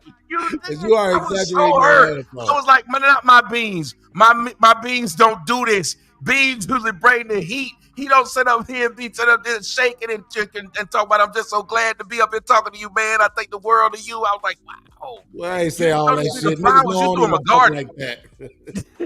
Let me read this real quick. He did this nigga a whole rose bed. I said, damn. Let me read this, y'all. Omar, what's popping? Damn, I got an echo. Somebody mute for me. Omar Smith with the 20 ball says Hamp and Izzy are both irresponsible. What? Why would two top guys not better the community by marrying more than one woman? Our sisters need great men. Brother, make our community better by taking more wives. Oh, I'm broke, baby. I ain't got no money. Bullshit. I see you shining, nigga. I can smell a motherfucker with money. Even Ray Charles can see you got money. Yo, Ed, salute, my brother. I appreciate the 10. You heard? Yeah, Assalamu alaikum, Omar. I ain't gonna be able to do it though. I ain't gonna be able to do it. Oh wow, boy. As able to, I want to hear Tommy more. I want to fuss. UT with the $5. Oh, she said fuss. My bad. Fuck. Never mind. UT with the $5 says, "Oh, yo, y'all niggas is wild." UT with the $5 says, "Izzy, by you having to avoid the sexual situation shows you do still have sexually desires." One pill with the $5 says, "When you say something wrong with variety, then you're saying something is wrong with being a man itself. Men are born with it. We can't change that." Black Box with the 2 Canadian says, "Black women are the third gender man. Black men need authentic women." Reaper with the $5 says, "Salute Hamp, salute panel. Alicia look like Jennifer Lewis. Beautiful afro. Eat a man. Look like Panthro. Panthro for the Thundercats. Yo, never go hatless again, God. Oh God, he's supposed to answer the question. UT with the 2000. So y'all should always believe all men, right? I think based on HQ's logic. Mr. Payne was popping with it tonight. Monogamy is a choice that you have to keep making. It is prudent to be aware of what triggers infidelity and to avoid those instances. One pill with the $2 says, "This dude is lying. LOL. Yeah, I can't see this." As Ava the $5 says, what E is saying is that women believe Izzy. It's the same way I hear when y'all believe Crimson, Heat, etc. You guys are gullible and believe the okie dokie. Freezy was popping with the $5 says, "Hamp, look up and read my chat. Send the link." My bad. What's up? No captivity, Freezy. Yo, Freezy, that was fucking 30 minutes ago. Bro, whatever you was doing, you was in deep concentration. Man, they got me sweating, man. They arguing and all that. You know what I mean? I'm trying to get it together. That's my fault. I apologize. No, you good. American Negro has been a member for 4 months. Salute, my G. We have to knock off the baby mama shaming because I am a witness that baby mama box is very, very, very good. Just don't bust in her. Shout out to American Negro. Lauren Mack with the $5 says, "Tommy, watch out for the gout. Gets the best of us." Shout out to Wagyu.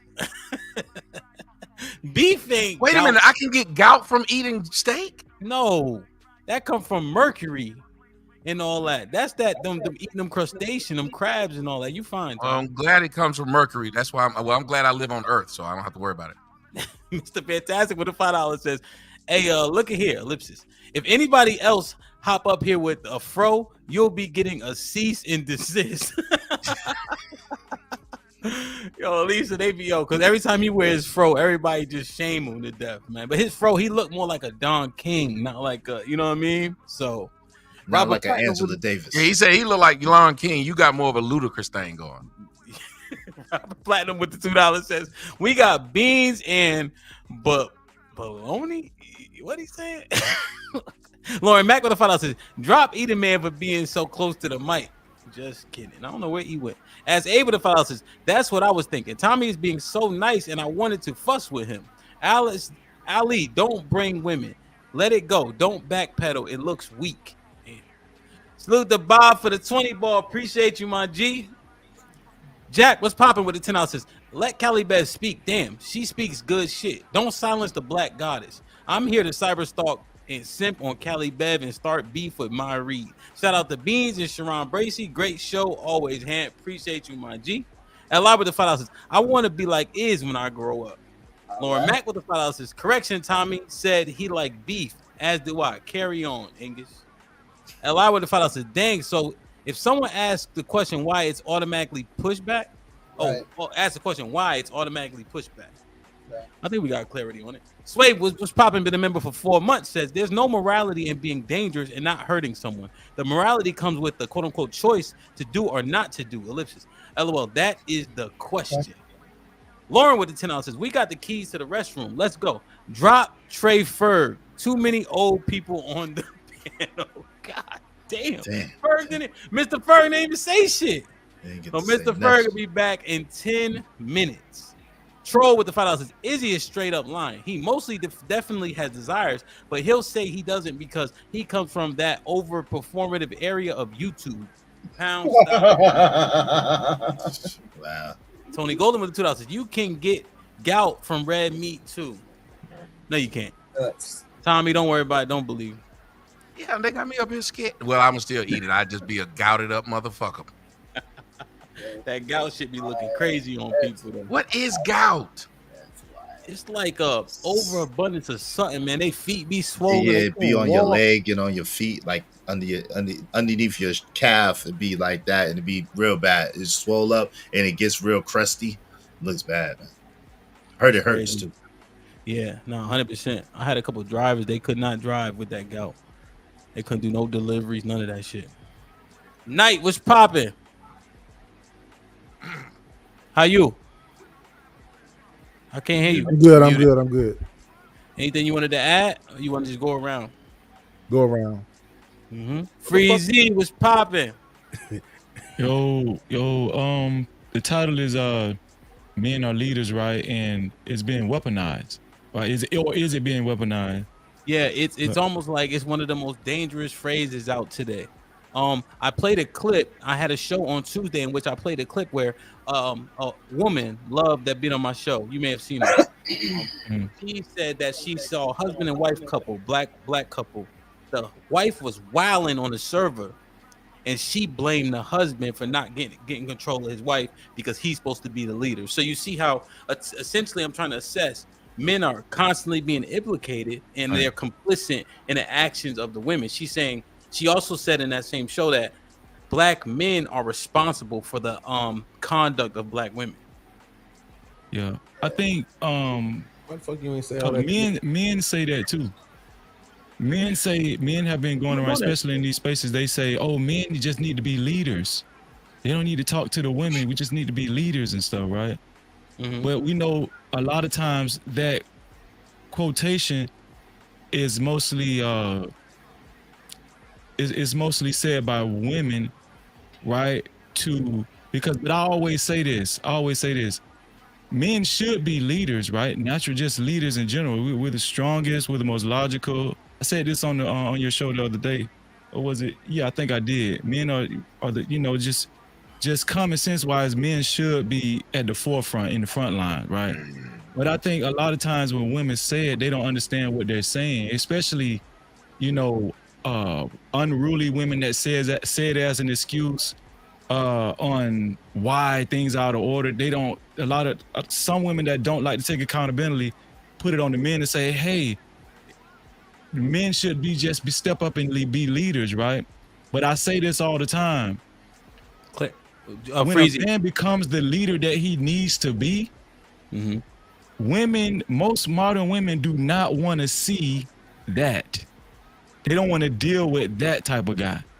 Because what it's going to take, like that guy that actually is on point with being a leader the way he's supposed to be on all fronts, most women just be talking. They don't want that. They don't want to deal with that type of guy. So they just say men should be leaders just to take off accountability about you know, a bunch of bullshit that they've already perpetrated or whatnot. That's my feeling. Because when a man actually fulfills his 100% leadership, go ahead, him. So in terms of where most women lie, you mentioned accountability and you said some. Where do the majority of them lie? Do they lie in accountability or no accountability?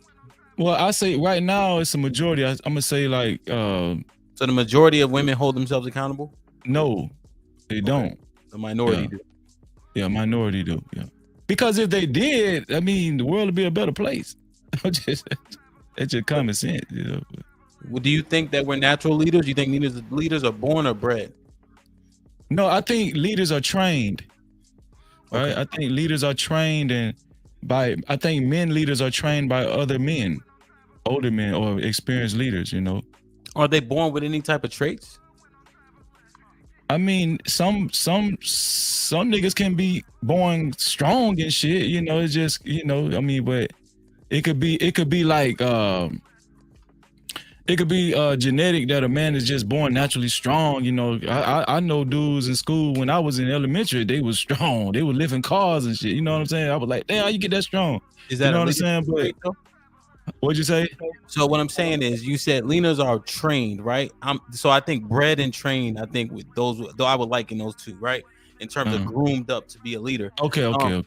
But in terms of him, is he born with specific characteristics that make him enabled to be trained to be a leader in the first place? Nah, kids just like when they born, we just like to play.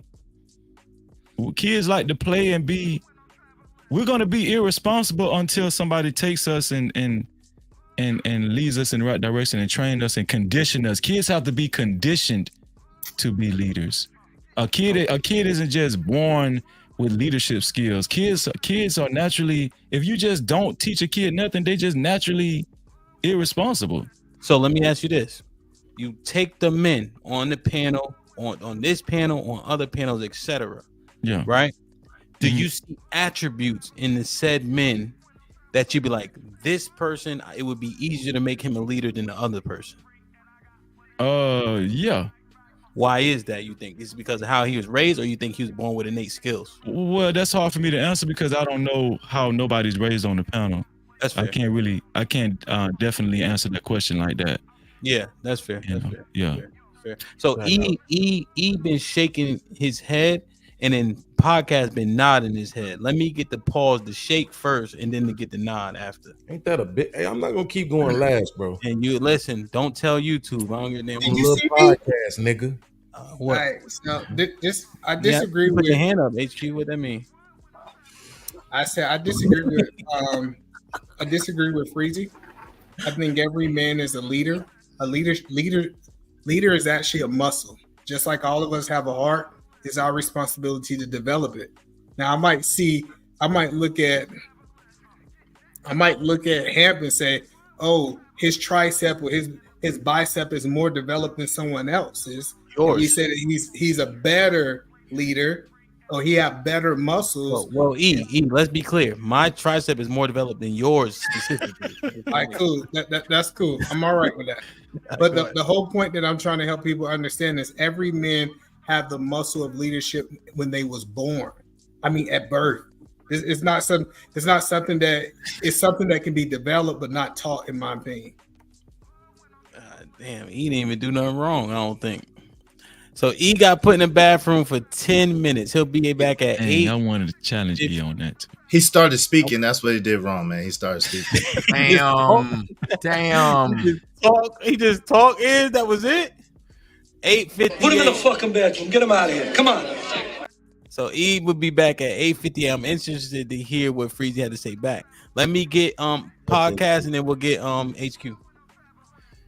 I don't know, man. I mean, it's a good question actually.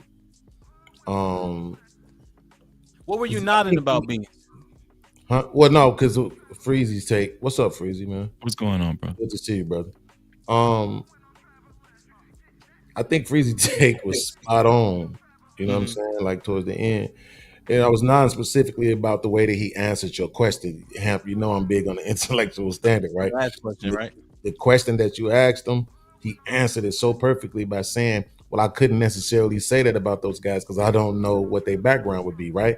Instead of trying to force an answer, right?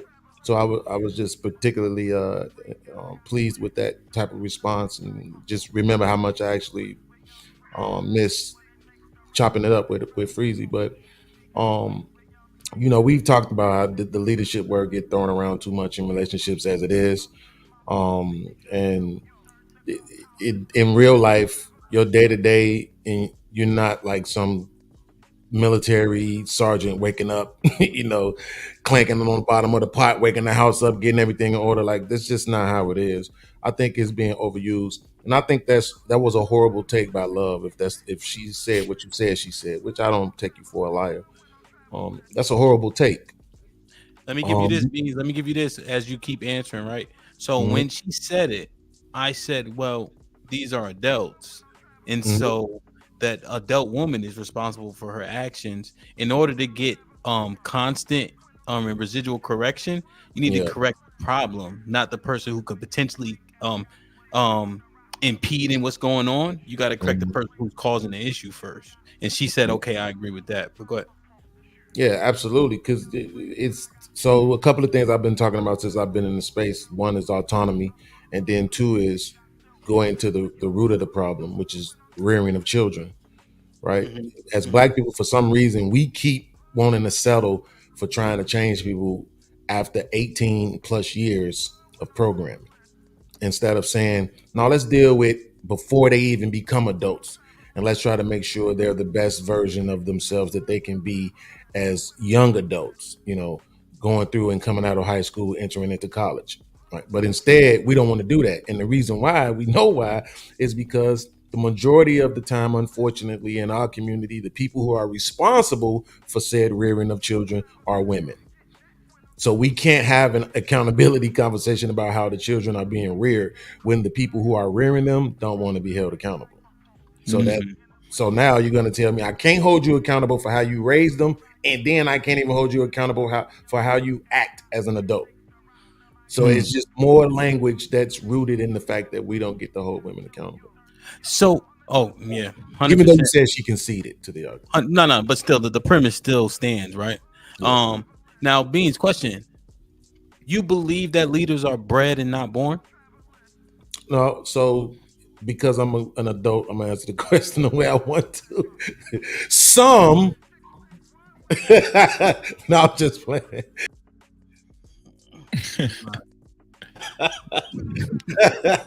No. So look, it's both, right? HQ said something earlier that he think I don't know that both and some are the damn near the same thing. They not though, right? Because both could be 80 and 20.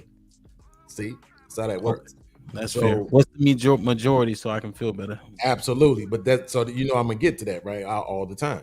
But the thing is, what E was saying, I think that's true, right, to a certain degree. I think that the majority, what that is, I don't know, but if you make me put a number on it, I'd probably argue like maybe 70 to 80% of men are born with the ability. Okay. Born? Okay. Absolutely. Just off the fact that they're men, right? Because here's the thing, we see a lot of times, if you go back, I don't know about from everybody else's states and cities, but in Chicago, those guys who was starting the gangs, those was kids. Right? Those was kids, teenagers in charge of hundreds of guys, leading hundreds of guys, right? Which became these mobs of 10,000 people, the GDs, the Vice Lords, you know, the Stones. These was young guys doing this. These wasn't no 30-year-old men. You see what I'm saying? who became leaders of men, and they were products of a horrible environment as far as the way society was at the time. I can't speak to their homes. Iz has his finger up though. I want to give him a chance to get Just quick question. With that being said, do you think that the leadership has to be cultivated and has to be brought out of them? I mean, they have it inherent in them, but do you think that there's something that has to activate that leadership, or it has to be cultivated or trained up so they could be good leaders? Or do you just think they inherently just automatically are going to be good leaders?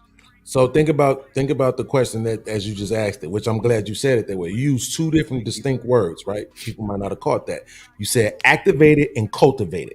Those are two different things, right? But that's what I'm saying. It could be both, right? So I can put a kid into an environment, and the environment itself could induce a leadership role in that person. Or I can take another kid who isn't showing great leadership, and I can put him in an environment with somebody like Sayaham who can cultivate the leadership for that particular young man. You see what I'm saying? But everybody is different. You see what I'm saying? So it's going to depend on the kid. But based on what we have had to endure as a people in this country, you could make the argument that most of our young men probably need to be cultivated. So it doesn't just automatically happen. It has to be activated or cultivated in order to happen. That's what you're saying. Yeah. So, and also is on top of that, I think Beans left room in his initial answer by saying 70 to 80% is innate. So just by proxy, the other percentage is from outside. You know what I mean? So I think that makes a lot of sense. I also because I didn't catch the differentiation of cultivated, activated as well as Beans did, but it sparked my ears when you first said it, because I would argue to Beans' point about those young gang leaders, that environment activates that level of leadership. Exactly. Which is interesting. That was actually an interesting point. Out of necessity, basically. Out of necessity is the mother of invention. So yeah, out of necessity. Yeah. And if people don't understand gangs, Lord of the Flies may illustrate it. If you guys ever saw that movie, also, or read the book, read the book. Sorry, that's probably better. HQ, you had your finger up. Yeah. Oh, God. Yeah, I had my finger up. Well, I don't think leaders are born. I think they're bred. Okay. I think opportunities get exploited, and those are that's the difference between a leader and a person that is another person. Most of us are followers. They're not leaders. Okay. And the biggest difference is a leader has a desire to change circumstances, much more so than a regular person does. And they take opportunities, they exploit opportunities, and that's what makes them a leader. We're not born that way. We're just we something is activated, like being said, in that particular person. Not all of us have that not all of us have that switch, period. Most of us are followers. It is what it is. Okay. All right. Beans will be back in 10 minutes. RNC kicked Beans off for 10 minutes. He said, get Beans off. Why is he bringing up gang leadership? I actually thought it was a decent illustration of the point. So you saying, so you agree with Beans, HQ? No, he said there's like 70-30, and I say it's like 10% leader and 90% followers. No, but in one person, if that person's a leader, what part of them is innate? What part of them needs to be groomed? They have to their expectations, their desires, their drive has to be activated. Some people can have the drive but not be activated to move, be compelled to move to a higher frequency. Okay, so it has to be activated. It has to be exploited by something, someone, somewhere. Does it? But you keep saying some. Some doesn't really help us further it. We don't understand. I think some applies to every single situation. So what portion of people have something in them that needs to be activated? What portion of people have, no matter what you do, they will not be a leader? I'd say about 90% people will not be a leader. Okay, so only 10% of the population has that button, that switch you can flip. Yeah, and they'll be beyond what a normal person will be. Yes. Got you. Okay, that's fair. I understand. All right, cool. Alicia, you want to say something? Yes, please. Question, gentlemen. What does cultivating the leadership in a child look like to each of you? Say it again, please. What does cultivating or activating, whichever term you prefer, the leadership skills in a child, what does that look like to each of you? Like cultivating it, or how do we recognize if a child has leadership quality? Well, I guess both. How would you all personally recognize and or cultivate leadership skills in a child? Okay, I like that question. Go ahead, Mr. Ferg. First of all, before I answer, can y'all hear me, man? First of all, before I answer the question, I just want to say this have a meet up and make all these niggas play football. Everybody playing football. And semi-touch tackle football. We just started out. But to answer her question, the number one breeding, I guess the number one antidote or remedy to that we don't see in our community that you see in most others' communities is the father. The man that can raise his son can teach his son to be greater than him, but the mother has to acquiesce to that whole demand of the father. A lot of brothers over the last 35, 40 years don't have that experience. I'm sure all y'all have sisters. Treat them like y'all treat your damn sisters sometime. You'll get better results. However, with the remedy for the leadership quality, two things can be right at the same time. Shout out to brother R. Payne. Two things can be right at the same time, because if you look at, and then you got to use the biblical example of Jesus. Jesus was a carpenter. How did he learn his carpenter skills? As we say, his story. You know what I'm saying? And not getting too much of that. But he also moved without worrying about what others thought about him, how they felt about him. He moved for a greater purpose than himself. I think most brothers can have that within them, but it's just unfortunate they have already been beat down by the time they're 16, 17, and 18. I think brothers just have a unique opportunity now just to move past that, because this is a great area. Fellas, if we want to, and when I say competing and being a leader, I think about how can I lead myself against other men outside of. Mr. Berg, I'm going to get an answer to a question too. Yeah. So, how do you cultivate leadership in a young boy? Let's say what would your first step be? Sorry, I didn't cut you off. Like, what would your first step be? But so, as me as a father and had a father, and my father was a wild alcoholic, but he raised 7 children. I was probably the wildest kid. A father has to be consistent in his message to his son. Despite his troubles, he still had to say, son, I want you to be better, and put him in positions where he's not sitting around women all the time. He's not just talking about it. He's out playing football, basketball, and developing motor skills. A man's motor skills are important when he's developing his testosterone, when he's out in the sun, moving and shit. All that comes from a father who is even though he may not be the richest man monetarily, but he's instilling the riches in you as far as respect people, respect yourself, respect women, and a father step. And then it's the age thing too. When he's 8 or 9 and you see him rambunctious, are you going to take him to the park? A father's development within that process, ladies. Give all the sons to the fathers. That should have changed your life. It'll change the world. I'm guaranteed. That's all I got, man. I gotta get ready to go, Ham. Can I answer next? Yeah, go ahead. I want to get Knight after is. Go ahead.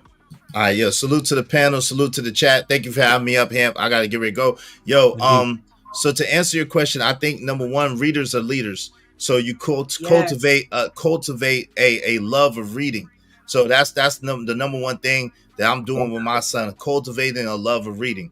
The second thing is how do you know? Well, you know when other young people or other people gravitate towards that particular child, they'll or that particular person, they'll start gravitating to that person. The person who the most people gravitate to generally are the natural or the people who have inherent leadership within them. And then you cultivate that by giving them a desire and a love of reading. You cultivate that by teaching them multiple skills and multiple things. You cultivate that by having them around different types of people, learning how to communicate effectively, learning how to teaching them how to communicate effectively, teaching them how to read situations and read different body language. And so that's what I would do. I develop their reading, their love of reading first. Then I would develop and cultivate their awareness, the situational awareness, and then I would cultivate their communication skills, their ability to communicate, and their environment to be around different people and different environments. And I think that becomes a well-rounded leader. Right. Thank you. That's okay. And either man is always shaking his head because he don't know much. So he's always shaking his head when I'll be talking because I got wisdom and he don't know much. So shout out to y'all, man. I appreciate y'all. I answered the question because it's funny. All of the guys, they was talking about leadership and none of them want to be the example. So, ma'am, to answer your question, first I got to be an example to my son of what a leadership is. Because it don't matter how much reading he do. It don't matter all this stuff. If I'm not an example, if I'm not being that leader that I desire him to be in the future, he's never going to pick up those things through a book. When he got a man in the house that he can learn from. So the first thing is I got to be an example. Did I interrupt you, sir, Mr. Yes. Leader? Yes. Okay, I thought you was gone. Get up out of here if you got somewhere to go. Don't talk to me like that, sir. I talk to you like that because you acting like a sucker. No, you've been born exactly. a sucker. You was so born the a sucker. The whole point that the second thing is you can't cultivate something that's not inside of a person. That's why I believe everybody have it. Because I can't build a muscle that I don't have, right? The second thing developing a leader is this. I need to give my child realistic chances to fail at a young age. I can't give them all of the answers where they don't understand any trials or tribulations. Most of the things that I learned from my grandfather is my grandfather made me do things over and over and over until I got it right. And then the second thing that people don't want to talk about leadership, to be a great leader, you have to be a great follower. I follow the men that became before me. So I'm gonna teach him, hey, if you want to be a man in authority, you got to be a man under the authority of something else. And a big key of teaching leadership is helping people understand that God is the best leader of your life. It's not about what you think and different things. So building a relationship with God and helping them understand that God is the person who can actually cultivate and take your leadership level to the next level, that you submitted to something greater than you. Then I believe those are some of the keys, not all of the keys, that actually help you start becoming a leader. Thank you. You on mute, Ham. Right. Mike, I want to get your answer also. I'm interested in the question. I like the question actually. Yeah, as far as being a superhero to your kids, I think kids are naturally going to think their father's a superhero until he proves something different. That's just a natural dynamic. I don't think you have to prove your whatever. Just look at the way your kids act with you and your wife. You can. I used to drop my son off at childcare. He would just walk right in. His mom would drop him off. He'd grab her leg, cry, fight. He didn't want to go. It's just something natural that happens inside of it. So I know that you have to prove something to them. And then if you don't, you have to put them in controlled environments. Because they're already going to pretty much follow you. They want to be like you. You know, you're the grown version of them. You got to put them in controlled environment and make sure that you are setting the example. I agree with that. I agree with a lot of what already been said. So I agree with some of what Ed said and some of what he said, but it's not it's not a forceful thing. It's a natural thing. And then the other thing, I think it's 3 tiers to it also. There are some natural born leaders. They just are. They're just going to take those chances. They're going to take those risks. And then there are some that need to be cultivated. And then there are some that will never be, no matter what you do with them. And you think that's which one is minority majority? Well, I think the minority is the natural born ones. And then when it comes to the ones you can cultivate, I'd probably say 30-40%, and then the other half is just, laissez-faire. Okay. So you're talking maybe 60% is like laissez-faire. Got you. Okay. Alicia, I coach high school football. I think for young boys, they gotta do hard shit. like hard shit pause helps us, you know. Like my father been doing, he owned concrete construction company, and it's just all hard shit all the time, you So know. constant challenges. Yeah, and you lose a lot, right? But your father, it's nothing like when your father pick you up, you know what I mean? When your father grab you by both of your shoulders, you roll your feet instantly. When your mom pick you up, it's one hand, she's struggling and shit, she wiping you off. When your father get up, you don't got time for an excuse because you already up on your feet. It's time to keep riding, you know. And so I think hard shit matters to a young boy with that guidance and backing, to where you about to go do something hard, you look back, your father there, like, go ahead, you all right, and then you can go do it with that level of protection. You know, Gay men really need their fathers then.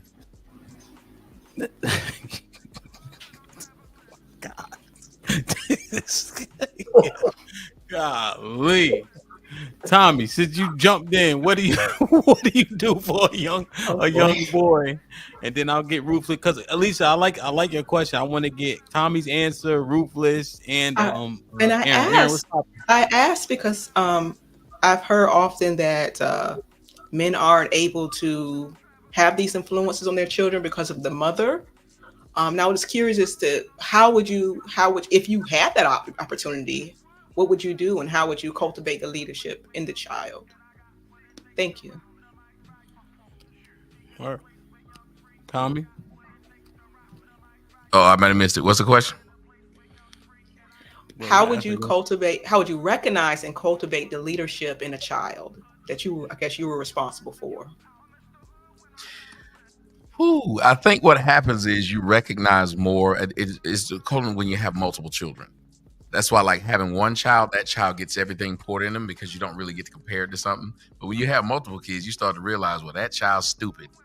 Oh, like, you just know it. It's sad that people won't admit it because it's hard to admit it. But you know which one of your kids is probably eating paint. They need a little more time. They need a little more time. You know which one. Every parent says, well, this one I knew I didn't have to tell them that much. They just knew what to do. This one, I had to put a helmet on him. I just had to. He needed a helmet. So it's like, that's what happens when you can find the leadership qualities when they're more than one child, because you see one that just sticks out. It's like, this one is like the leader.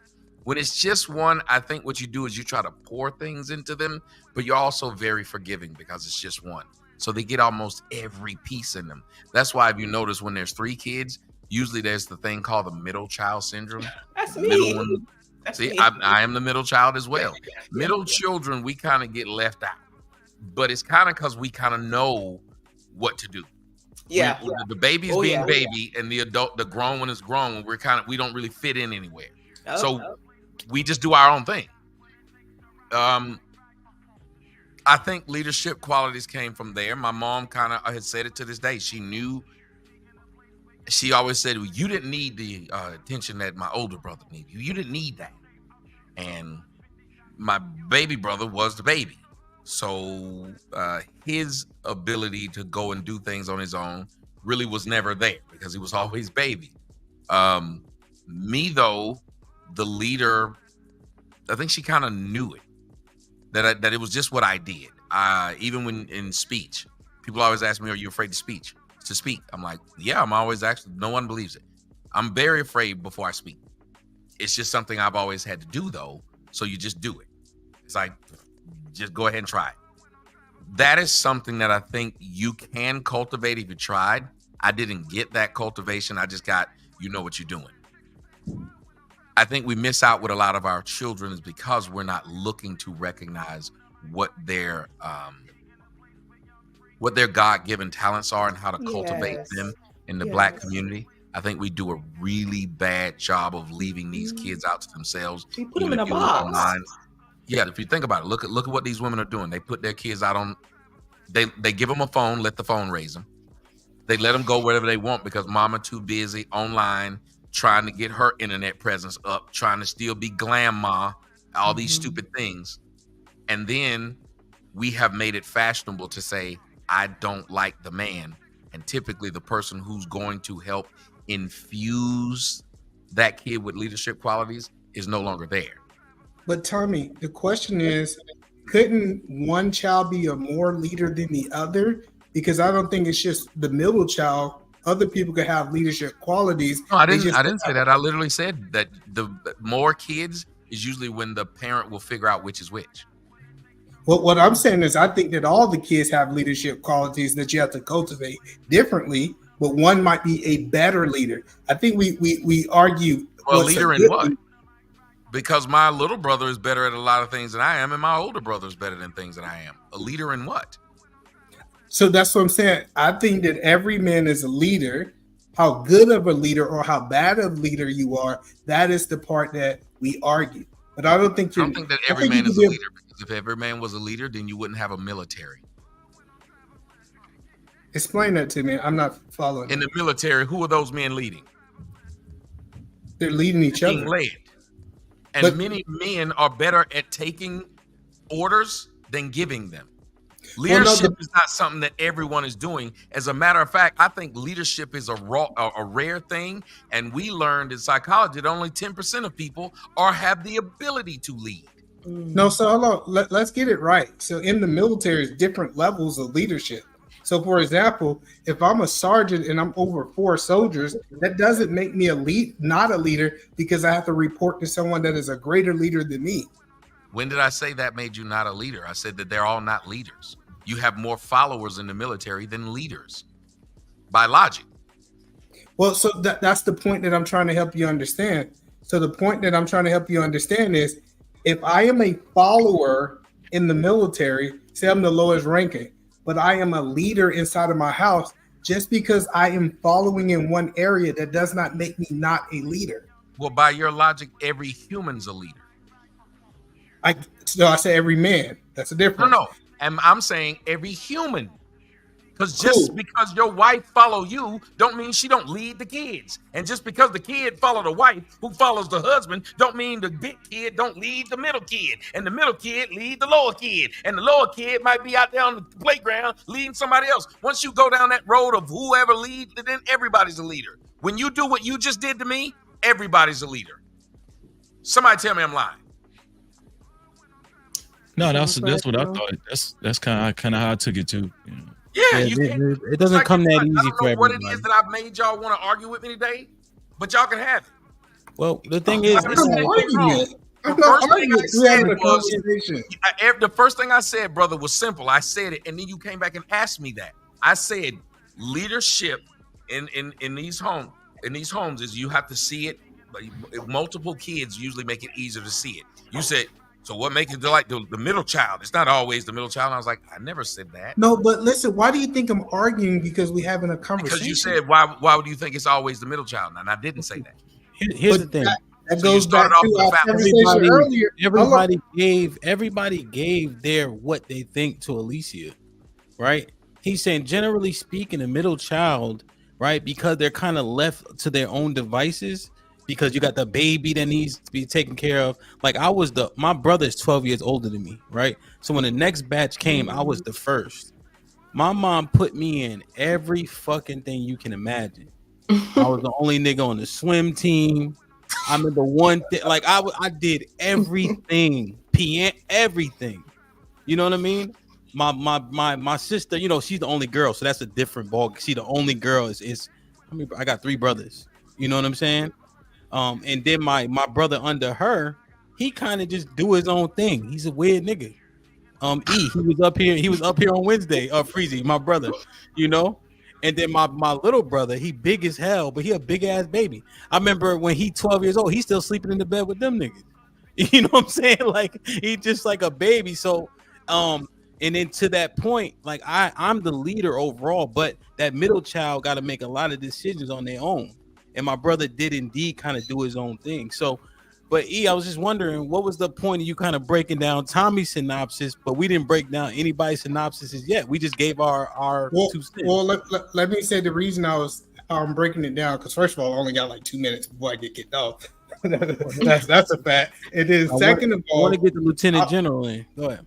I was just going back to my original point that I believe all men are leaders. They just lead at different levels. Now, we can put adjectives on top of it to say whether he's a good leader, a bad leader, or even pushback there. But in my mind, how can you develop something that you don't have inside of you? But when did I say all men weren't leaders? That's what I'm saying. See, So but you directed it I towards asked me. you why. I never But said tell it. me, I asked you why, and you said I pushed back.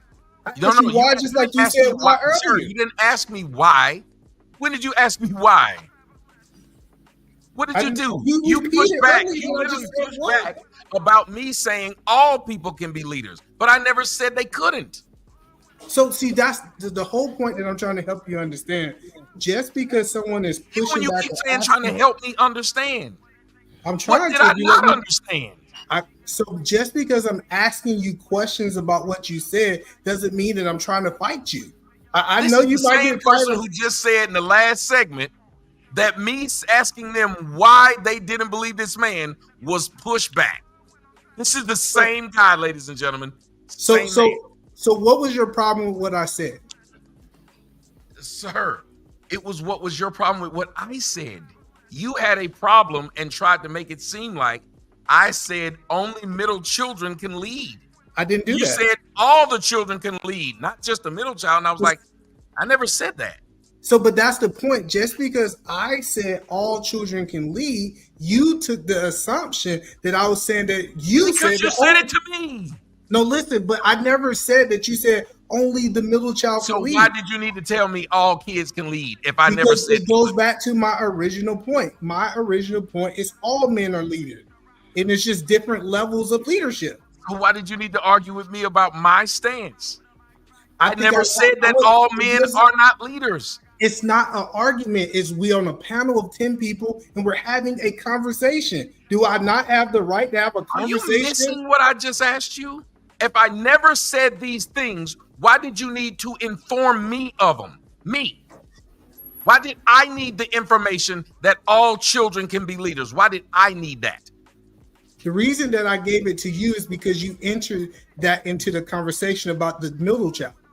You entered into the conversation. So I took off what you. I didn't enter into that conversation. You didn't enter that into our conversation today?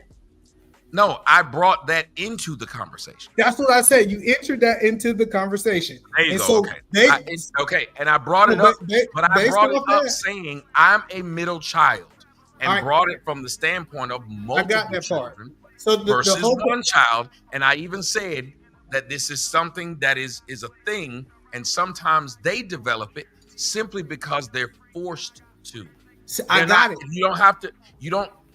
The younger one can have it, but that one will have it more of it's being cultivated. I got you. I got what has to find his way. Both can be leaders, but how they got it is what the young lady was asking.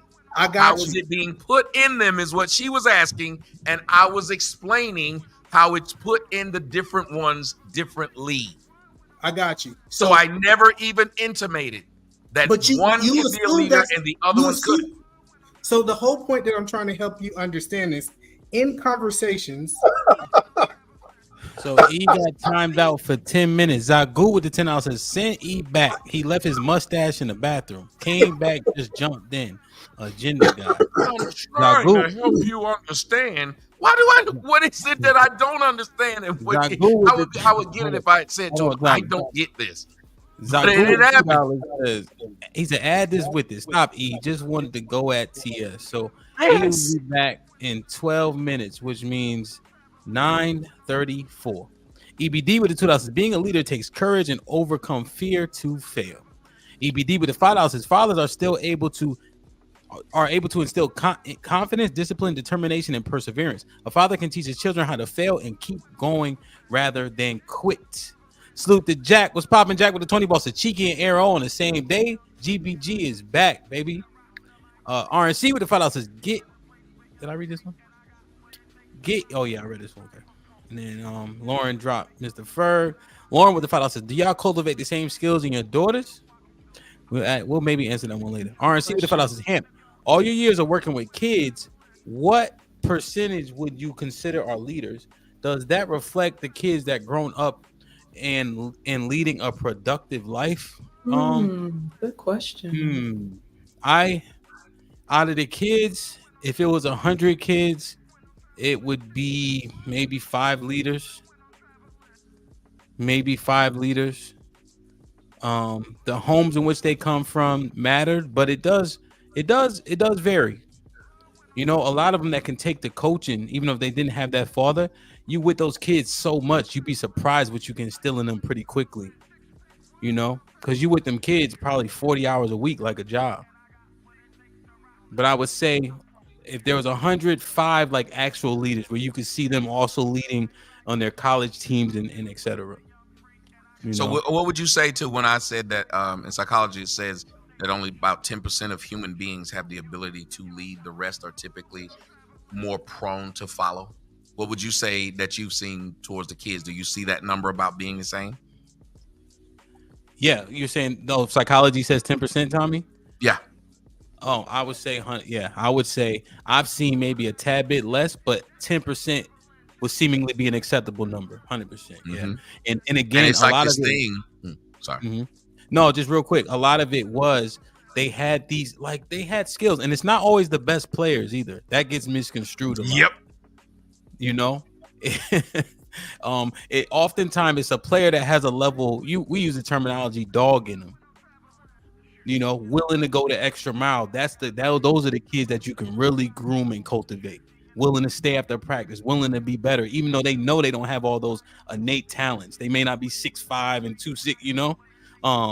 So yeah, no, that's good. That aligns. You ever That notice, aligns. like, for as many good players that are out there, they don't make good coaches. They don't make good leaders of men.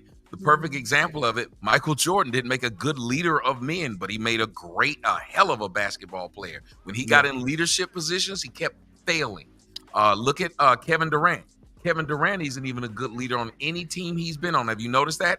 He does not lead, but he's typically the best player on the team. Yep, 100%. 100%. Lauren with the $5 says, old people answer a random question that wasn't asked. Why she keep picking on Mr. Ferg? Just my 4 cents with the $5 says, great leaders must first be good followers. Mr. Payne with the $5 says, damn, HQ been reading books. Good answer on the leadership question. CJ with the $2 says, he said, I found him through Tommy too. That's what's up. Valerie, she put beans in the bathroom. He'll be back in 1 minute. Valerie with the 20 ball says, Tommy is the GOAT. First channel I supported, which led me to him. Indeed. Did I read this one? RNC with the $5 says, men with means get your passports and let these modern women to be independent and work till their 80s. Don't give them life insurance proceeds. Arthur with the $10 says, for the record, Tommy saved my life. I took his advice in 2011 and I ain't never looked back. Married now and I do have a wife outside my race. God bless. Troll with the $2 says, ask E if he was born with a stepdad muscle. Huh? Love C been a member for one. Huh? How you been a member for 1 month? The best leaders come with a great deal of discipline, standards, and expectations. They hold themselves to high standards and desire from their women as a reflection of them. Heavy is the head. Indeed. Aaron with the $5 says, Aaron, what'd you say? Purines metabolize. Purines metabolize into uric acid, which crystallizes around the joints and inflame the tissue. Purines are found in beef and shellfish. Oh, for gout. Oh, Tommy, don't believe it. Yeah, I'm not gonna let you talk me out of eating this Wagyu steak, sir. You are not gonna talk me out of A5. I don't care what you say. No. The A5's on me, bro. See, what? What you say about A5? Eat steak until you die. He said, eat steak until you die. That's good enough. Tony with the $2. You can get gout from red meat too. Tony Hush. Like, share, subscribe, tell a friend, hit that like button right now if you can. That helps the channel the most. Let me just make sure I'm caught up on these super chats. Where do these beef haters come from? So I gotta get beef. So Elisa, this is Aaron O, the Lieutenant General, one of the leaders. When I look at panels, I admire how he does things. I want to get his answer to your question too. Aaron, what's popping? Good evening to the panel. How's everybody? Very well. We're doing all right, man. We're doing all right. You just tuned in. I assume you got off of work or something. I don't got no job. I was just begging for money in the streets. You know how that go. Indeed, I could dig it. Well, so Aaron, did you hear the premise of the show overall? No, Not really. I probably got here maybe like 15, 20. Oh yeah, you ain't here. I just heard. I kind of heard the tail end of her question is about something about how do you install leadership to your children, or something on that lines is all I had heard. Something around that. Yeah, so we were going through that question. I thought it was a dope question. What percentage do you think of people are leaders? Tommy and HQ, or Tommy, based on his background, and HQ gave a similar number. What percentage? First off, do you think men are innately leaders?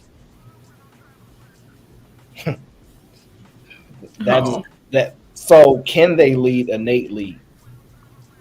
Yes. But I'm going to concede to Tommy. If Tommy says 10, I'm going with 10. You don't really argue with Tommy. He know what he know. So you be very careful doing that. So that makes sense. How we're discussing leaders or leadership is where it's kind of skewing a little bit, because we're saying you can be a leader in jumping jacks, right? And so, and that's where it gets a little complicated. I don't really care about leadership that much. So for me, I'm looking at children and I'm looking at teaching them accountability, responsibility. If I'm going to have them embrace leadership, because I think that's important to embrace it, right? I want to focus on their skill set, try to cultivate it. Hopefully, I can identify if they have a level of self-awareness. The best leaders have a level of self-awareness, and they understand the people around them and how they impact people. That's the first thing. But we can get that done, and that may just be an innate skill that they have that you can identify. And from there, I will teach them, look, be accountable, be responsible. And then I would put them through some type of series where they get blamed and have to take the responsibility for absolutely nothing that they didn't do. So they can understand being a leader, it puts you in the accountability sector for people doing things and you didn't actually do it, right? Because that's what ultimately comes down to being a leader. Everybody on this panel act up, we get to blame Hamp at the end of the day. Look, you probably didn't scream, you probably didn't curse or nothing, but at the end of the day, you have accepted the accountability and the responsibility that comes to doing what you want to do, right? So I would try to find as many ways to instill that. I want to actually, more importantly, I hope that they just are happy alone.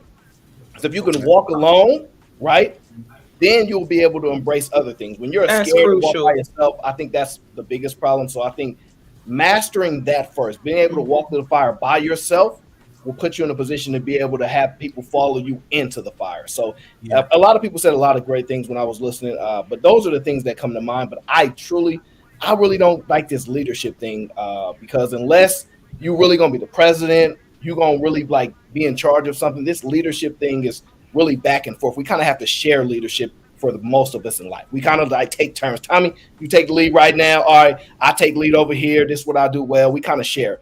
And it's the small amount of people that actually have like strong power and strong leadership, they ain't really negotiating with the rest of the world. And I don't know if it's best we talk about those people, but those are my quick thoughts. I like the thoughts. Alicia, you see what I was talking about, right? Yeah. So, Ayo, if let's say you have a son, he's competitive sports. Let's use a real sport like football. That's a real sport. Yeah, not that shit where they yell swish and shit like that. Let's use chess. Chess. I said real. Oh, come on. I didn't say life gay. game. I didn't say gay. I said real. All right. So anyway, no. Shame on you. No, I'm just joking. So Ayo, if you had a son and he's playing football, would you want him to be the best or the best leader? Because like you said, it is siloed to things.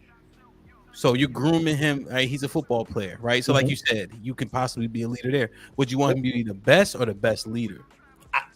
Honest answer, I want him to be aware. Meaning, are you better than this person? If you're not better than this person, you need to be aware of that, right? Because delusion is not going to help us. So I really, awareness puts you steps above everybody else. Awareness first, right? Now, my desires. Do I want you to be the best? Absolutely, right? But if I know you're not the best and I know you second or third, cool. Like LeBron says, be a star in your role, but be aware of who the leaders are.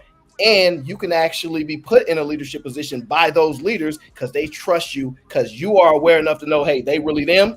and you had a back, and it'd be certain situations. But ideally, I would prefer you to be the best in your position at that sport, but that might not even make you a leader. So my preference is the best, right? Because once you're the best, by default, it's a level of like respect that you're given for just being the best. So I really don't care about other than be aware. Aware will beat almost anything else. Oh, I like it. I understand it. Now, what if he's the quarterback though?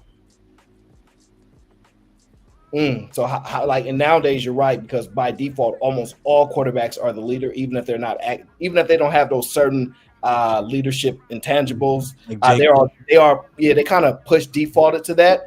Well, then I would let them know that you the leader by default. So now you got to go out and earn it, right? So you're the leader by default, right? Just by title, they gave you the job. You still got to go out and earn it, right? And then I kind of would break down. Find out what your teammates expect of you and the leader. Find out if you actually can do that, right? So be aware of the route that your wide receiver got to run, right? Don't be so tough on him because he not be able to handle that. Be tough on him over there. He can handle it, right? So awareness to me, number one thing. If I can start there, that is the baseline. And then I can teach everything beyond that. I like it. Yeah, no, 100%. And as Knight, I got you. I want you to chime in. When I look at awareness, just in football, right? You had the guys who come to a school from a JUCO, and JUCO done inflated their head because it's college ball, but it ain't the same as playing, an actual the 1AA or 1 or 2, And so they get there and they're like, yo, sideline aside, I can get there. No, the fuck you can't. You need to be 5 yards off the ball and you need to inch over outside it because you're not gonna get there. You're not, and they think they're gonna get there because they're not aware of the speed, and that delusion fucks everybody up. You know what I'm saying? So I like that a lot. Go ahead, Knight. I think stronger men are trying to dictate to men who are not leaders that they are de facto leaders, and the women are listening to those men and saying, well, you're the leader. So if they don't want to be the leader, they have no leadership skills, they had no father around to be leaders, they haven't been in the football, they haven't been in the sport, they haven't been in the military, they've never been leaders. They've always been acquiescing to other people. They feel that they have to be a leader based on what other people they follow them. Knight, your mic is like muffling a little bit, unless it was me. Could y'all hear him clearly? Oh, his mic is betraying the hell out of his message. Yeah, but now this look like he's selling bean pies, so you want to sell a few more bean pies. Go ahead, Knight. One more time.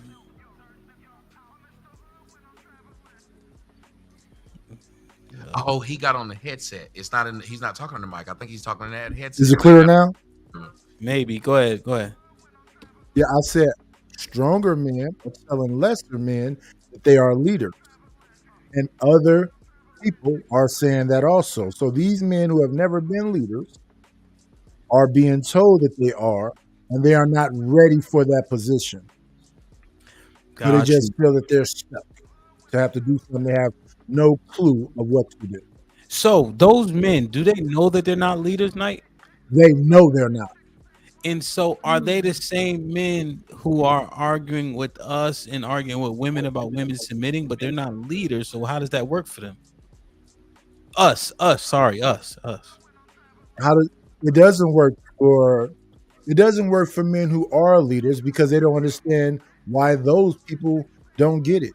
So you have a lot of discussions like, why don't you get it? I heard a discussion the other day by somebody who was an athlete, a doctor, the other guy that they're 6 feet tall, they make money, been successes, say that other men should be able to just, do what I do. And it's just not that easy. Yeah. They don't have empathy.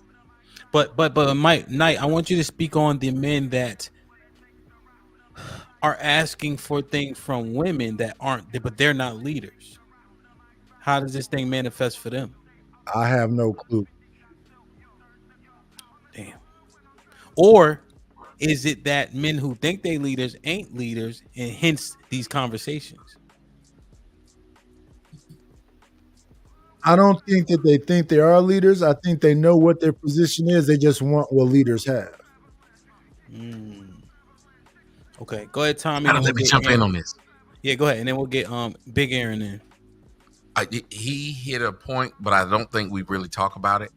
And I just sit here and thought about it. I said, I think that's why we have such a problem. I used to complain about the fact that how every nigga got a show. There's no audience member anymore. Every nigga got a show. Every nigga got a mic.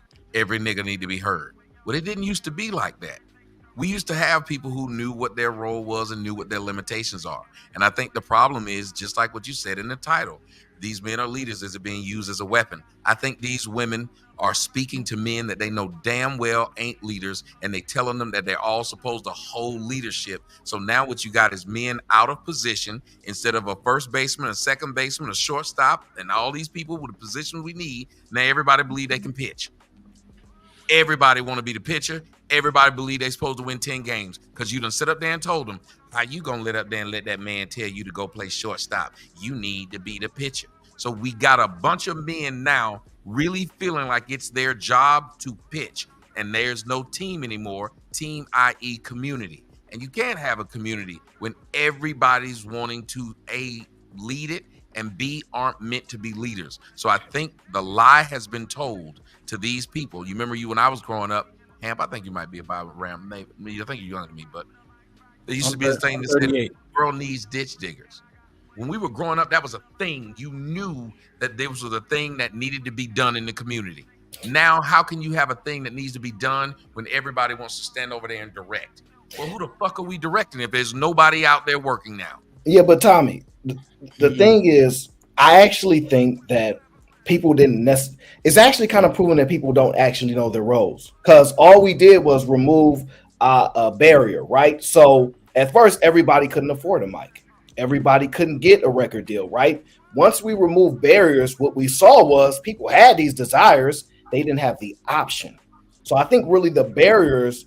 But they didn't have the talent. Well, let me explain. There were a lot of people who didn't have the opportunity. Yes. But there were also people who had it and they knew they didn't have the work ethic that it took. When you had to go out and you had to learn dance steps before. Don't you understand that that's why the majority of so-called comedians today can't get on the stage and actually do a comedy set? They can do a Twitter comedy. They can do YouTube comedy, but they can't do stand-up. You got a lot of people who didn't understand that back in the days, there was work to be done. You had to learn how to sing, dance, and act. Everybody did. There wasn't a group that didn't get big, that didn't know how to do all these things. So you needed to do the work. Well, now you don't need to do the work. Now you don't have to go get a producer. You can produce yourself. And that's why you got sexy reds and bullshit lyrics now, because anybody can do it. So once you made something where anybody can do it, yeah, you got a few more people who probably wouldn't have got a chance to do it that can do it. But the majority of people ruined it. Whenever you get more access to people to something, it ruins it. Your favorite restaurant, when it became a chain restaurant, the food started to suck. Tell me I'm lying.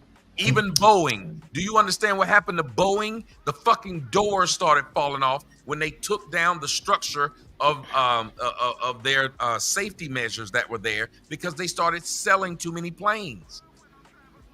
Even right now, what has Marvel said of what they wanted to do in order to make better movies? Put out fewer. Aaron, you want to respond, and then we'll get Big Aaron in? When we talk about leadership, are we talking about as it pertains to like the family? You're Big Aaron. Aaron. Oh, my bad. Aaron, did you want to respond?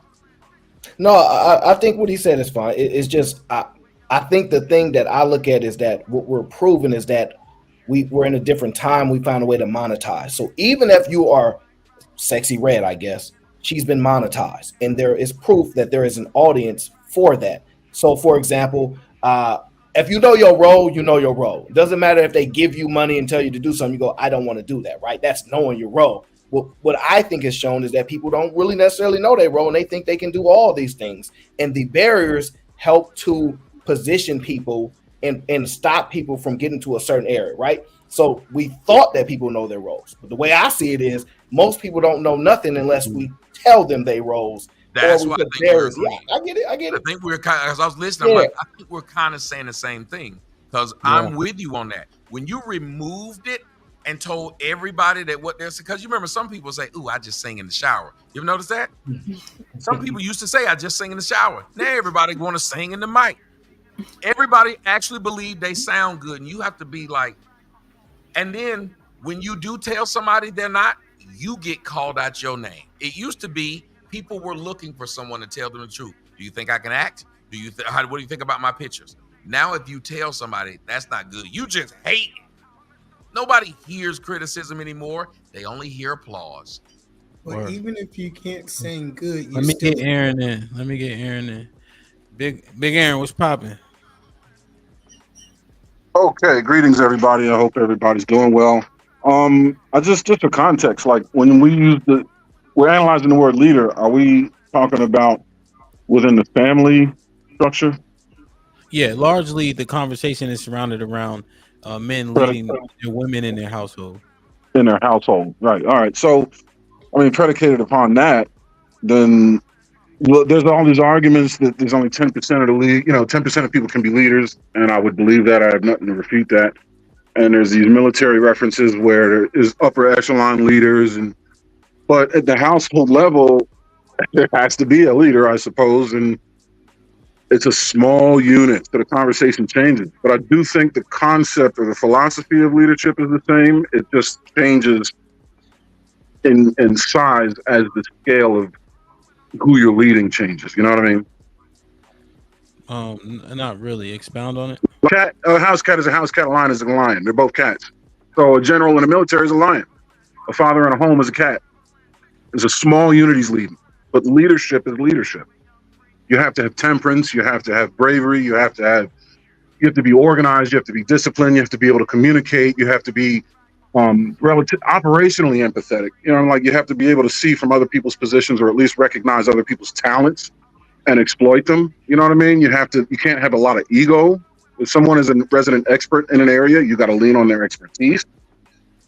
You know what I mean? These things hold true in everything, and all of the leadership across the board. Well, Double A, I think you touching on to what Either Man is saying. He's saying y'all are judging good and bad versus what leadership actually is, right? So, because if you listen to all the references we're making to what leaders are, we're speaking it in the positive, right?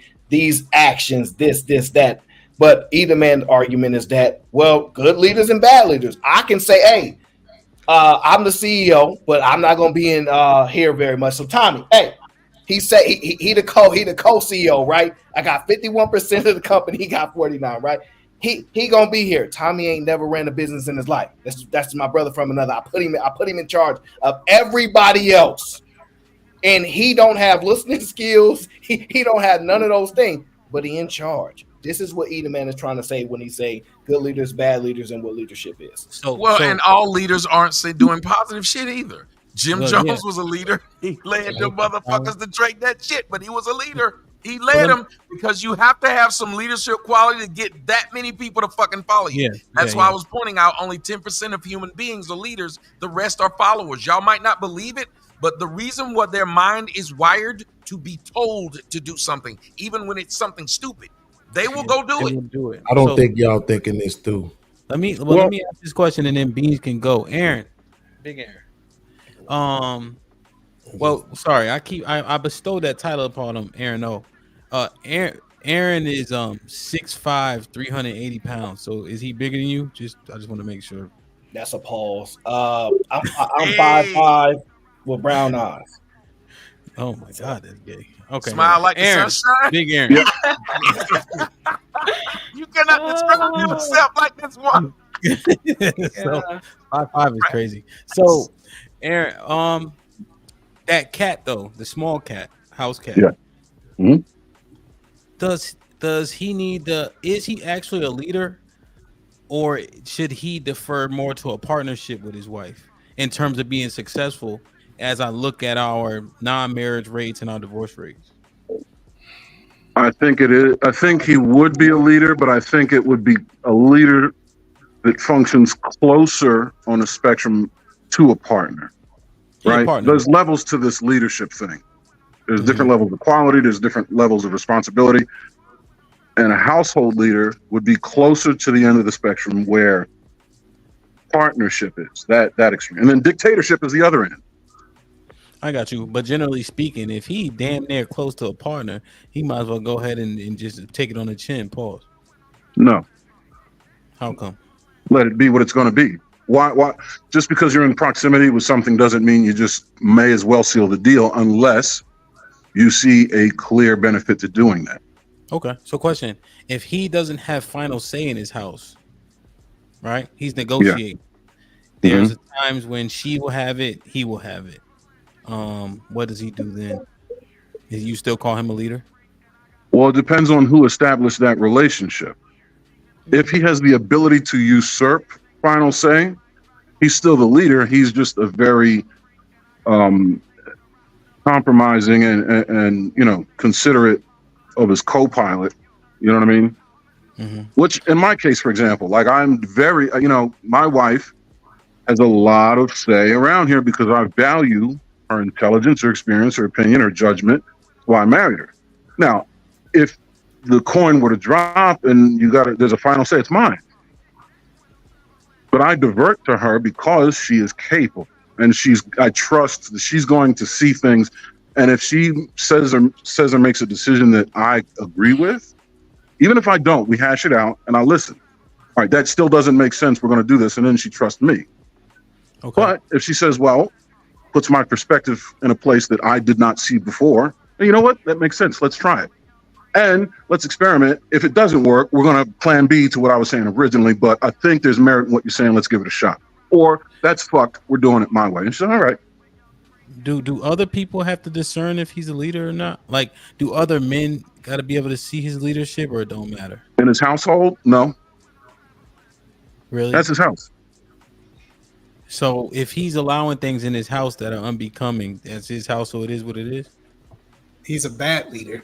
long as it's within the law and universally accepted morals and ethics.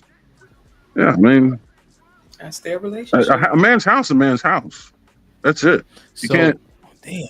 Okay, so if your neighbor, his son come out in a dress, you just like, man, it's his house. Fuck it. I mean, what's my relationship to the neighbor and his father? He a neighbor. That's it. He brought you a cake when you moved in. Okay. With his sweet ass. Yeah. I mean, hey Tom, the ride more is down. Can I use yours? Yeah, like that. Matter of fact, your son busy? Can he look? I was throwing some money. Can he cut me cut me? Get him out of that dress. Okay. My lawnmower is just fine. Say what? I said, and my lawnmower is just fine. But I can get him out of that dress. What if the father took offense though? No, hey, my lawnmower is down. Does yours still work? Look, I'll throw your son $80. Chop me up. Put stripes in it for me. And you gotta get out of the dress. The likelihood that he's gonna cut in the dress is that's what I'm saying. You see my son in a dress, don't be asking me. He gonna know you trying to be funny. No, he doesn't. He just gave me the cake. That's it. But I think the premise is that he would get him to do some man shit. I don't know. Hold on. Let me get Freezy and then Beans. Well, I think Aaron was saying, yeah, he does have final say so in his house. I think that's basically the bottom line of what he was saying. And but I do agree that a man, how well of a leader a man is in his house, it translates to how well he can be a leader outside of his house as well. Like I can't, it's not good to me. I don't really trust a man to be an adequate leader or an exceptional. I'm not going to say adequate, exceptional leader outside of the house if his house is in shambles. You know what I'm saying? You got a wife and kid, and it's just out of order. Because the foundation, it just tells a lot about a man if his foundation isn't good, But I do want to say I think we're being kind of nice and kind, calling all men leaders. I think we're just being optimistic. Say that last part again, Freezy. I think we're being nice and kind and optimistic, just trying to be optimistic, calling all men leaders. I know a dude, all he do is stand in front of a corner store and beg and just beg for change. Just enough. Wait, Freezy. Someone said all men are leaders, or all men can be leaders. Either man said all men are leaders. Okay. I can explain what I said. He didn't say can. He said all men are. Oh, but Tommy said only 10%. Yeah. Right? Even HQ was saying the same thing, right? I'm not gonna go down this road because I know HQ ain't gonna be. She's not gonna be genuine, but let's just be honest. Are mothers leaders? And I'm gonna ask Ham because I know you're just gonna give me the answers, right? Are mothers leaders? Yes. Good question. Oh, so there's leadership in being a mother, huh? Yes. Are fathers leaders? Yes. So there's leadership in being fathers. So according to Tommy and HQ, most mothers and fathers are not leaders of their own children. Most people are incapable of being parents by their take. That too. 90%. You watch the shit that they're doing to their children just because they have children. Many children that you see, especially in the black community, grew up in good positions in spite of who raised them, not because of it. Yeah, but you say that as if that's innate. And this is why I always play heads with people. You say that as if that's innate in black people for them to be that. No. I just one thing that we know, that I know from observance. They have the same problem, but they acknowledge it. They don't not acknowledge it. We are the only people who believe that just because a mother was there, she was good. Right. The other races believe if she was poor, you can say it. They understand that not every woman who gives birth is a mother. They know this off top. This is why they came up with foster homes and all these things. Right. These weren't black people inventions. This was their inventions for their own poor mothers, for their own poor stewards. They knew this, which means they understand that just because you did a biological function, because that's all that is. Anybody can lay down, get fucked, get pregnant, and then you can tie that woman down. She will give birth without moving a muscle, without doing anything. It will happen, but that does not make her. If what you're trying to do in that society is create, rear, and then have these people ready to take over for you when you die, not everybody can do that, and they understand that. Most people don't train their children. So most people don't train their children. They just live in a house with them.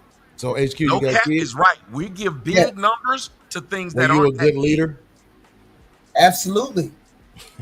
So you was part of the 10%, not the 90% of people who did. But that's why I would say my parents were good leaders. Let's put it that way. My parents taught me. I don't think I'm part of 10%. I do not. My parents taught me I do not think I'm a good leader. I do not. But Tommy, I think what we're trying to understand I don't think I'm attractive. Have y'all noticed that every time a person says I don't think I'm attractive, everybody jump in and say, don't say that about yourself. But when they ain't around, we quick to tell them they ugly. So we want to be the ones to call you ugly. We don't want you to call yourself ugly. Same thing about leadership. As soon as a man says, I probably ain't cut out for this, we're shocked because we are used to everybody thinking that they can do the job, which is why we have too many people in job positions that shouldn't be there. So I just want to make sure I understand what you're saying. So you say you don't believe that you are a leader? Did I mishear that? No, I don't think. I don't think I'm an effective leader for what I believe needs to happen. See, that's the problem with what we're arguing. We arguing good versus bad and not leadership. If you got a whole bunch of effective, I didn't even say good or bad. I said, you remember? Listen to what I said. I said effective for what I would like to see accomplished. Okay, so when we look at these YouTube streams, I think people will say that Tommy was a leader because he have a large group of people following him based off the definition. Would you disagree from a leadership point of view, or would you agree from a leadership point of view? Just leader, not good or bad or effective. Well, if you were just using it as I have a large amount of people following me, but if those people are lemmings and I'm leading them off of a cliff, I mean, yes, I'm a leader and I led them to their death. That's why I said you got your Hitlers, you got your all these different people who have led large groups of people. But where did they lead them? If you were effective in what you were doing, if I'm trying to lead people to McDonald's, if I take them there, I'm effective. So, but you are a leader regardless. Would you agree with that or disagree with that? No, that's why I said if you want to say I'm a leader, that's why I use the word effective. I said effective. Yeah, no, I understand Yes, that. yes, E. Yes, E. Yes. Don't try to force him to say yes. He's giving it E. Just go. Okay, just all right, go cool. point. Well, so I believe, just listening to what I'm hearing, a lot of people try to argue the point whether this person is a good or bad leader. I don't think they actually using the definition of people following them. So if you have a household, which I think is more than 10%, if you have a household of people following you, you are a leader. But being good or bad is what we can argue, not you being a leader. What about not good or bad, just influential? They always use that reference of Forrest Gump just running, and then people started to follow him. I don't think when he started running, he wanted people to follow him. He was just running. So maybe Tommy was just doing him, and people just followed him, but he didn't want to be a leader. That's why I said, I even told people, I said, how do you know you're a leader when you turn around and there's people following you? Well, I think we got to be careful with this leader word, because it's starting to sound like Superman or Aquaman or something. You know, like people just got these, like, every skill in the world. A good leader knows his strengths. A good leader will delegate to other people strengths that he doesn't have. He might delegate to other leaders as well. A leader can't do everything by himself. You understand what I'm saying? I think it's almost like this conversation is turning into a man that he should be able to do everything. He can't. I just want to have realistic conversations. You know, it's just. Well, E is making this argument, right? And I think it's justifiable for him to make the argument about the distinction, right? The conversation stems from very often black women in particular saying that black men aren't leaders. They aren't saying they're bad, they're saying they aren't, right? So if E is saying, well, the distinction is whether or not they're good or bad because they are leaders, then I think that's okay to say. But if we stay there, E is going to stifle the conversation, right? So when you move past that, then now you have to determine whether or not it's good or bad. So early today, E said readers are leaders, right? I didn't want to disagree with him, so I was quiet about it. Right? But believe me, there was a lot of people who couldn't read at certain times and points in this history who were leaders, right? Mm-hmm. They led rebellions, slave rebellions, a lot of times, right? So, but the point that he's making, though, is about the information, right? So this goes to the point of what he is saying about whether or not they're good or bad. If we can get somebody like HQ to accept that they are leaders, right? They are. They have children, they have wives, they have jobs where they are managers and supervisors and all those other things. They play sports, whatever it is. They have leadership roles in their life. So you can't take away the leadership. Now let's talk about whether or not it's good or bad, right? And then there's the real conversation. Because then now you're going to have to really see what people think about men and women, right? This is why I asked that question earlier about whether mothers and fathers are considered leaders, right? And you see immediately when I asked HQ, well, were you a good leader? Her immediate response was yes. I'm not going to be one of the 90%, right? I'm going to put myself in the 10% bracket. You see what I'm saying? Wait a minute. You can be a leader and lead just one person. That doesn't mean you're outstanding. That's not. And I asked you, were you a good leader? You said yes. So we passed. A mother can lead one. A mother can lead one child and be an outstanding mother. That doesn't mean she leads a whole battalion of people. That's not the definition of leadership. That's why I said it earlier. Hold on, Tommy. Aaron, have you heard any distinction about how many people you were leading at any point in time prior to right now? No. Okay. All right. So we're making the distinction now. No, we're not. The 10% we're talking about outstanding people who have become leaders, who are able to influence and change minds. One person can be a leader of a child, and that's it. Okay. Change the mind. Well, I believe minds up. Many, not one, many. So I believe 10%, I'm saying, is many people are changed because of this person. All right, so you're looking at the wrong thing, though. Cut me off while I was talking. I'm not gonna do that. Cut me off while I was talking. I let her get it in. Let him have his little back and forth. Go ahead, B. Yeah. So HQ, I understand that. I'll accept that. It would be unfair for me not to accept that. right? But you know that wasn't what you were saying earlier, right? So specifically, exactly what I was saying earlier. Yes, it was. Okay, cool. You're right. You did not say that 90% of people weren't leaders. You didn't say that. I'm not going to go back and find that earlier. I did say that. Oh, okay. Most people are regular. Most people are regular. It's Right. only the 10% that can be outstanding with their leadership. Right. That can influence more than 1 or 2 or 10 or 100 people. That's it. Most people can lead a house. If you got simple math and you're not an imbecile, you can lead a house. Coordinator. Okay, that's all I'm saying. That's all I'm saying. Right. In my house. Is he a coordinator? Yeah. So you just said influence, right? I could make a social media argument that would defeat that, but I'm not even going to do that. I'm not going to waste my time on Wicker Minds. The fact of the matter is that most people are leaders. Absolutely. Okay. Most people are. HQ, they're taking this word as big as it is. That's why I just Yes, because here's the thing, Tommy. said Look at the title of the show. everybody is. I literally threw it out there and said everybody is at that point. Exactly. Now you're just making a tedious argument that doesn't need to be said. If we're gonna say that, then everybody's the leader and just go move on to something else. They are. I keep staying here. Yeah. So the point. Seriously. If I we're got 'em. agreeing everybody can be a leader, what's the argument after that then? If that's Here's the only argument. thing we're The argument is that you don't agree.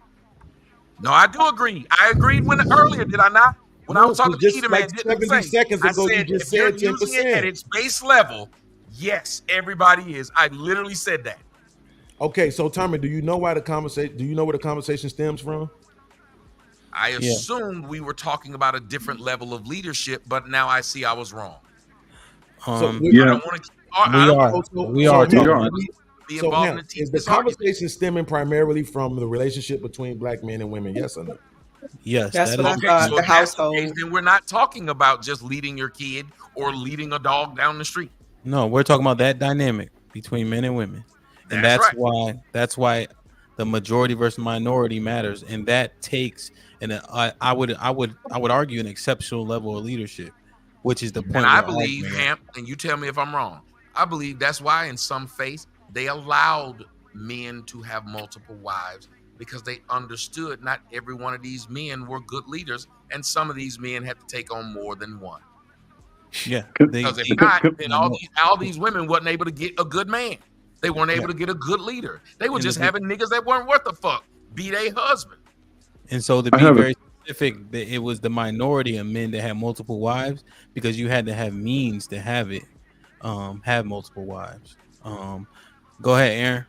I have a theory. So there's 10% of people that can be leaders. I think that's a very specific kind of leader, a universal leader, a Swiss Army knife.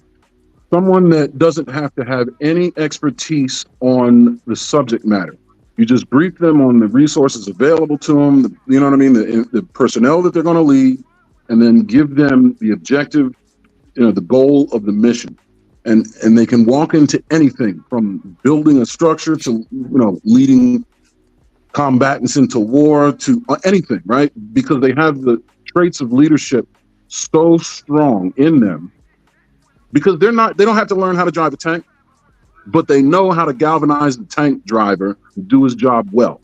Just like he galvanized a campaign manager to do his job. Just like he galvanized the foreman in a plant to do his job. But he used the same skill. He can look at and determine people's skill sets and apply them. He's a chess player. And it's a weird skill, isn't it? Like it's a weird skill when you look at people who have it. It's like you see it and they don't know how they got it most of the time. Right. They just pick it up. It's like you just play chess. That's a highly unlikely. That's why it's 10%. But that's highly unlikely because it is unlikely. 10%. Even the generals has a first person in command. They ain't galvanizing really nobody. They got the next person there, and they say, "You go galvanize that group," because they really don't interact. Right? If you look at how an enterprise is together, go ahead. There's a reason, because they worked from the ground up. Even as a commissioned officer, they once were a field grade officer, company grade officer. Yeah. I'm talking about if you take somebody and just stick them in the general's chair. Mm-hmm. If you pull an exec from Ford Motor Company and make him one of the Joint Chiefs, A leader can dope out what needs to be done and be effective. Now, will he be stellar? No, but he'll do a lot better than any of us. Yes, but but doesn't that require? I'm talking to Aaron. No, doesn't that require a certain level of understanding?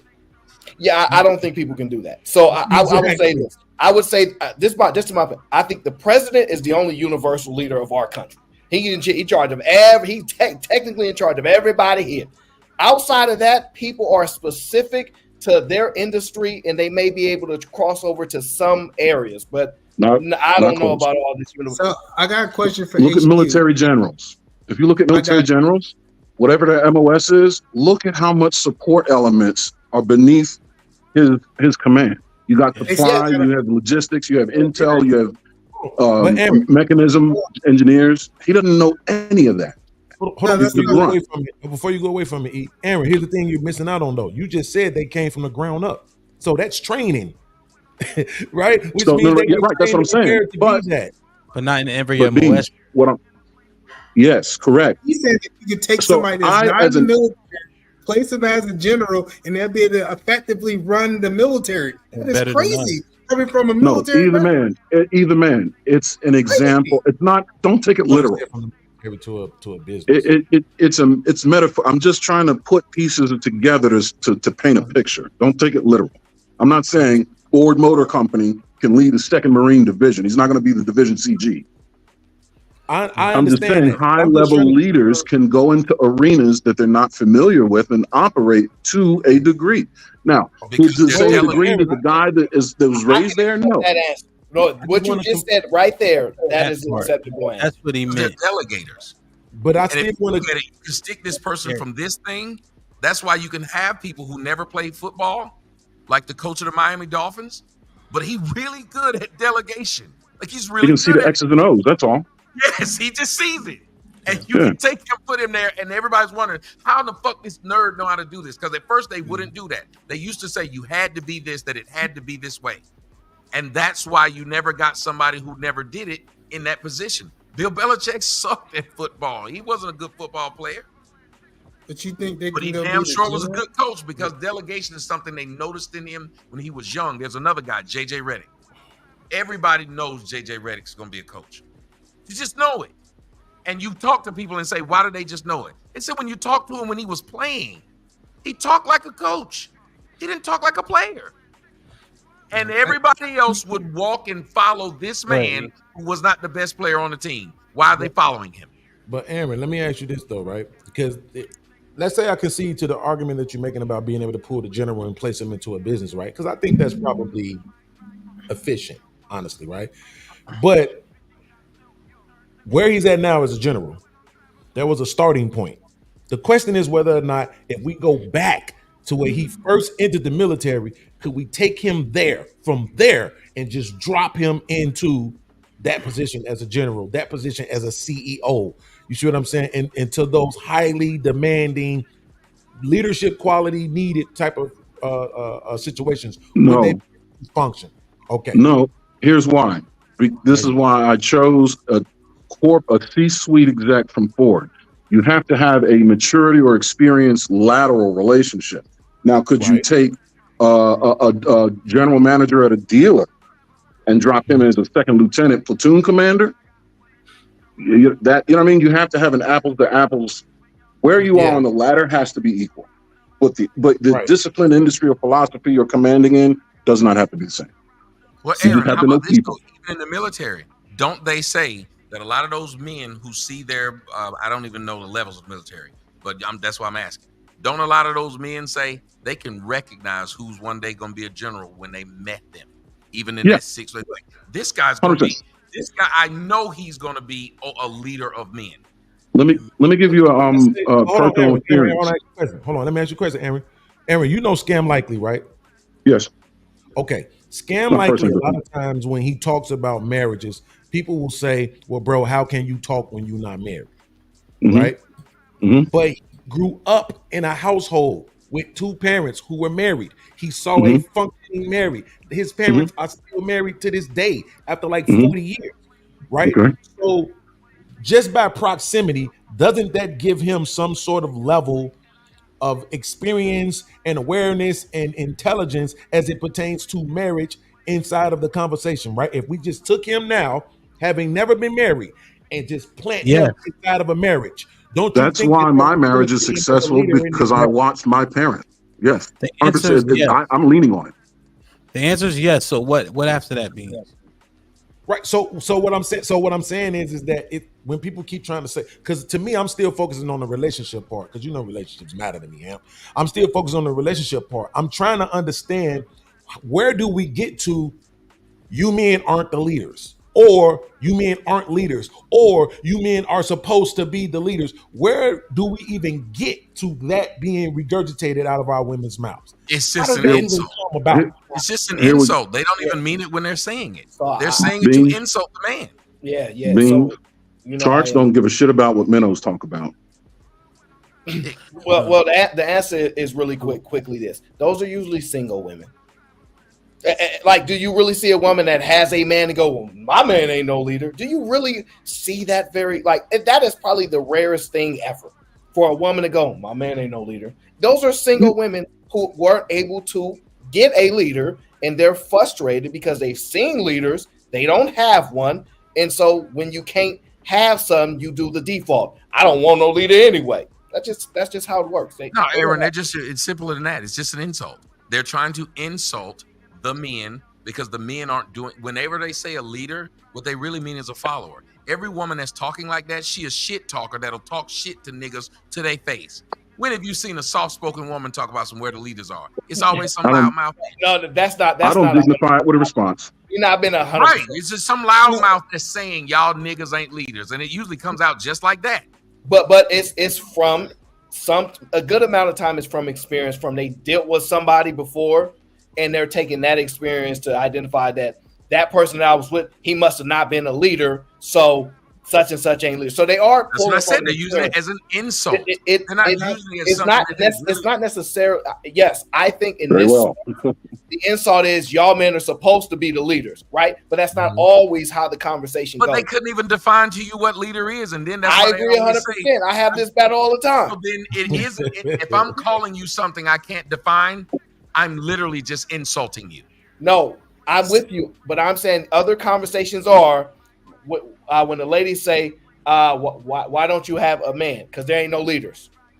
So that it's not an insult. It's coming from the one. No, it's not. It's because the one. It is an insult. They're trying to say that's why I'm not with. They don't want to take responsibility for why they're not with someone. So they insult you. No, they're not insulting every man that has not tamed them. They're not leaders. That's how they get away with it. What if you said to me, "Oh, well, Tommy, why you single?" I said, "Cause these bitches ugly."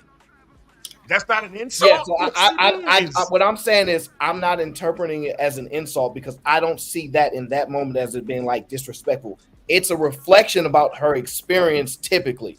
Why, like if she dated 3 guys and her experience was negative. Remember, we confusing good leaders, bad leaders with leaders, right? That's what Edelman is trying to distinguish. I'm saying some of the times the woman is saying, I'm single because these men aren't leaders, right? And most women default men to the 2 or 3 guys that they dealt with, as opposed to all the men. They're saying men should be leaders. They're insulting them by saying that they're not. But Tommy, if you insult me, do I have to be insulted? Let me say this. Oh no, that's what I was saying. They shouldn't. But he's saying, why do they say it? I was just letting him know it's an insult. But if insult away, but I'm not insulted.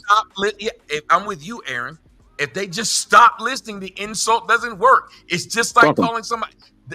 You're not a leader is equivalent to sassy, is equivalent to lame, all these things. It's an explanation of why they don't have probably what somebody else is wondering why you don't have it. So instead of them saying that it could be my fault, they'll say it's everybody else's fault. But not only Tommy, not only that, all these men.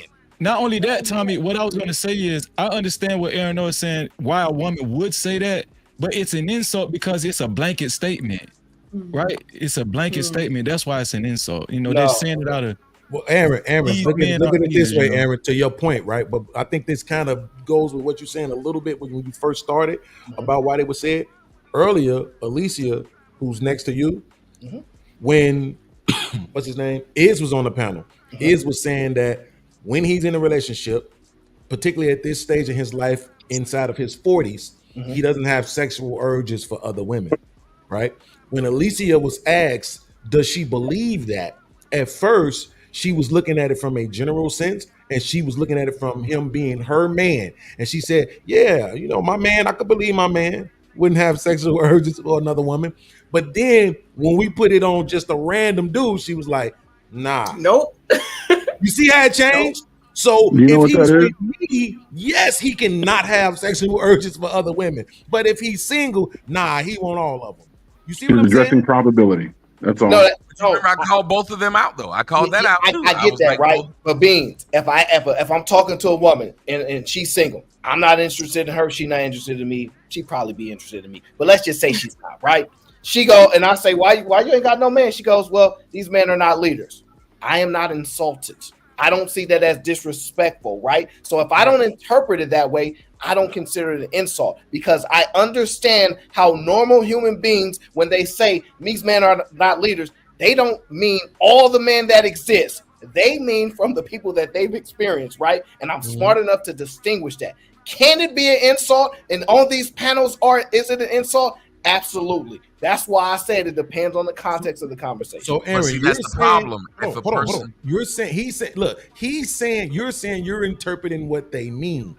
But I'm saying, look at what I just showed you, right? Now you're saying she's single now. And now since she's single, she's saying, no, they ain't no leaders. But when she was in a relationship with that nigga, he was a leader. Yeah, that's what I'm saying. It's an insult. She's trying to explain why she's single. No, it's an insult to the men. Bitch, you picked every one of them niggas, and you don't want to excuse what you did was pick these non-leaders. How all these non-leaders get to fuck you? Here's the thing. You ain't with nobody because all these women is hoes. No, you kept picking hoes. So you need to say, I'm single because I keep picking hoes. But Tommy, to Aaron's point, Aaron said when they was with him though. You see what I'm saying? He said you ain't heard no woman say my man ain't a and I agreed with it. Right? But I agreed with it when he said that. When that same woman is single, all of a sudden ain't no leaders. You see what I'm saying? Yeah, niggas ain't. You don't it's equivalent to saying niggas ain't shit. It's literally what that person's saying. Niggas ain't shit. Men ain't no leaders and niggas ain't shit. It's the same That's line. right. That's right, Freezy. That's right. That's why I agree with you. What to get Aaron to agree. Well, no, I don't agree or disagree. My bad. I had to turn up the conversation. Oh, you talking about Aaron O?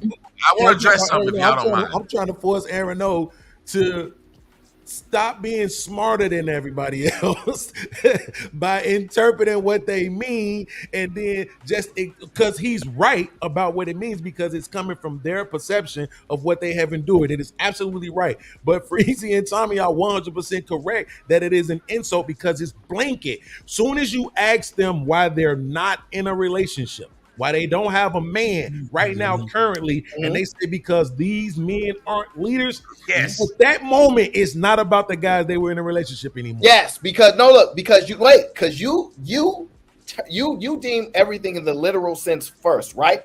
Part of being an effective leader is somebody that uses awareness first, right?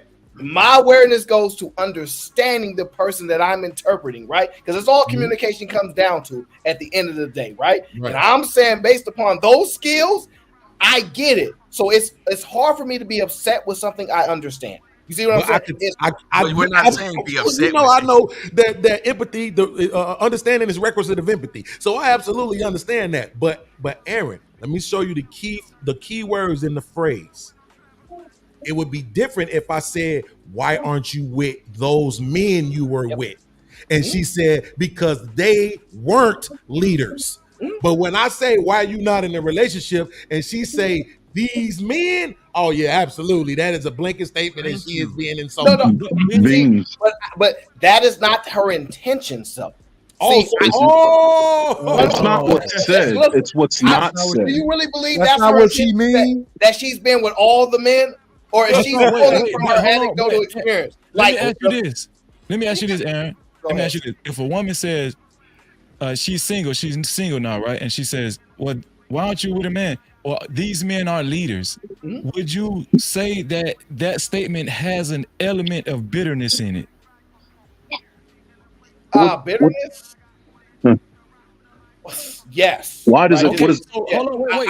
I'll accept bitterness, but that's how I'm interpreting based upon. But realistically, I would not just accept that blanketed statement, right? I dive deep. And also, the people with awareness, are they a minority? Hold on, Nidus. So if you would accept What's it the as these? So Identify the these. Wait, hold on, Aaron. Let me finish my question. So, if you would accept it as an element of bitterness in that statement, what usually can't we be safe to say we can associate bitterness? What's next to come is an insult after bitterness. Aren't bitter people usually prone to insult during a statement? I get it, like that. But there's a follow up to that because then there are women that said I'm the leader, and I don't want a man to lead me. I want to lead. So that's the thing that comes up to see, and that's why I'm saying just the blanket statement. We quick to rush to judgment on that, right? But what we are told to do here is let's dive deeper into that conversation. Let's pull back a little bit more, right? And that's why it's important to know your audience, know who you're dealing with, and the person that got their feelings hurt. She got her feelings hurt by your homie. You know he did her wrong. She blamed the whole world, right? So, it's the awareness. I get it. Lieutenant General, let me ask you something. Let me ask you a question. Hold on, let me ask you something because I heard what you said, Nidus. And Nidus, I heard what you said, Nidus. I'm gonna go there. Let me ask you. You said they have to have this awareness, and that's something is that awareness is something that's rare in somebody to be able to do what you're doing, right? To be able to be aware of and be able to decipher this over its surface. Yes, it's extremely just like that. So that's what we were talking about. We were talking 10%. about 10%. But that's why I use that term awareness, and I moved it away from that leader part, right? Are you aware of the whole? Who can do it? The whole and the whole story. In a higher position in a community because they can decipher these things over the person who can't, right? Didn't I say I agree with you about the percentages? All right, then. But do you see the whole in this when they say these men aren't leaders? The question is, these who? That's an unspecified quantity or population of men. And if the answer were these, meaning the collection of men that she's experienced and is no longer with, that made her bitter, then her bitter is justified, and she's correct in saying they're not leaders, if that's what drove them apart. But she didn't say all men. It is an unspecified group, and if you include yourself in that group, that's your problem. But when someone says these men ain't leaders, I'm gonna say, well, where are they at? Count them out, name them. Who? What's the these? Yeah. I'm not gonna make an assumption until we have an identification of who you're talking about. Yeah, you know what I argue. A lot of when we be saying, wait, Ham, whose side you on? Because we just had a good back and forth that I turned up. So whose side you on? Who won the back and forth? Well, I think I did. I most likely won, but I'm just wondering whose side you on. I think me and Aaron and HQ and No Captivity, I think we ran this floor with y'all. With Aaron. First of all, Freezy, my God. I think it looked like the Boston Celtics versus the Dallas Mavericks. That whole first half. So whoever my bad, I was distracted, but I've been listening. It been good. I'm on whoever side won, Lieutenant General. Oh, okay. Well, we already know what side that is. Okay, so then really trying to get out. Alyssa got something to say. Go ahead. What you got to say? I wanted to get Alicia. That's why I looked up for a second. But this part, Alicia, you can certainly go. I think when we be like where they at, I wonder how many of us are actually included in the day all the time. Like I really do. Like, I understand our draws on the outside of our pants, but I just think them days be us and we be gapping. But go ahead, Alicia. That's what. If you all have had that experience where a woman said that to you, these men or y'all not leaders, what the case? What was your response in that situation? Well, before we answer that, I'm willing to answer that. Hold on, Alicia. Whose side are you on? I'm not taking sides. Alicia, come I'm on on the now. side of good mental health. That's on that side. Alicia, that means she's on my side, the side of righteousness. The righteousness. Go ahead, righteous one. You answer the question, you righteous one. Well, here's the thing. I would say a lot of conversations that we're having online, people don't have. Let's just be real.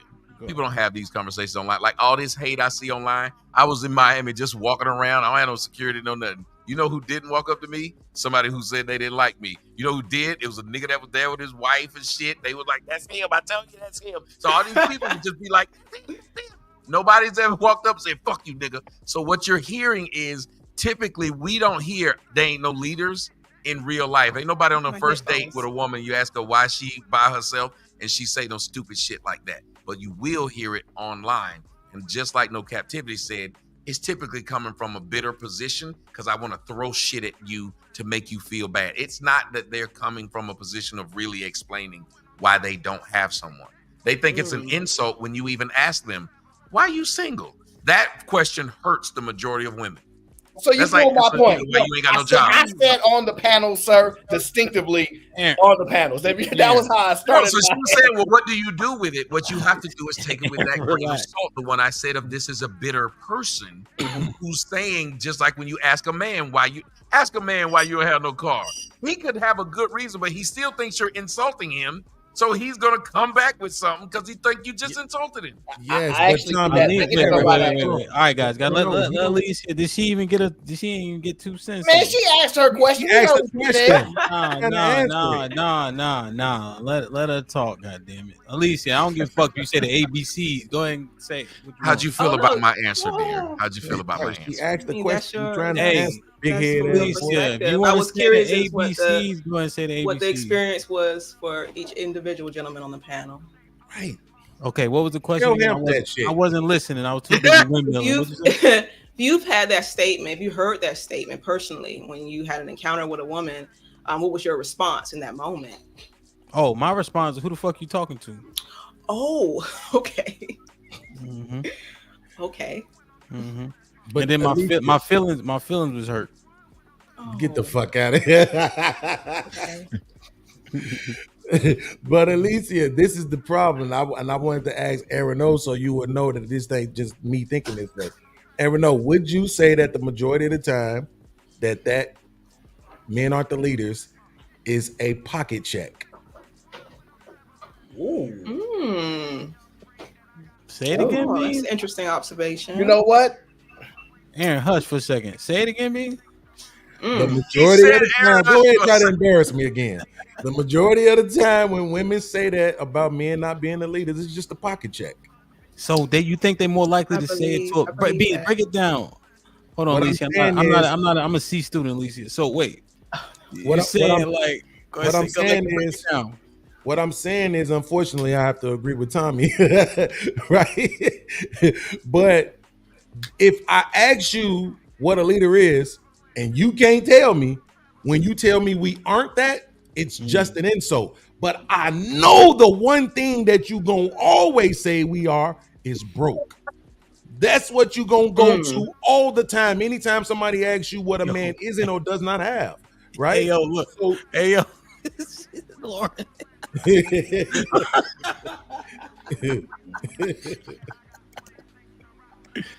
Yo, come on, man. You know what? I got $40 worth of credit. I'm giving AO $2, man. I agree with Beans when he said it. I said, I can agree with something that makes some sense. You're all trying to see if you trying to turn me into Captain Save-A-Ho when you make that statement of ain't, because there's no reason to talk to me like that. If I'm just talking to you while you single, you do that, you're literally putting me in position to try and be different than whatever the fuck you said was wrong. And I don't know what it is. And the first thing it probably is these niggas didn't pay for shit, or what you going to see if I'm broke as they were. Right. Well, how many men do you think fall for that? Several. The simps fall for plenty of shit. Why do you think women lead with what the last nigga didn't do? That's why they by themselves. They lead with that shit. They never say what they did. When's the last time you heard a woman say the reason I'm single is because I sucked a lot of dicks and niggas caught me? But they don't do that. They don't say I couldn't keep my pussy to myself. Yeah. They don't say because I'm a nasty hoe and don't clean and cook. Oh, they don't say because my pussy stink. If you ever smell my pussy, you don't smell it. Tommy, question. What do we say? No, listen, men, we're stupid. I know, but what do we say like when we got... Go ahead. Goodness. Look, here's what we try to do. one, we love to avoid the questions that we think we don't have really good answers to. So we'd rather listen than talk. Smart man would. You don't go on a date just get to talking because you're going to talk yourself into a bad spot or out of some pussy. So what you want to do is let her talk. And women today are so stupid, they tell you every lie you need to tell them. I need a man that loves the Lord. So you say, well, I love Jesus.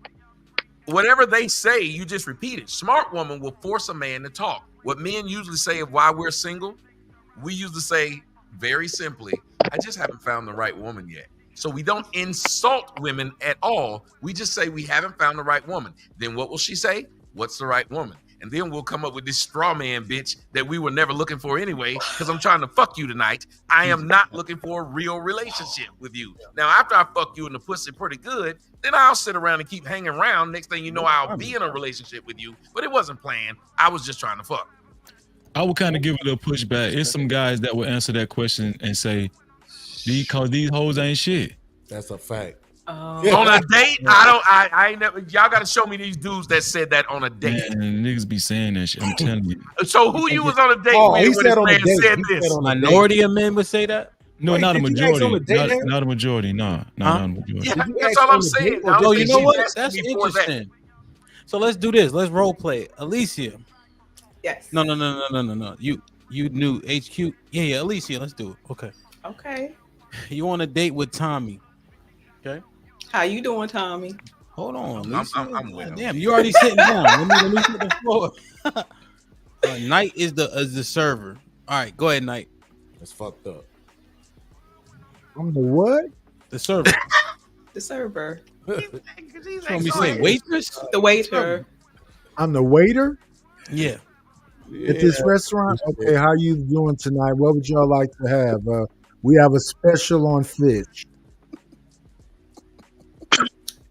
Hi, how are you doing, Go, sir? Tommy. God damn it. You know, Nah.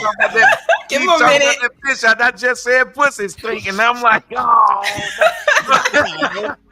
No, y'all not getting out of this. Go ahead, Knight. See, Knight Okay, in his so role. what Knight I ain't even would do, smile. like on a date, like if we're at a restaurant, I love eating. So what I would do with the young lady on the restaurant? Tommy, no. Nah, fish. We got it grilled or fried. Sam, from on this menu, I'm a steak guy, and you are what are you? I'm a vegan. He's a vegan. So do you have something at this restaurant, sir, that will feed my love for steak? Because Yeah, we have fried roasted and her vegetables, lack and of liking we do sell steak. Yes, fried roasted vegetables, root vegetables is Brussels sprouts, broccoli, and bell pepper. Okay. Well, And listen, the steaks we have T-bone, sirloin, and ribeye. Well, listen, I know what I'm going to order because we're going to get this ribeye since he didn't say filet. But I'm just now concerned about what's going to happen with us after this meal because you don't like meat. And then I'll make you laugh because you're going to laugh because I said something about meat. And that's because I'm not a handsome guy. So what I do on a date is I'm going to make you laugh. Oh, yes, you So are. that's what I'm Lay it out. I would allow you to order for me. Well, he ordered it already. What'd you say? Thank you. No, you I know told he's gonna her- give you I the told her meat, what so I I wanted, but, think you will want he to gave order for her yourself. what was the good thing on her end. Because I'd rather, if I'm going to a restaurant, I would probably try to take it to a restaurant either I've been to, so I know what I want, or a restaurant that we're going to try.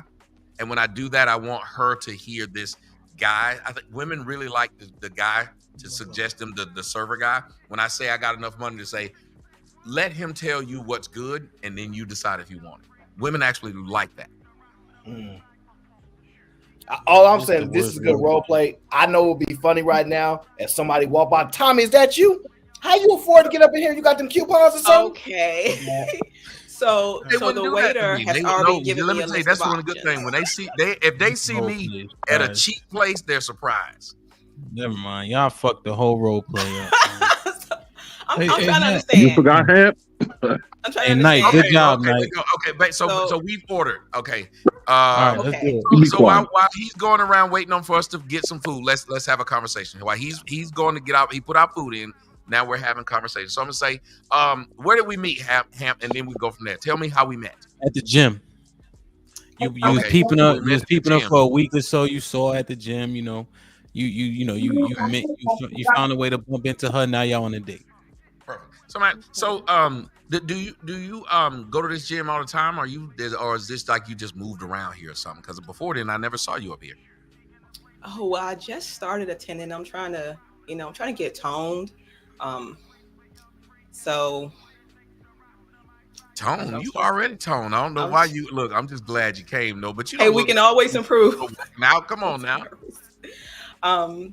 So no, I just tried it out. Heard it was a good gym. The membership was affordable. So I was able to get your phone number, and I'm really glad that we were able to go out. But I'm just curious, why is a woman like you single? Because I was watching your ass over there when you was on that when you was on that machine. I say, God, she kind of fatty, but I didn't want to be disrespectful. But now I'm talking to you. I know everybody else saw that. How is it that you aren't like somebody haven't picked you up yet? Well, I haven't put myself out there. I've been working on myself a lot lately. I'm just now getting to the point where I feel comfortable and I feel that I'm ready to develop that relationship with someone else because I've had some issues in the past. So you tell me, since you've been at the gym, ain't nobody else been trying to get your number?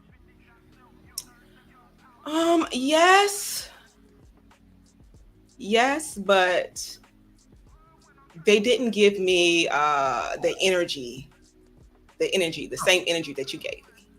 Oh, so what is it about me you like? Because I ain't shit, and I say whatever come to my mind. But what is it about me that made you say you'll take a chance to come out with me and not get kidnapped? Well, your smile, your presence, you were polite. You were just a gentleman. All right. So let me ask you, as far as like your future, what are you looking for? Are you looking for like long term with a guy? Because I know I'm here. I'm gonna just say Atlanta. And Atlanta, everybody out here doing whatever it is they do. Nobody's really looking for long term. What is it that you're looking for? Absolutely, marriage. Marriage is the goal. Absolutely. Never been married? Check, please. Yes. I'm just kidding. This nigga said check. Yes. So you've been married. What happened? Well, I'll just say I learned over the course of towards the later part of our marriage anyway, that we just weren't right for each other. How long were you married? 12 years. Ooh, that is a long time to figure out that you weren't ready for someone, especially somebody as young as you. You're only 24 years old. Oh, well, thank you. I'm not 24, but thank you. Well, I found some things. I'll just leave it at that. Oh. That brought everything into the light. Oh, he had an OnlyFans page. I don't know. I'm sure there's more information out there that I'm not aware of, but I found enough. My God. Like, okay, so it sounds like it's bad. I don't want to dig too deep, but let me ask you, are you not afraid like to walk into a relationship? If you knew somebody for that long and you thought enough that you wanted to marry them, isn't it kind of scary for you to take that risk again? Because Absolutely. 12 years, I look at divorce as like a death in the family, to be perfectly honest. Mm-hmm. Like that was something that I don't even know if I could get over if I had a divorce. Yes, it is traumatizing. Absolutely, it's terrifying. But I enjoy Kevin Samuels. I like the analogy he used where if you were to get in a car accident, and you were injured, would you stop riding the car? And he said he doesn't like the use of the term relationships. He likes to use the term risk. And I never thought of it that way. And, my ultimate goal is to be someone, to serve someone and have them serve me. I want to have someone change my diapers with a smile, and I want to be able to change his too. So I got to get out there, and it's taking me some time. Let me tell you, I think it's time for me to ask for the check. Because you said you like Kevin Samuels, and I can't stand this motherfucker because this nigga done stole my style and everything I did. Killed the energy. That shit for me, and I'm sick. Oh, I'm sorry, baby. I'm sorry. I've been going to therapy, and they've been telling me that I should work with me. So I'm a not better. So you listen to that sweet sassy man. That's fine. But When I get past that, though, like I can see how it is difficult. Now, getting back on that horse is something that I always tell people. A lot of things happen to you in life, but that's a big thing because that took up a large amount of your life. Yes. And you want to My interact. childbearing years. That's what I'm saying. So you want to enter, and you didn't. So did you have any children? Yes, we have a beautiful 13-year-old daughter. Okay, so you bared them. You might have a couple more eggs left, probably enough to make an omelet, maybe. You might. I don't know. I'm sure it's possible, but I don't know if I take that chance at my age. I don't know. Well, see, that's what I was don't wanna saying. say I was no. wondering if you're worried about that because 12 years and it's so much of your life. Like you seem to want marriage. Most people step away and be like, "Oh no, I don't even want that. I've climbed that mountain. Don't want to do it." But you want to do it again. What made you want to enter into a marriage again with something that happened so traumatizing before? What was it? It had to be something good to make you want to do it again. I believe I need that masculine energy to balance out my feminine energy. Not everyone's the same. I can't live my life thinking well, all these men ain't the S word or none of them are leaders. I can't live like that because what's the point of life if we don't have that hope for something better? That's just my optimism take on it. Yeah, absolutely. Yeah. Okay. So do you believe like you were probably born to be a wife? Like that's a thing you're more comfortable being than being single? Yes. Yes, absolutely. Yes. See, I mean, I know a little something. I'm not as dumb as I look. So I'm really enjoying talking to you. But how are we gonna work out if you said you want to serve somebody and you see I love steak and you don't like meat? Brother, I don't think it'll work. I really don't think it will work. I don't want to waste either of our time. That's what you love. If you like it, I love it. I'm happy for you. I support you. You do your thing. But I've had too many positive experiences with my diet to deny that it is something that I can not have in a partner. All right, so Hamp, where do we go right now? Because I'm finna tell her we're gonna split this fucking ticket. I got you. I'm gonna go find me a motherfucker that likes steak. My salad and my water. So you would not give that is an interesting thing. So like diet would be a big thing for you in dating. Yes. That is number one. Knowing thyself. Yes. She didn't even ask you the question. The whole reason for the role play. The whole reason for the role play, we didn't get the question. I forgot the question. I got caught up in it. It was supposed to be, why am I single? Oh. Why am I single? Yeah, you were supposed to ask me. I asked you. Oh, okay. You didn't ask me back. So that proves my point, Hamp. Typically, they don't even want to know from a man's point of view, and we get to avoid it. Women aren't asking us that. And when they do, it's a general answer we give them. We haven't found the right one.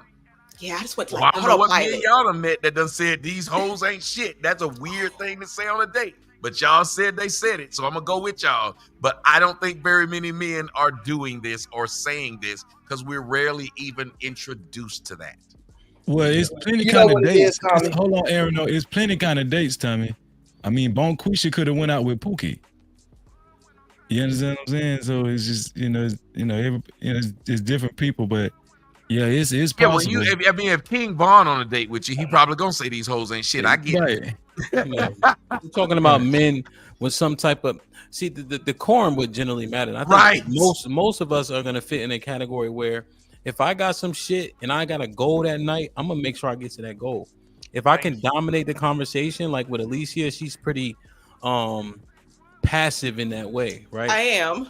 Right. And Very. She talked kind of slow, so you're able to kind of get your questions in, answer. You have a laugh. She forget what she said just 10 seconds ago, and you can manipulate that situation. You know what I mean? To get to where you need to go. So I can see that. Lauren said she don't ask, "Are you single?" She asks, "Are you gay?" Jesus. Oh. She must live in Atlanta.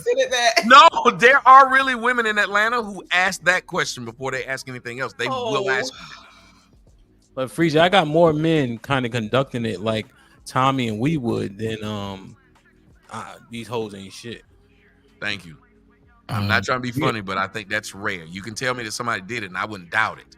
I don't think a man would just say to a woman, "These hoes ain't shit." We have no reason to say that because we're trying to fuck her. Well, no, I don't think we're majority happy when we're on a date because we're close to some new pussy. Yeah, but I'm not saying the majority of men would say that.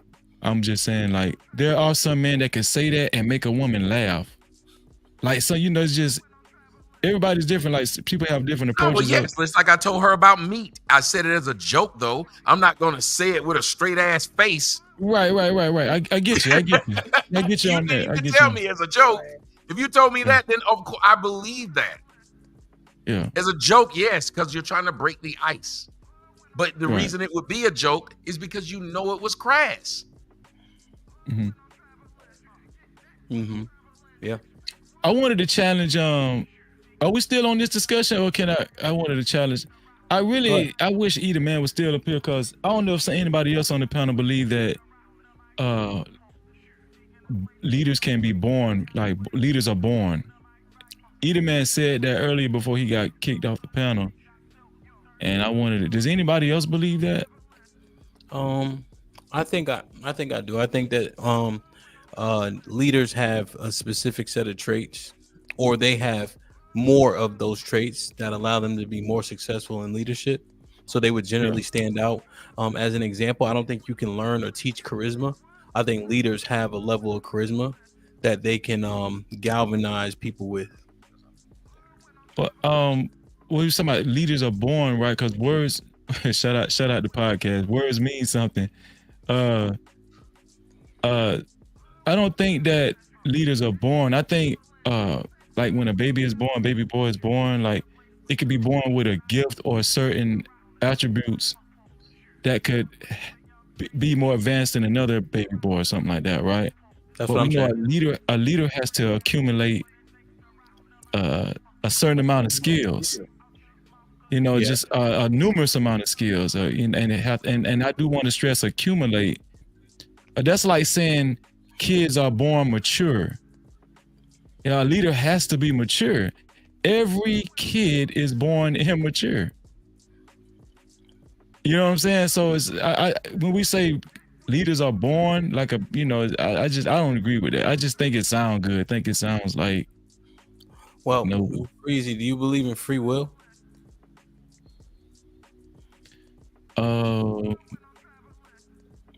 Yeah, kinda. Yeah. So kinda like kinda not, or kinda? Well, I believe that we have the choice whether to do right or wrong. I don't know if that's the same as free will, but I believe we do have a choice on whether we do right or we're gonna do wrong. Well, the wicked go straight from the womb. So that doesn't sound like choice. They go astray as soon as they be born speaking lies.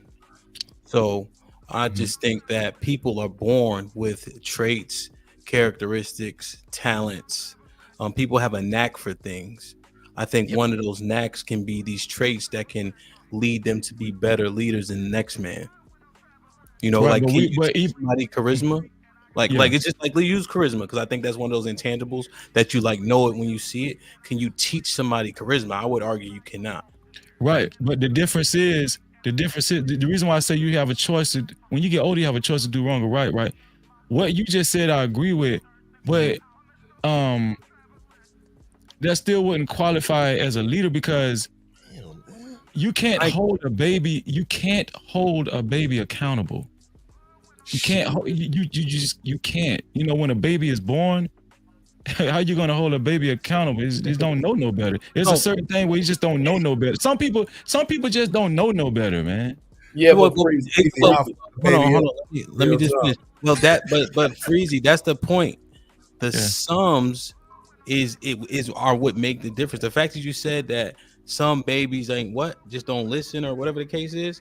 So So by praxis of some, that means that the other babies do listen, which means they have a different level of understanding, right? You have kids that develop more quickly for reasons. You have kids that are ambidextrous, right? Which gives them the advantage depending on what they play, what they do, i.e. the piano. So people are different. They come with different advantages. Now, Right, to but this point, you that's got what I'm to saying. cultivate I'm a sorry. level.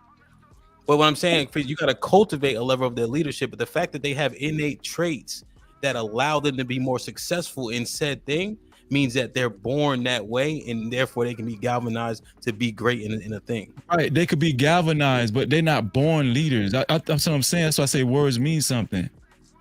Right? They're not born leaders. They might be born with some certain gifts, but don't even know how to utilize them. I see. So, Freezy, if I said it back to you, you're saying born leaders like they're born left-handed. Yeah. Okay. But Ham, do you believe that your ability as a leader comes from DNA, or do you believe it was cultivated? I think you were right. Beans, my bad. Can you hear me, Beans? Yeah. Okay. I think you were right. I think there was a large part of it where it was in me, and then my upbringing allowed what then helped to be cultivated and activated, both cultivated and activated, because it was already there. So I know I'm gonna ask you this question, even though I know I already know the answer. So forgive me. Okay. So you wouldn't shame a man for his lack or his deficiency in any area in life that he was a product of. So like he was a product of. So yeah, he was a product of the deficiency, right?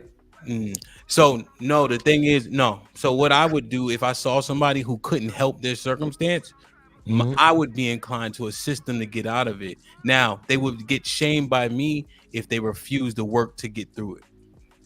Yeah. But initially, Beans, no, let's see where we can help them with this deficiency because it wasn't of their doing. But now, if you recognize your deficiencies and don't work through it, then we would potentially have a problem. Is that fair? Well, Beans, that's the problem, though. A lot of these women are shaming men. Let me just hear his last part. Do you think that everything is overcomable? Because I don't think it is. Right? So Beans, no, I think everything isn't overcomable per se. However, when you recognize things, you have to continue to recognize them, fight against them. Like, for instance, I got a pretty bad temper overall, right? But I know that, and I know it won't change, but I'm cognizant of it whenever I'm starting to interact and I'm starting to feel some type of way. I got to do something different or else I'm going to get there. You know what I'm saying? So I don't know if I overcome my temper, but I understand it enough to control it or remove myself from situations before I can. You see what I'm saying? You know, so yeah, absolutely. Because Aaron, and I'm talking to Rich Aaron, when you look, they like, which one is that? Rich ass niggas. If you deprive a child of oxygen, right? And just for the sake of the audience, let's put it at a percentage. Let's say the healthiest version, Tommy, is 100% oxygen. Let's say you start depriving this baby at birth and you keep him at 70%. There's going to be a long-term effect of that, correct? So yes. For how long? Well, yeah, go ahead. That's what I'm saying. So now you meet this person at 30. They were deprived of oxygen, 30% of their required oxygen for 18 years of their life, right? Is that something that you expect for them to find a remedy to? Or is that something that they need to kind of learn how to live with? You asking me? Yes. 70% oxygen blood, you got 5 minutes. That long-term effect is demise. See, I know why you saying that in a literal sense, but to me, I'm glad you said that because it applies to the analogy as well. No, Beans, but I like your analogy. Let's go with 3 minutes, Aaron, to where it can have a compromising state on the brain. And then it restores? All right, so in Yeah. But you know, I got once you. you hurt the brain, Yeah, regenerative is not likely. So yeah, all right. So what's the question with that? Yeah, it's like, that's why I'm using it. Like how do I treat it 30 years later? Not getting 100% of something, right? Because what people tend to think, right, there's a dynamic between the man and the father. I think everybody on this panel specifically would agree that we all believe that children should have mother and father, right? Okay. Okay. So now, if you take one of those away, that is a Okay. deprivation. That's a deficiency, correct? Okay, I got you. Why do we assume that whatever deficiency comes from that is automatically curable?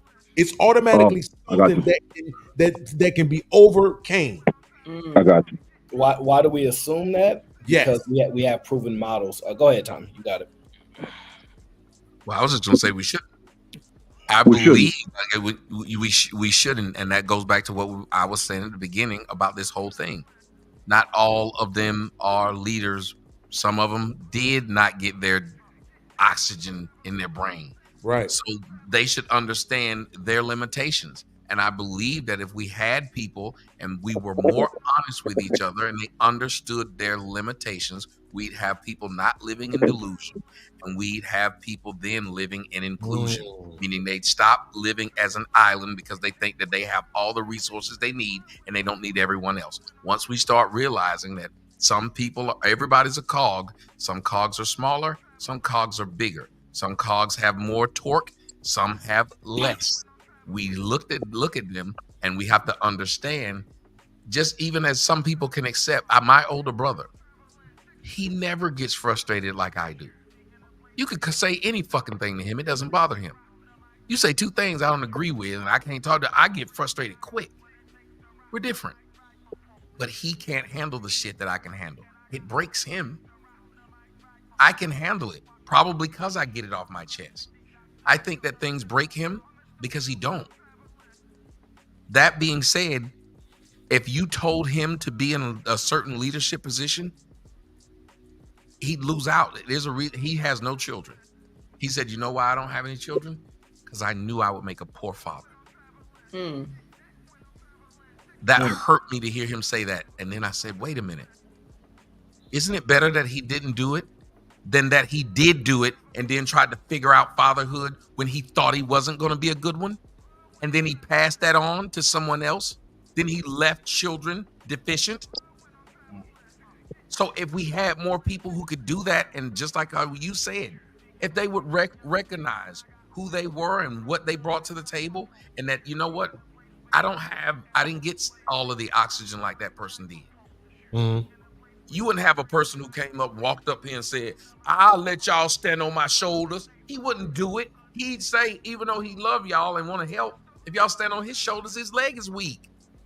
Yeah. But society say, all y'all can be the one that let people stand on the shoulders. And this is where we're fucking up. Yeah. You're right. We got to acknowledge and give them the grace, because I think that's what you're saying, Beans. You tell me if I'm lying. Mm-hmm. Give them the grace that they're not there.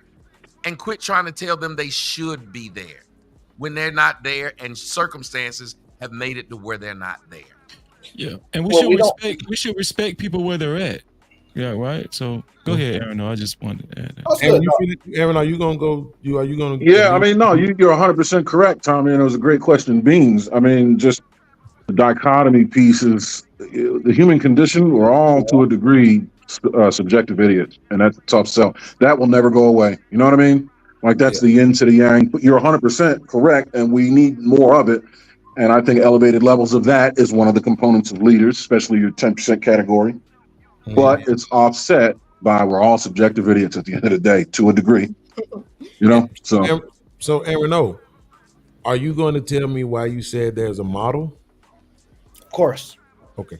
So the world is not designed, or at least in America, because that's where most of us are, for individuals.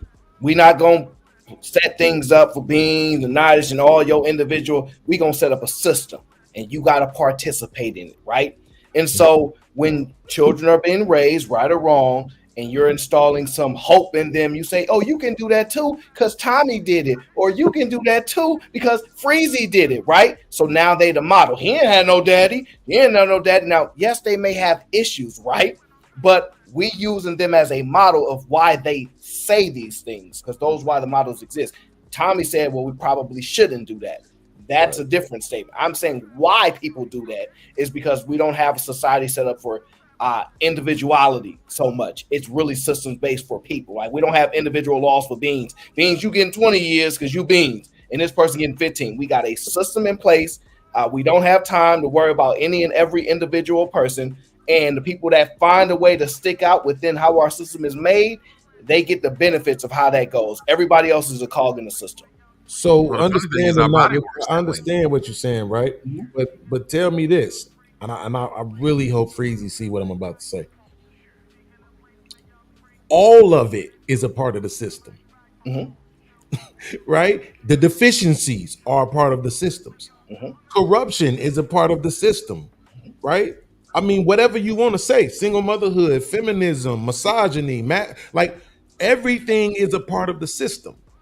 So if I'm a part of the system in some sort of way, isn't it kind of, I don't want to use the word unfair, right? Because I'm a man, we're not supposed to know that word. Correct. But like, isn't it kind of unreasonable to suggest that, well, because you're not measuring up? Because like, you know what I always say to the conservative douchebags, you all want to have a conversation on the level where you at, right? You make $150,000 a year, so that's where the base is at. And for you, anybody that's not doing that, something wrong with them. And but then when I put you on the scale of the real 1%ers, the Jeff Bezos, the Bernard Arnotts, now all of a sudden I'm being unrealistic to have the expectation for you to reach that kind of success, right? And you can somehow understand, like Tommy said, the limitations. Now all of a sudden the limitations are understandable why you're not a billionaire, but you can't understand why the majority of us don't make six figures, why the majority of us might not be the best parents we can possibly be, why the majority of us so enamored with women, right? Because of that disconnection that we had with our moms growing up. We talk about absentee fathers, but we don't talk enough about present mothers, right? We talked about good and bad leaders, but when are we going to talk about good and bad mothers, right? So this is what I'm saying. Who don't talk about that? Well, you may have, Tommy, you may have, but this is what I'm saying. This is why I'm hated. So to that point, Aaron, all of it is a part of the system, really. Yes. Now to ask, I follow everything you're saying. Now, yes, it's all part of the system, but what you can say the Bernard Arnolds, the Elons, they dictate our awareness of the system, right? So they're so smooth. Remember, I told you rich people have monopolized the game. Like I really mean that. So yes, what you've identified exists, but the awareness of everybody else in society don't have time to identify that. They got problems. We've introduced separation, tall, short, light, dark. So the more things that we put out in society for divisiveness allows us to play the game, because we play the game at the very highest level and we control entry. You can't get here. So unless you play by our game, you really can't affect change. So what you're saying is right? But the majority of the world, we have to operate under their rules and their control. And that's why. You notice, though, go ahead. I was going to say, if you notice, that's why they introduced individualism, because we work better, just like how the body works. As a team. The body works best when it all works together. That's when you're at your healthiest. When something decides to get out of line and get out of whack, the rest of it breaks down. Why do you think they have given man in America? Why do you think they've given everybody this individualism where it doesn't matter that you're fat? You can be gay if you want. You can be a woman if you want. You know why they gave you all that individualism? To break down the body that is civilization. Remember, Beans, I told you the human resource is the most important resource, and they exploit it by introducing exchange. You got to have a back and forth, the volley, whatever that means. And the more people you have to have a volley between, that's why you have, you know what I mean, economic resets and all that. Yeah, it's an exchange. It's it. Human resource.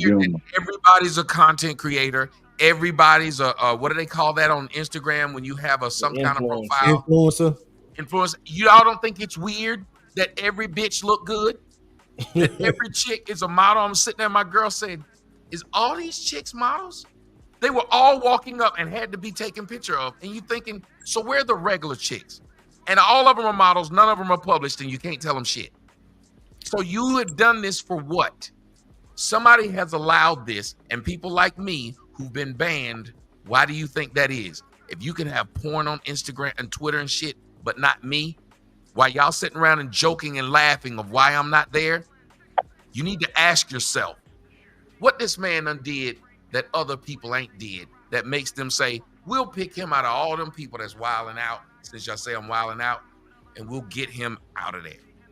Because I'm the one that was sitting up here trying to tell y'all, there are issues bigger than this stupid shit you're seeing, and they want you to not like each other, to not care about each other, and to not want to unify.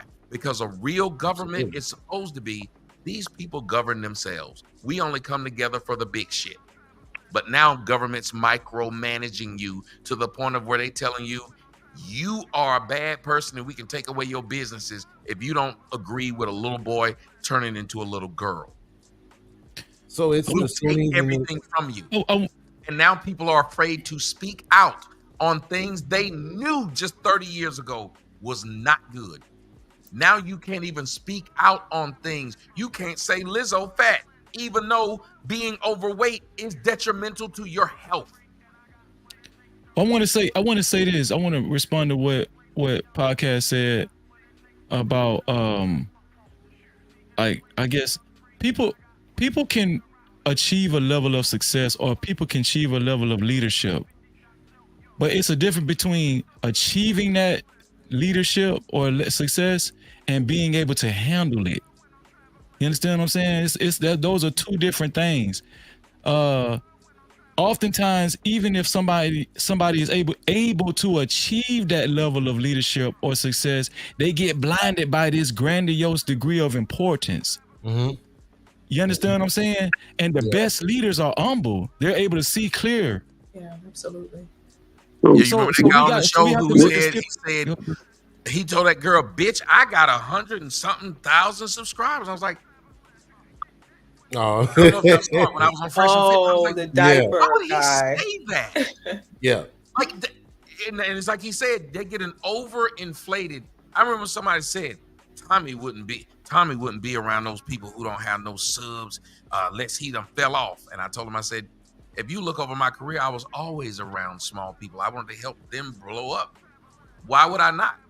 I wanted to talk to everybody. I never got to a point, no matter how big I got, that I said, I can't talk to you because you don't have enough subs. I never did that. Why is that? As a matter of fact, I would go intentionally to people to help them. And I kept trying to tell them what it was. I said, white people knew how to build each other. Black folks have spent their time on Twitter trying to take down their rivals. I'm going to flag your channel, mass flagging. Notice that's what they do. Yeah. And then laugh when it happens to you, and then it happens to them, then they bitch and moan.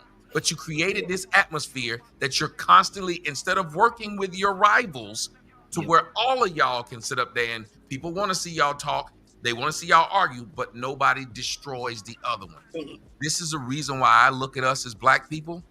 I'm glad they never gave us nukes and we don't have nukes. Well, real quick. I want to give some support and evidence to what Tommy is saying.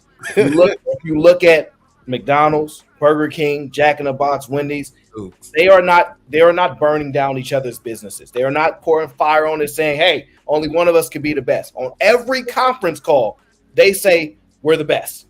We aim to be the best. Like, they don't present their second, but they don't try to destroy each other's business. And in my opinion, this is just my personal opinion, because I understand certain things, they just have this backdoor agreement. Hey, look, the lowest we're gonna sell our hamburgers is $1.99. Don't none of y'all go lower than that $1.99, because it's gonna mess with our business in the future and the time to raise these prices.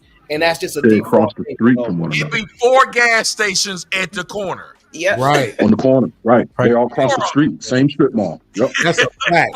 That tell you all you need to know, because somebody could have their gas at $2 while everybody at $4, but they don't.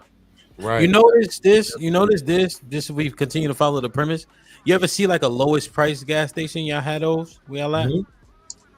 There's not a lot of those, but the big ones who seem to keep their prices kind of at the same range, the Shell, the BP, they stay around. Similarly, Cookout. Y'all heard of Cookout? So Cookout. So for your side order, right? You know you always get fries, like if you get a number one, right? With Cookout, you can get tater tots, you can get chicken nuggets as a side, you can get a hot dog as a side, right? And that whole meal with a real grilled burger with fries, 2 sides and all that, probably like $8-9, which at McDonald's I think it's like $10-11. So they have way more shit, and it tastes better, but they're not expanding. It's almost like the undercutting doesn't actually work. You Because know, because listen to what it isn't a my monopoly. man Lieutenant General was saying. Yeah. They created a monopoly by working together. Yeah, exactly. That's what I'm saying. It's not a part of that monopoly. Yeah. You can't create a monopoly They've by also fighting each already other hooked because the somebody gonna come in kids. and overtake y'all.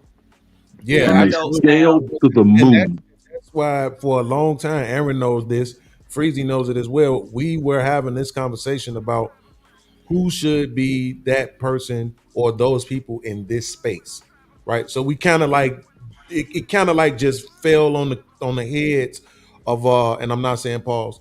It kind of fell on the heads of JR, Anton, and Angry Man, right? But you left Diddy's party too late. but they was getting so much flack, like you said, it was kind of brutal for whatever reason. You know, people worrying about where Anton's money came from, people worrying about Angry Man this, people worrying about JR that. I'm not necessarily sure if they even wanted to do it. But I see that same thing for this space. Like I wish Shiki was here because Shiki can tell you when I first came to Ham's channel, I went everywhere. Aaron probably remembers. I went everywhere and was like, yo, this guy's the one. He's the one. He's the next one. I'm telling y'all right now, none of y'all can't fuck with what he's doing as far as his ability to moderate the show, right? He was exactly what I wanted to be. But to your point, Tommy, I had to realize my limitations. I can't be him because of my emotional attachments to conversations. But you've calmed down a lot, which means just like Hamp was saying about himself, if you recognize it as a man, whatever your limitations are, I think what we expect of men is this: to work on those limitations, but acknowledge they exist. That's it. That's all you can ask of any man in your community, to know what their limitations are. If you want to move to another position, you got to know to work harder. If you think about the best basketball players, what did they criticize Michael Jordan on? You can't shoot, nigga. What did he go work on? Shooting. And then he started shooting when he got better at it. Jason Kidd, they used to call him Acing Kid because he had no check. By the time he retired, he was one of the best three-point shooters in the league. That's a fact. Yeah. That's how he's a coach now. Because if a man knoweth his limitations, even what did Moses do? Moses told God, let Aaron speak for me. Let Aaron speak. I be stuttering and shit. But Beans, you got to look at it like this. Hold on, Ayo. You know I love you.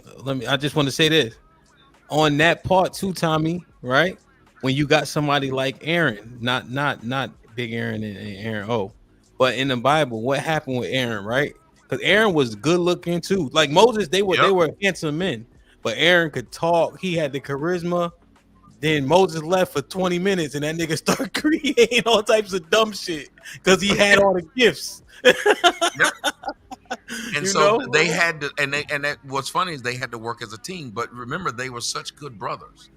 Because even when he first met him, he was happy to see him. And he hadn't seen him. Yeah. He was happy to see his brother. Most of us, we not happy like that. We're not happy to see this person come in and start taking our shine from our community and our bitches. Who else gonna be happy to see their brother done came out of nowhere? He done been living with Pharaoh. Now he get to come down here with the rest of us and he gonna get to be top dog? Hell no. So am I lying? But Tommy, Hey guys, Tommy, my bad, Beans. I had cut Aaron O off. That's a fact. Go ahead, sweetheart. Go ahead, sweetheart. You know I don't mind. So you want to look at the taxi business, right, Beans? And you go, man, I don't want to never take a taxi again because I'm pretty sure you'll probably never really take a taxi again. You probably gonna use an Uber or Lyft at this point, right? Yeah, I seen they was talking about that the other day. Yeah. So the taxi had to come first, right? The business model of the taxi came first, and then the minds of awareness said, "What can I take apart from this business model? Make it my own. Give a slight little mix there." And elevate it. One thing that is required is the point in time and where we're at in society. Everybody got a phone now, right? Uber and Lyft would not work if we all didn't have cell phones. You see what I'm saying? So the taxi would have still been the top thing at the moment. So it's about timing It's about studying the history, and it's about knowing where the weak points are at and how you can create something better than that. And that's all that happens. So everybody gonna get their chance to shine. See, I'm glad you closed out with everybody gonna get their chance, right? Because that to me sounds like individualism, right? To Tommy's point, because it sounds like he's saying that men need to learn how to correct things. I kind of want to just ask, have we taken on that individualism complex as well? We're accusing the white man of it and acknowledging that they've pushed it on us for so long. But to me, at this point, it seems as if, as a people, we have absolutely adopted the individualism mindset. And not only do we practice it for ourselves, but we practice it with other people as well. Because we'll say, Tommy could be on, but the rest of you niggas can't. Yes. You can be on, but the rest of you niggas can't. It The can only reason be why, one though. that's winning. You starting to come over to the dark side. I see you. He was already in the dark side, Tommy. Stop it. Let the hate flow through you, Beans. Let the hate flow. Well, we're individualists and tribalists at the same time. Well, the individualism, the reason why we have to stick with individualism, because we don't know business. Like, if we don't like each other, we can't really work together, right? In business, that don't matter. Because I understand contracts, I understand requirements, and I understand the law aspect. I don't have to like you. Four corners, right? Contracts say, I understand business and enterprise. Us liking each other don't matter. We don't understand business and enterprise. So we can't work together with people we do not like. And that's why we suffer. And the only thing we can do is individualism. And that leads to like-mindedism. Oh, I got to mess with people that think like me and rock like me, and because they might do me dirty if they not like me. It's the business that we're failing at. And unless we raise our acumen there, we're going to continue to struggle and lean on individualism. Because business is how you elevate. You know what danger awaits after individualism in business? Tribalism. Excuse me, sweetheart. I don't mean to cut y'all off, but I just want.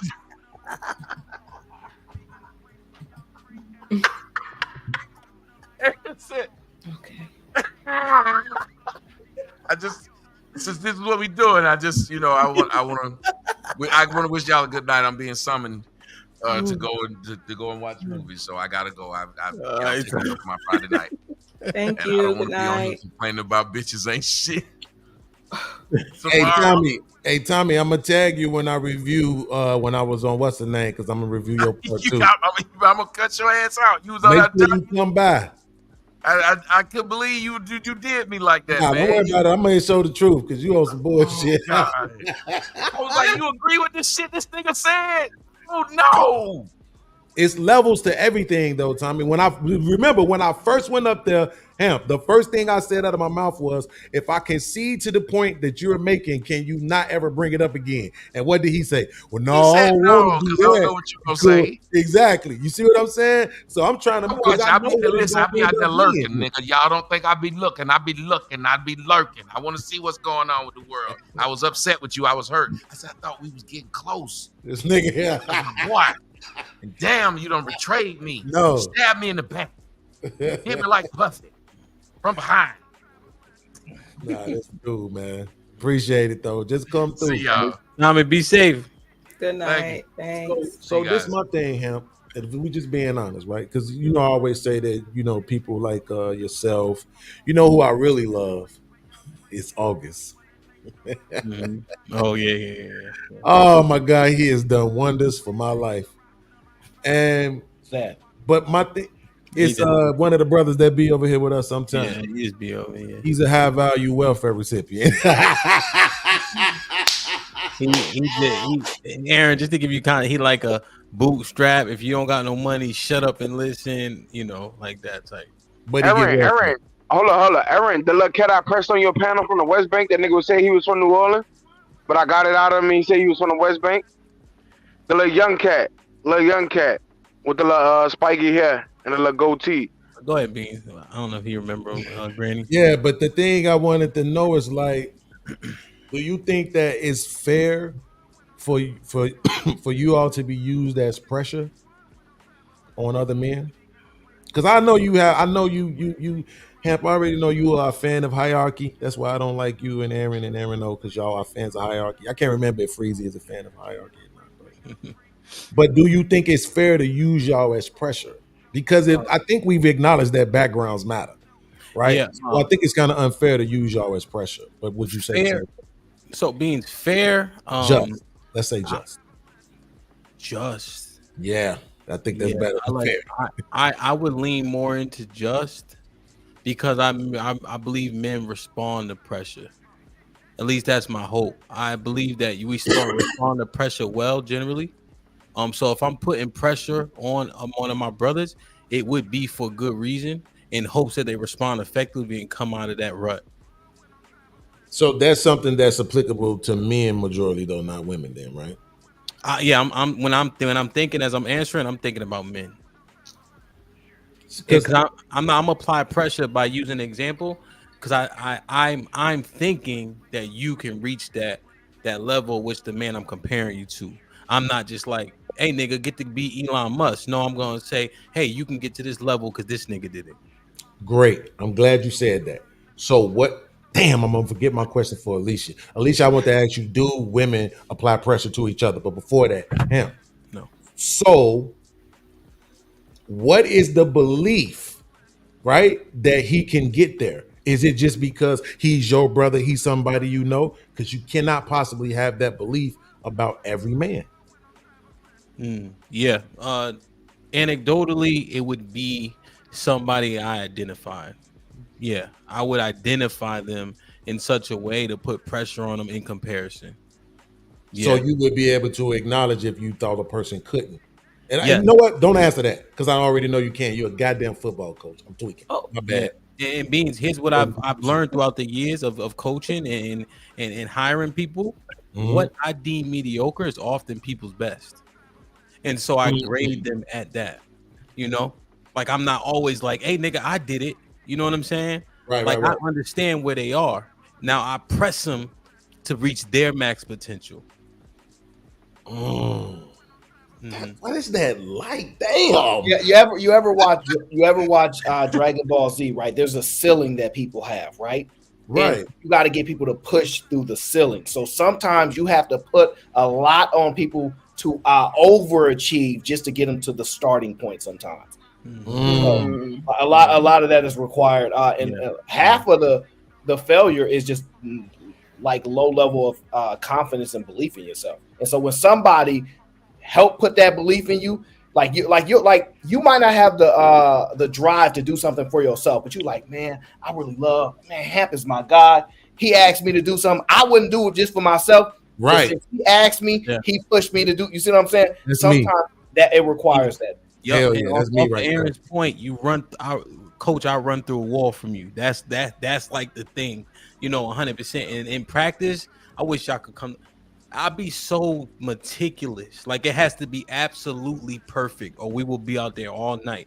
Because in the game, there's real opposition. So if it's perfect in practice, it'll be great in the game, right? Because you got somebody pushing back. But at practice, it's these cones, and you got to be 2 inches from the cone, or we're gonna do it over. You know what I mean? And then when they get opposition, they still do it great, but it won't be perfect. But there's opposition. So yeah, I like that a lot. I like that. I wanted to ask Aaron. And Aaron, I like what you said earlier about when you said everybody will have their time. I like that. I don't know if people caught that, but that it kind of made me feel good. But anyway, I wanted to say, I want to ask you, as far in terms of business, do you think there's a difference, or do you make a correlation? I know you said people want to be in business with somebody that's like-minded or have something in common. Would you correlate like-minded with somebody having core values similar to yours as far as like being in business with them? Because I think somebody should. I think if you're in business with somebody, I think it's pertinent that they do have core values. You share core values, and I don't mean like you have the same religion or nothing like that. Yeah, so I think it depends on the degree of business. If me and Freezy have to open a business together, right, and it's contingent upon both of our abilities to execute, and we're both responsible for the success of the business, then I can agree to that. However, I might just need to use Freezy's business as a packaging company. Right. I don't have to like you. I don't care about your core values, but I need to do business with you and sign this contract right here to let you know this is what it is. Whether you like me, hate me, dislike me, every time on the 1st and the 15th, this is what's to be sent my way. This is what I'm going to pay you for these services. I don't care if I go on TV and say I don't like his business, but he better send me what we agreed upon. Your emotion of me being disrespectful on TV or whatever the case is could affect business. You see what I'm saying? And that's why I say we have to be careful with worrying so much. But when we don't know business, we only can go by, hey, is we good? Street code, things like that. There's limitations there. And we really should be able to do business with a lot of people if we really understand business. And that's what I mean. Now, when we're talking about partners controlling the same entity, me and you, then there has to be some level of agreement on certain core principles. Like, dang, you might stab me in the back on this business move, but if I really know business and I got all my ducks in a row, you can't really do me too bad. You see what I'm saying? Like, so it just depends. That's why I say it's important for us to learn business, even at the lowest level. Go ahead, Abe. Well, no, I was going to say the only place that you would really care about, I think you'll agree, as long as that your principles don't oppose to a degree that will impede business, right? Like, for example, you have a deeply Christian business on one side, and the other side is like pro LGBTQ, and at some point they may want to refuse you don't want to gum the works up with something that you know is diametrically opposed to one another, and it has to influence the business, right? It has to be you're directly tied to it. You just want to maintain efficiency and predictability. But outside of that, and even then, that's not a right. It's just you want to be aware of that. Outside of that, though, legal, moral, and economic are different conversations. Well, let's go back to what Bean said though, right? As far as like having a certain financial status or something like that, and then they align themselves with another person with the somewhat similar financial status, right? Let's just say Beans is humble and he has more of a objective way of looking at things, right? But the other person that is in business with him, a partner, is more arrogant. They're not very. They don't really take accountability well, but they still have the same. They still have a similar financial status, and they're in business. Do you think that could impede their progress going forward? Four corners saves you. Four corners of the document. It's really difficult to kind of break that down because what is my business? What is required of us in this business, right? Do you have to have a likable personality? Are you going to be in front of the public? Like, or are we one of those behind the scenes? We sell literally, we sell zippers. That's our business. Nobody knows who created the zipper. Nobody knows who's selling zippers. They don't have a face. You see what I'm saying? So it depends on the business, the industry that you're in. Like, well, I'll give you a wild example, right? Let's say you're in the business of gay nightclubs, right? That's what you do. That's your business, right? It might not, I know, I have to use it because to make the point. It might not, I know, I'm gonna show you. Okay. It might not go well for you to say is the number one sponsor of our business is Chick-fil-A. Chick-fil-A, I knew it. Yep. It might not be a great idea for you to go on TV and say that. You see that? So the awareness there is where because now your business could be impacted. You see what I'm saying? That's what I was getting at. Yep. Yeah. Can I ask a question real quick before I lose it? Alicia, yes. And I'm not being facetious with these questions. Would you say that you're beautiful? I believe I'm beautiful. That's a 2-part question. Answer. I believe that I'm beautiful. I would say I'm average to the general public. Mm-hmm. Did I answer your question? Well, absolutely. When you're making this assessment of yourself, do you compare yourself to other women? Or are you just saying everybody else aside, like horse blinders on, everybody else don't matter. I'm just looking at myself and I'm grading myself based on what I feel about me. It's a great question. Great question. And my first thought was I compare myself to what men would like in a woman. Mm-hmm. Yeah, and I haven't. Wait, but is that where you get to beautiful at? When you say I believe I'm beautiful, is your belief that you're beautiful? Do you get there based on what you think men would want, or is that a self-assessment? That's self. Absolutely. When my belief in my beauty. Now, the general public's belief, their perception of my beauty, that's based off of men, what I think men will want to see in a woman. That's average. But for myself, I love myself. I think I'm fabulous. So again, I promise I'm not being facetious. And Aaron and Freezy, they know me, so they know this is legit questioning. Mm-hmm. Your belief that you're beautiful. So it's not actually rooted in anything. It's not rooted in reality. It's not rooted in it's not pragmatic. It's just, I believe it because it's me. Pretty much like I believe it because it's me, right? You see what I'm saying? I believe that because of everything I've gone to be where I am now. I'm proud of myself. Mm-hmm. So that's a huge part of it. Okay. The reason why I'm asking these questions is because I wonder, do women compare themselves against other women, right? When they're self-assessing. Because this is what we ask men to do all the time. No, beings, they do it. Wow. I know they do it. I can definitely see that they do. And I have in my youth, but I'm not there anymore. But I can definitely see that they do, and I just don't think they do it. Basically, I'm sorry, Aaron. Basically, when you see yourself at this point, you can't not see yourself beyond your looks. The looks is there, but it's everything else that you know about yourself that makes you feel like it's like you're looking at your spirit or something, right? It's not. Yes, it's definitely my spirit. It's not my looks at all. Okay. It's definitely so now my I understand where you get it. See, and that's what I'm saying, Aaron. You know what I mean? Like for us, I feel like as men, whenever we aren't measuring up to what somebody else think we should be, they're comparing us to another man. Yes. See what I'm saying? It's not like just we'll have a lot of pressure. It is. That's the interesting. It's worse for that. I can see how I can break a lot of our brothers.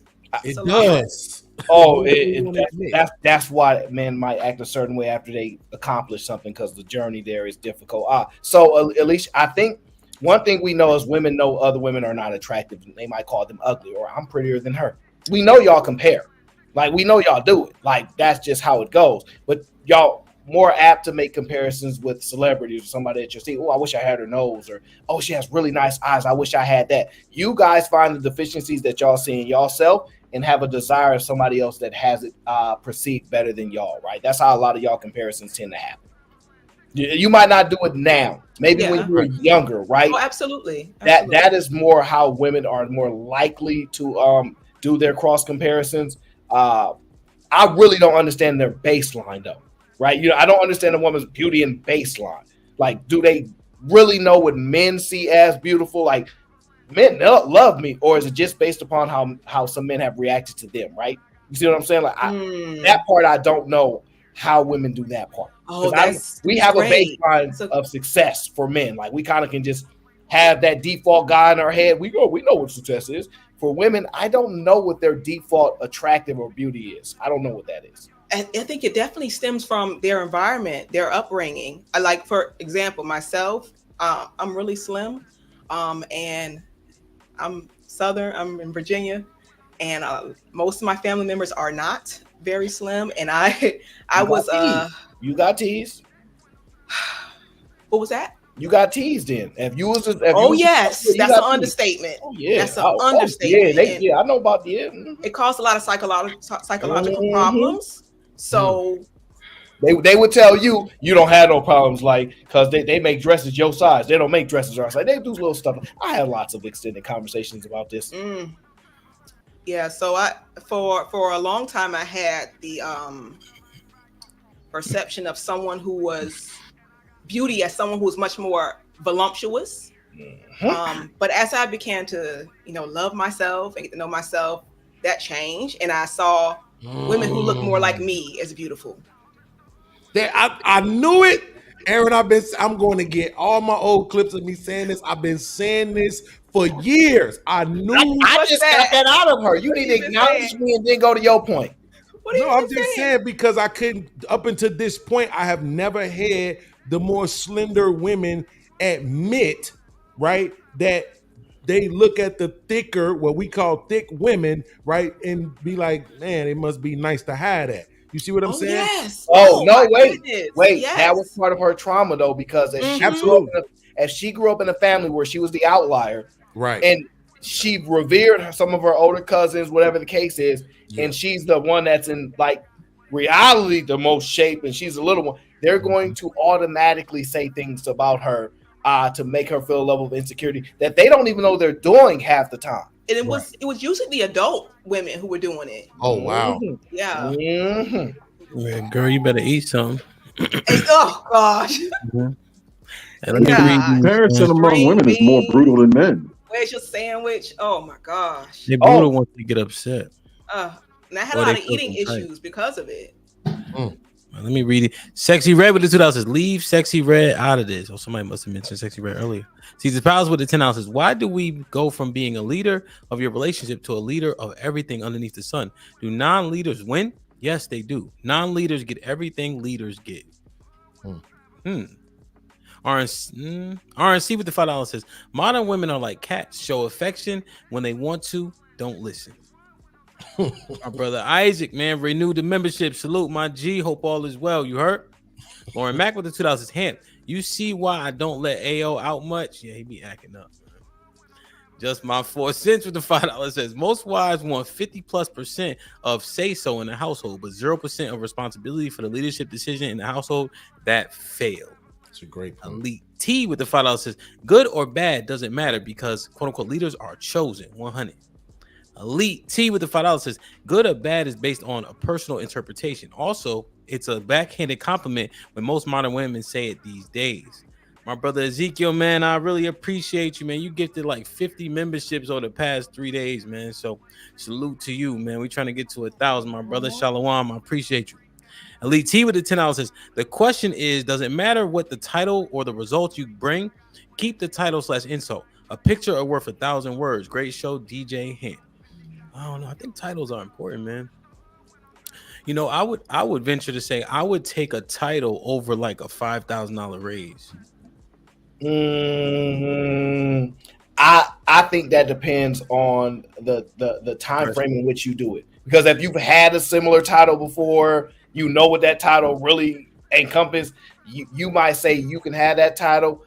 I just take this $5,000 and let you have it. So it just depends. Yeah, 100%. I think if I'm like, let's say, Aaron, I'm about to go to another job and start job searching, right? And I know I'm not gonna be there. That 5,000 is minimal as opposed to having that title and then transferring that title somewhere else where I can get paid more for it. You know? Oh yeah. It's circumstantial though.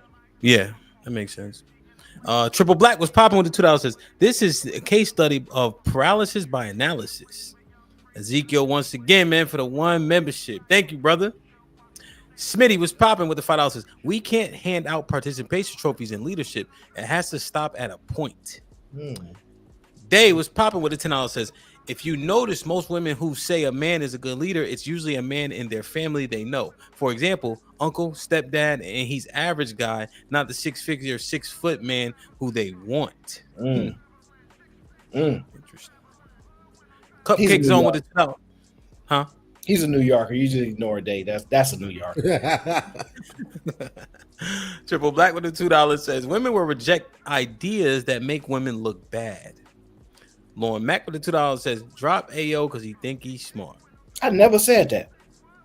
LeDroit with the $2. She think you smart. That's the problem. LeDroit with the $2 says AO stays. Then she came back. Drop AO because his head big in that frame. Lauren Mack with the $5 said drop Tommy because I never dropped him before. I missed this. Damn, I missed that. Ezekiel with the $1 super sticker. Salute. Tezzy with the $5. To lead, you have to lead yourself based off universal definitions that are applied in nature. What do y'all think? Answer, please. Somebody want to answer quickly? I'm tired. I can't even. I don't know. Kinda. Jack with the $2 says, it's been a minute. My Reed and Lauren Mack, the ops. Jack always beef with Hey, my read is not the ops. Was definitely Lauren Mack. That's a fact. Definitely ops. It might be chilling, right? Was that last comment referring to the natural hierarchy in nature? Because it says yourself, so I don't know if it's necessarily applying to hierarchy because it says yourself based off universal definitions that are applied in nature. I don't know if he's implying hierarchy because of the yourself thing. Oh no, man. Because in nature, we, for the most part, we couldn't survive on our own. We have to find some way to work with the group in order to survive. Our species, anyway. Don't let me forget to go. Don't let me forget to take you back to the participation trophy comment. I'm on this. We about to do final thoughts, so you can talk about it in your final for sure. I'm tired. Of what? You ain't even did a 24-hour stream talking about you tired. I already Lazy, bro. Lazy. 24 hours ham all the way through. Lazy. Not I. Aaron, why do you never go to the bathroom with all that water you drink? My body's like really used to it, but when I stream, I definitely have to go to the bathroom a bunch of times. Jack with the 20 ball says, I ain't coming nowhere. My read, pause. I've been here the whole time. But what's that? What is that? Always here, always around. I don't input on everything because I'm broke, dusty, and get no cheeks. My time is limited. Marry me? That is dumb, man. How you gonna try to marry the op? That's crazy. That's crazy. See, the spouse with the $5 says, can we give Elisa her flowers for showing Black women you can be soft, funny, and feminine? This young lady would be protected by Black men anytime. Oh, Glad that's so you came, sweet. Elisa. Thank She's you. safe up here now. That's a Elisa, good point. I actually noticed one thing, but you discerned it before replying. The first time, like it was kind of talking about your situation regarding the men you dated, etc. And Tommy said, "Bitch," right? I saw your face. Yeah, some of the language is hurt my ears, but you know what I saw? I saw you perk up regarding it, but I could tell you were discerning, like, okay, he's not talking to me. Right. You know what I mean? I There saw the we process go. in your head. Like, I'm like, okay, she's listening. That's a Talk fact. slow as hell, but you listen good. yeah, I do. I'm an overthinker, big time. Oh, join the party. Join the party. I was just about to say it, took the words out of my mouth. Yeah, Aaron talk. Aaron, I thought Aaron talked slow, big Aaron, but Elisa, you definitely going for his crown. That's the answer. Yep, right here. Jack with the $2 says, I'm gonna fall back in the shadows. Blame my read. Nah, Jack, don't leave. Cupcake with the $1, bro. Thank you. See, Moses with the $5 says, passing through, paying the toll for the bill. Edifying discussion earlier. Is there a way to give panelists points like on Around the Horn? It'd be dope. Yeah, it's called a cash app. yeah, put our cash app now. Nice. That's how you do it. That nigga want to do a bunch of work to run a stream, man. Andre Dale with the $5 says, EDM said this. LSHP is like a muscle or had to be leadership. Yeah, muscle or had to be activated and cultivated, meaning it's innate but needs qualified leaders to pull it out. I like that. I think how Beans was breaking it down. I think I mostly Lauren Mack with the $5 says let's acknowledge and give a round of applause for Beans not having a do-rag on his bald head. This shit is just out of control. That's a good point. Racism on this platform is just out of control. Jack with the $10 says, dang, I was almost home too, but every time I think we're done, my read lets me know she's the one. I'm gonna stop simping for the women I don't know. Eventually, y'all can make it stop. Make Lauren Mack marry me. Big homie, salute my G for becoming a member, man. Thank you.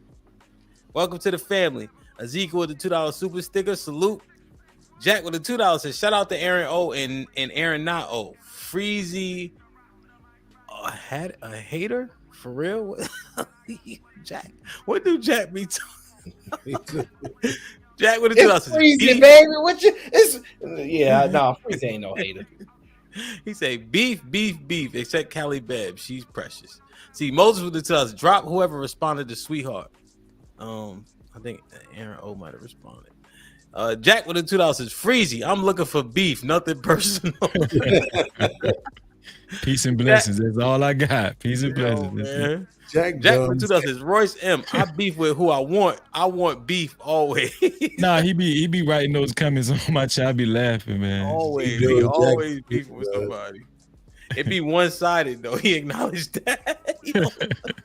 Andre Dale with the $5 says, women want the authority of a man, the benefits of a woman, but the responsibility of a child. Man, say that shit out loud. Wow. Say it with your chest. You read it. Man, women want the authority of a man, the benefits of a woman, but the responsibility of a child. Man, hold on. Let me screenshot. Got it.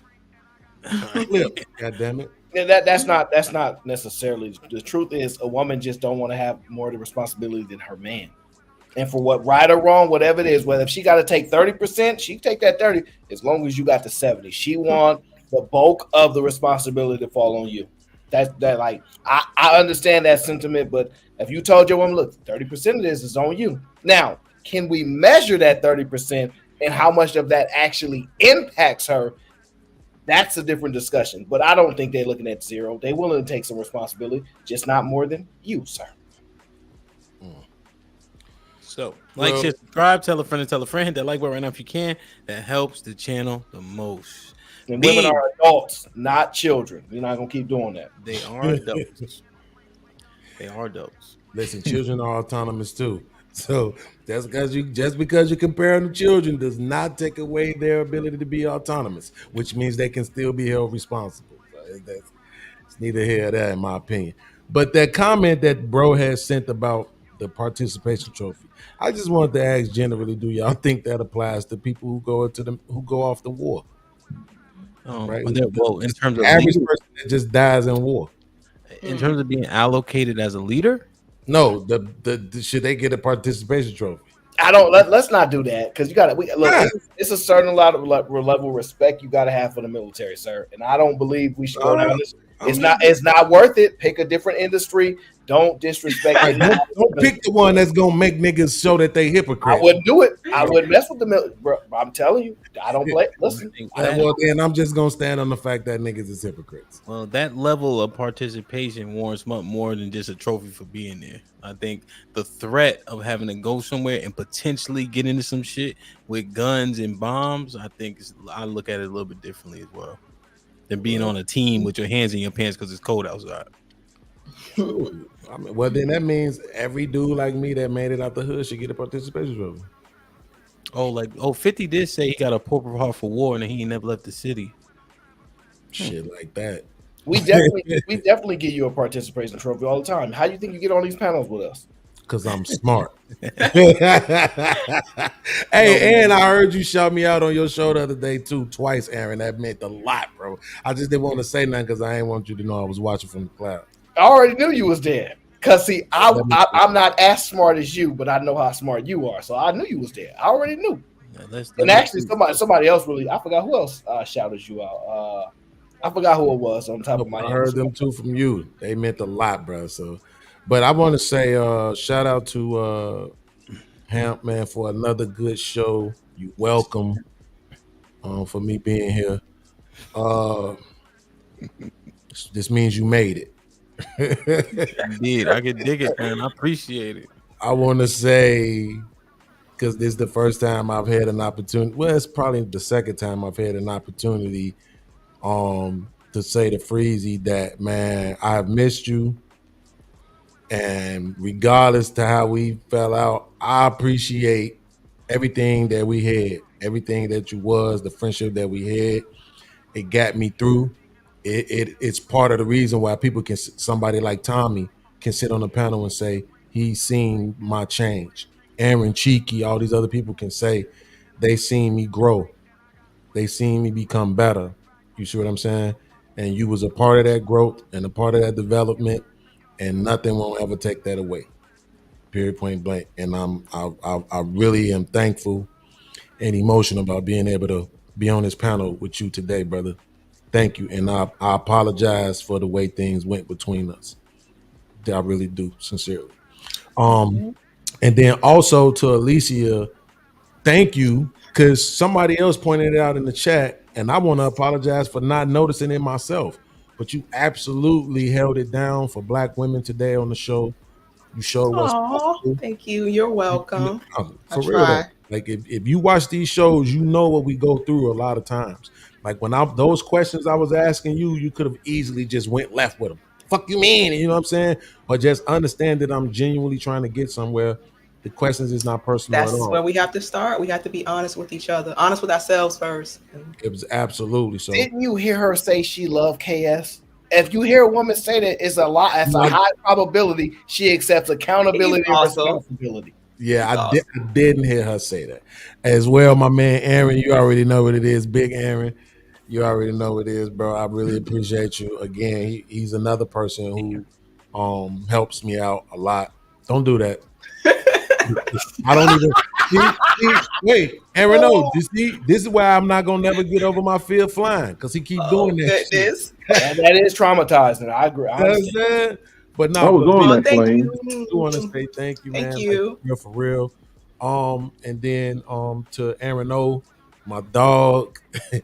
Like, I gotta get you back on the channel, man. I need you to come rock out with us on one of these Thursday shows with me and the girls, man, and UT.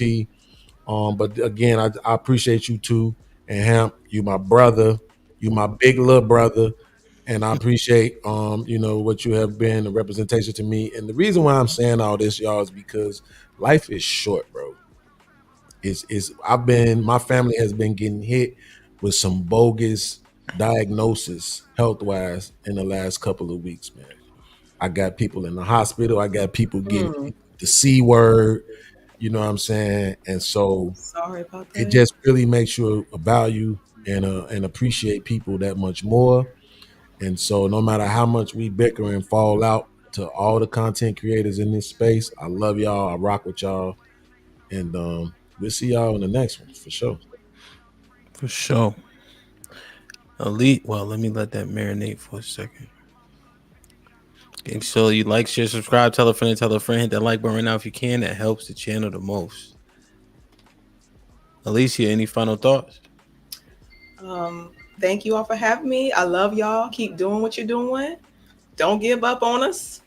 And that's it. I appreciate it. Good time. Oh, give up on women? That ain't never gonna happen. I don't know, Aaron. Some of these niggas, man. I don't know. Oh, man. Oh. Yeah, you're right, Freezy. Yeah. Now, well, you want to go, Aaron? You did your final thoughts, Aaron? Go ahead. Oh, my final thoughts? Listen, if I ever come on anybody panel, it's an away game. I aim to bring some level of value and fun to the conversation. If I introduce a level of dissension in the conversation, it may not be what I actually believe, but I think it will help engage the audience and get the conversation going. So if you guys hear me say something, y'all know I might not actually, y'all know me, I might not believe that, but I do that to kind of get the conversation pushed a certain way, get the energy up, because this is a show. So I have to do my part, and I want to make sure I always add value everywhere I go. We got a whole GBG brand to represent, so it means something when we pull up. But other than that, I had a good time. I'm usually not available to pull up around this, so I'm glad I was. Hamp decided to let me come on the show. Lauren Mack went against me in front of everybody. Hurts, my feelings are hurt. But I had a ball, and I wish we can do it more often. And Hamp, keep doing your thing. And, you know, Freezy, Alyssa, Big A, Beans, you already know what it is. Indeed, my brother.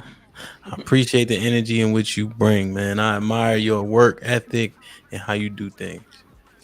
Big O and Big A, any final thoughts? This was a great conversation among great panelists. Congratulations, kudos, love, flowers, and all that stuff to Alicia. You knocked it out of the park. People have been saying it all night, but you don't understand. You have set a precedent. I mean, across the board. I really look forward to seeing you again and hearing your perspective. It's a breath of fresh air. Thank you. Yeah, well done. So, gentlemen, you know what it is. Some intellects up here tonight. So, well done there, and well done for giving the young lady her flowers. She deserves them. But that's what gentlemen do. You know what I mean? DJ Ham, thanks again. You're killing it, bro. Keep in touch. Let's run it again. Yeah, I want to say, this has been a real good conversation, and For sure. and it's been a meeting of the minds, and I always like conversations when people are more apt to think about what other people are saying more so than, just worried about, spurting out what they want to say. A lot of people respond, they just listen to respond, and I don't think this is one of those conversations. And I had fun. I had laughed a lot. And I want to share the same sentiment with you, Beans, man. It's always a pleasure talking with you and on the panel with you. I always felt like that, bro, and that never changed. It never changed, bro.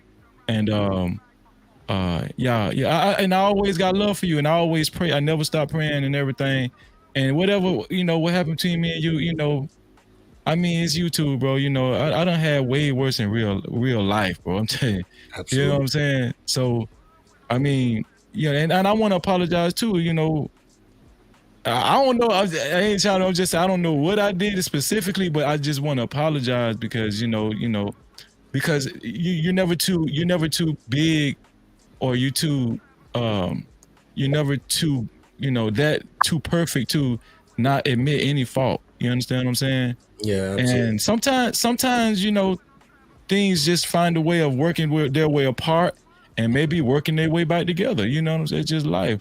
But I'm not this type of dude that, think I'm better than nobody. And hopefully by now, and I got to do you like this, hopefully by now, you know what I'm about to say. It wasn't just what I was saying wasn't a ploy just to be a part of somebody's camp. But you should know that by now because you said that. You said that. I'm gonna put you on the spot, but you said that. Okay. Yeah. So that was emotional. That's what I'm saying. Them emotions be high. You know what I'm saying? And when you in that space, but it's like that's why we need guys like yourself and like Hemp. Because the way that you conduct conversations really, for some reason, the only way I could best describe it, Hemp, is the way that y'all conduct conversation. You make it easier for people to hold a mirror up to themselves. I can't even just like point how it is that you do it, but whatever it is that you do, you make it easier for people to hold the mirror up and look and say, this is who I really am, and this is what I really need to work on. And that's why I think you having as much success as you have, and it's not overstating it to say that that's part of the reason why I can have this conversation with Freeze. It's based on you having the space that you created, man. So once again, Hemp, thank you, bro. You muted. Thank God. Won't he do it? Hey man, I'm sincerely happy that was able to happen. I really hate like the fallouts and the beefing and all that. Me too. Because when it's real out, when it's really real outside, it's just like this ain't, brothers that I love falling out. It just don't even make no sense. Cause when it get real outside, it's up. So this is dope, man. I appreciate y'all sincerely. The conversation actually stayed decently on the topic, and when we went off the topic, it was purposefully done. So I want to applaud all of us as well for having a conversation and minding it out decently for sure. Salute to everybody who subscribed. We got 18K this morning, and we could continue to rise, man. Salute the Vet Life who put the battery in my back with the 100K this month. You feel me? Or shit, not this month, this year. So we're gonna keep on going. But I want to applaud my OGs for having that conversation in front of 400 people and just simply acknowledging what they could have done differently, if anything at all. Because any conversation you have, any fallout that happens, there is a facet of it for which you can apologize for. You don't have to own the whole thing, just your part in it. Yep. You know, regardless of what the other person responds with. So I love y'all and I appreciate y'all for that, man. Sincerely. Absolutely, bro. I will see y'all Monday, most high willing. Y'all be safe, do the right thing, don't do nothing I wouldn't do. All right. Love y'all. Good night. Alicia, make sure you lock in with us, man. You know, Alicia, last question. You don't got an OnlyFans or nothing that somebody I do not. All right. What's crazy is that's not bullshit for him to ask. Yeah. I see that. You see the brothers know. Like you see Aaron O, Lieutenant General just shook his head like we got some PTSD from this. That's all.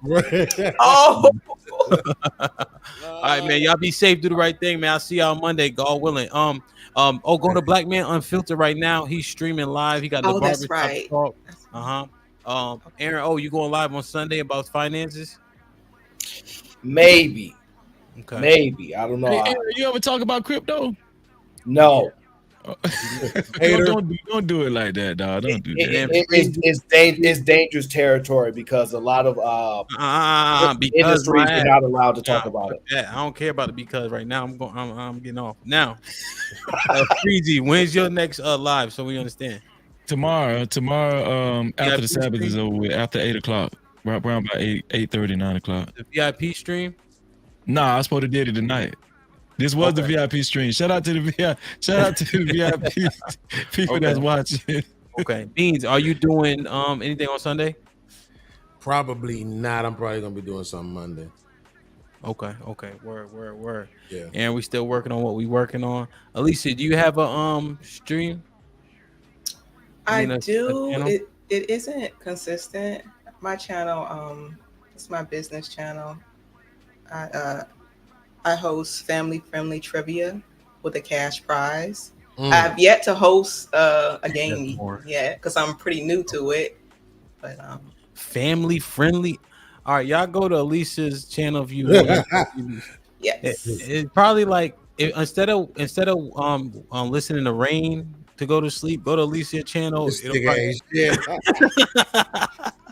Alicia, I'm playing. It's okay. We got to start somewhere. Hey, do me a favor. Somebody drop her link in the chat. Everybody go subscribe. Let's get her 50 subscribers tonight. All right. Let's try to drop her link in the chat real quick. Thank you. And Alicia, shoot me an email. This might be risky at Gmail. Make sure you get a links and all that as well. Oh, okay. Thank you.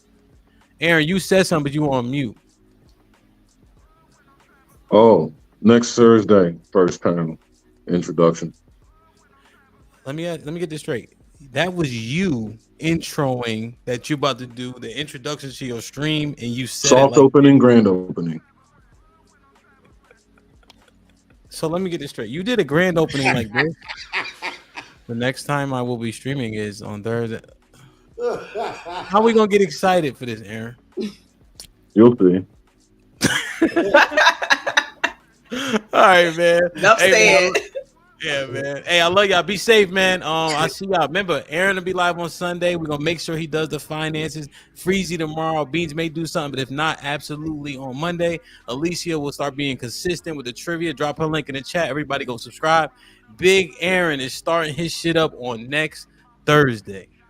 All right. Awesome. The inaugural event. Let's get it popping. You heard?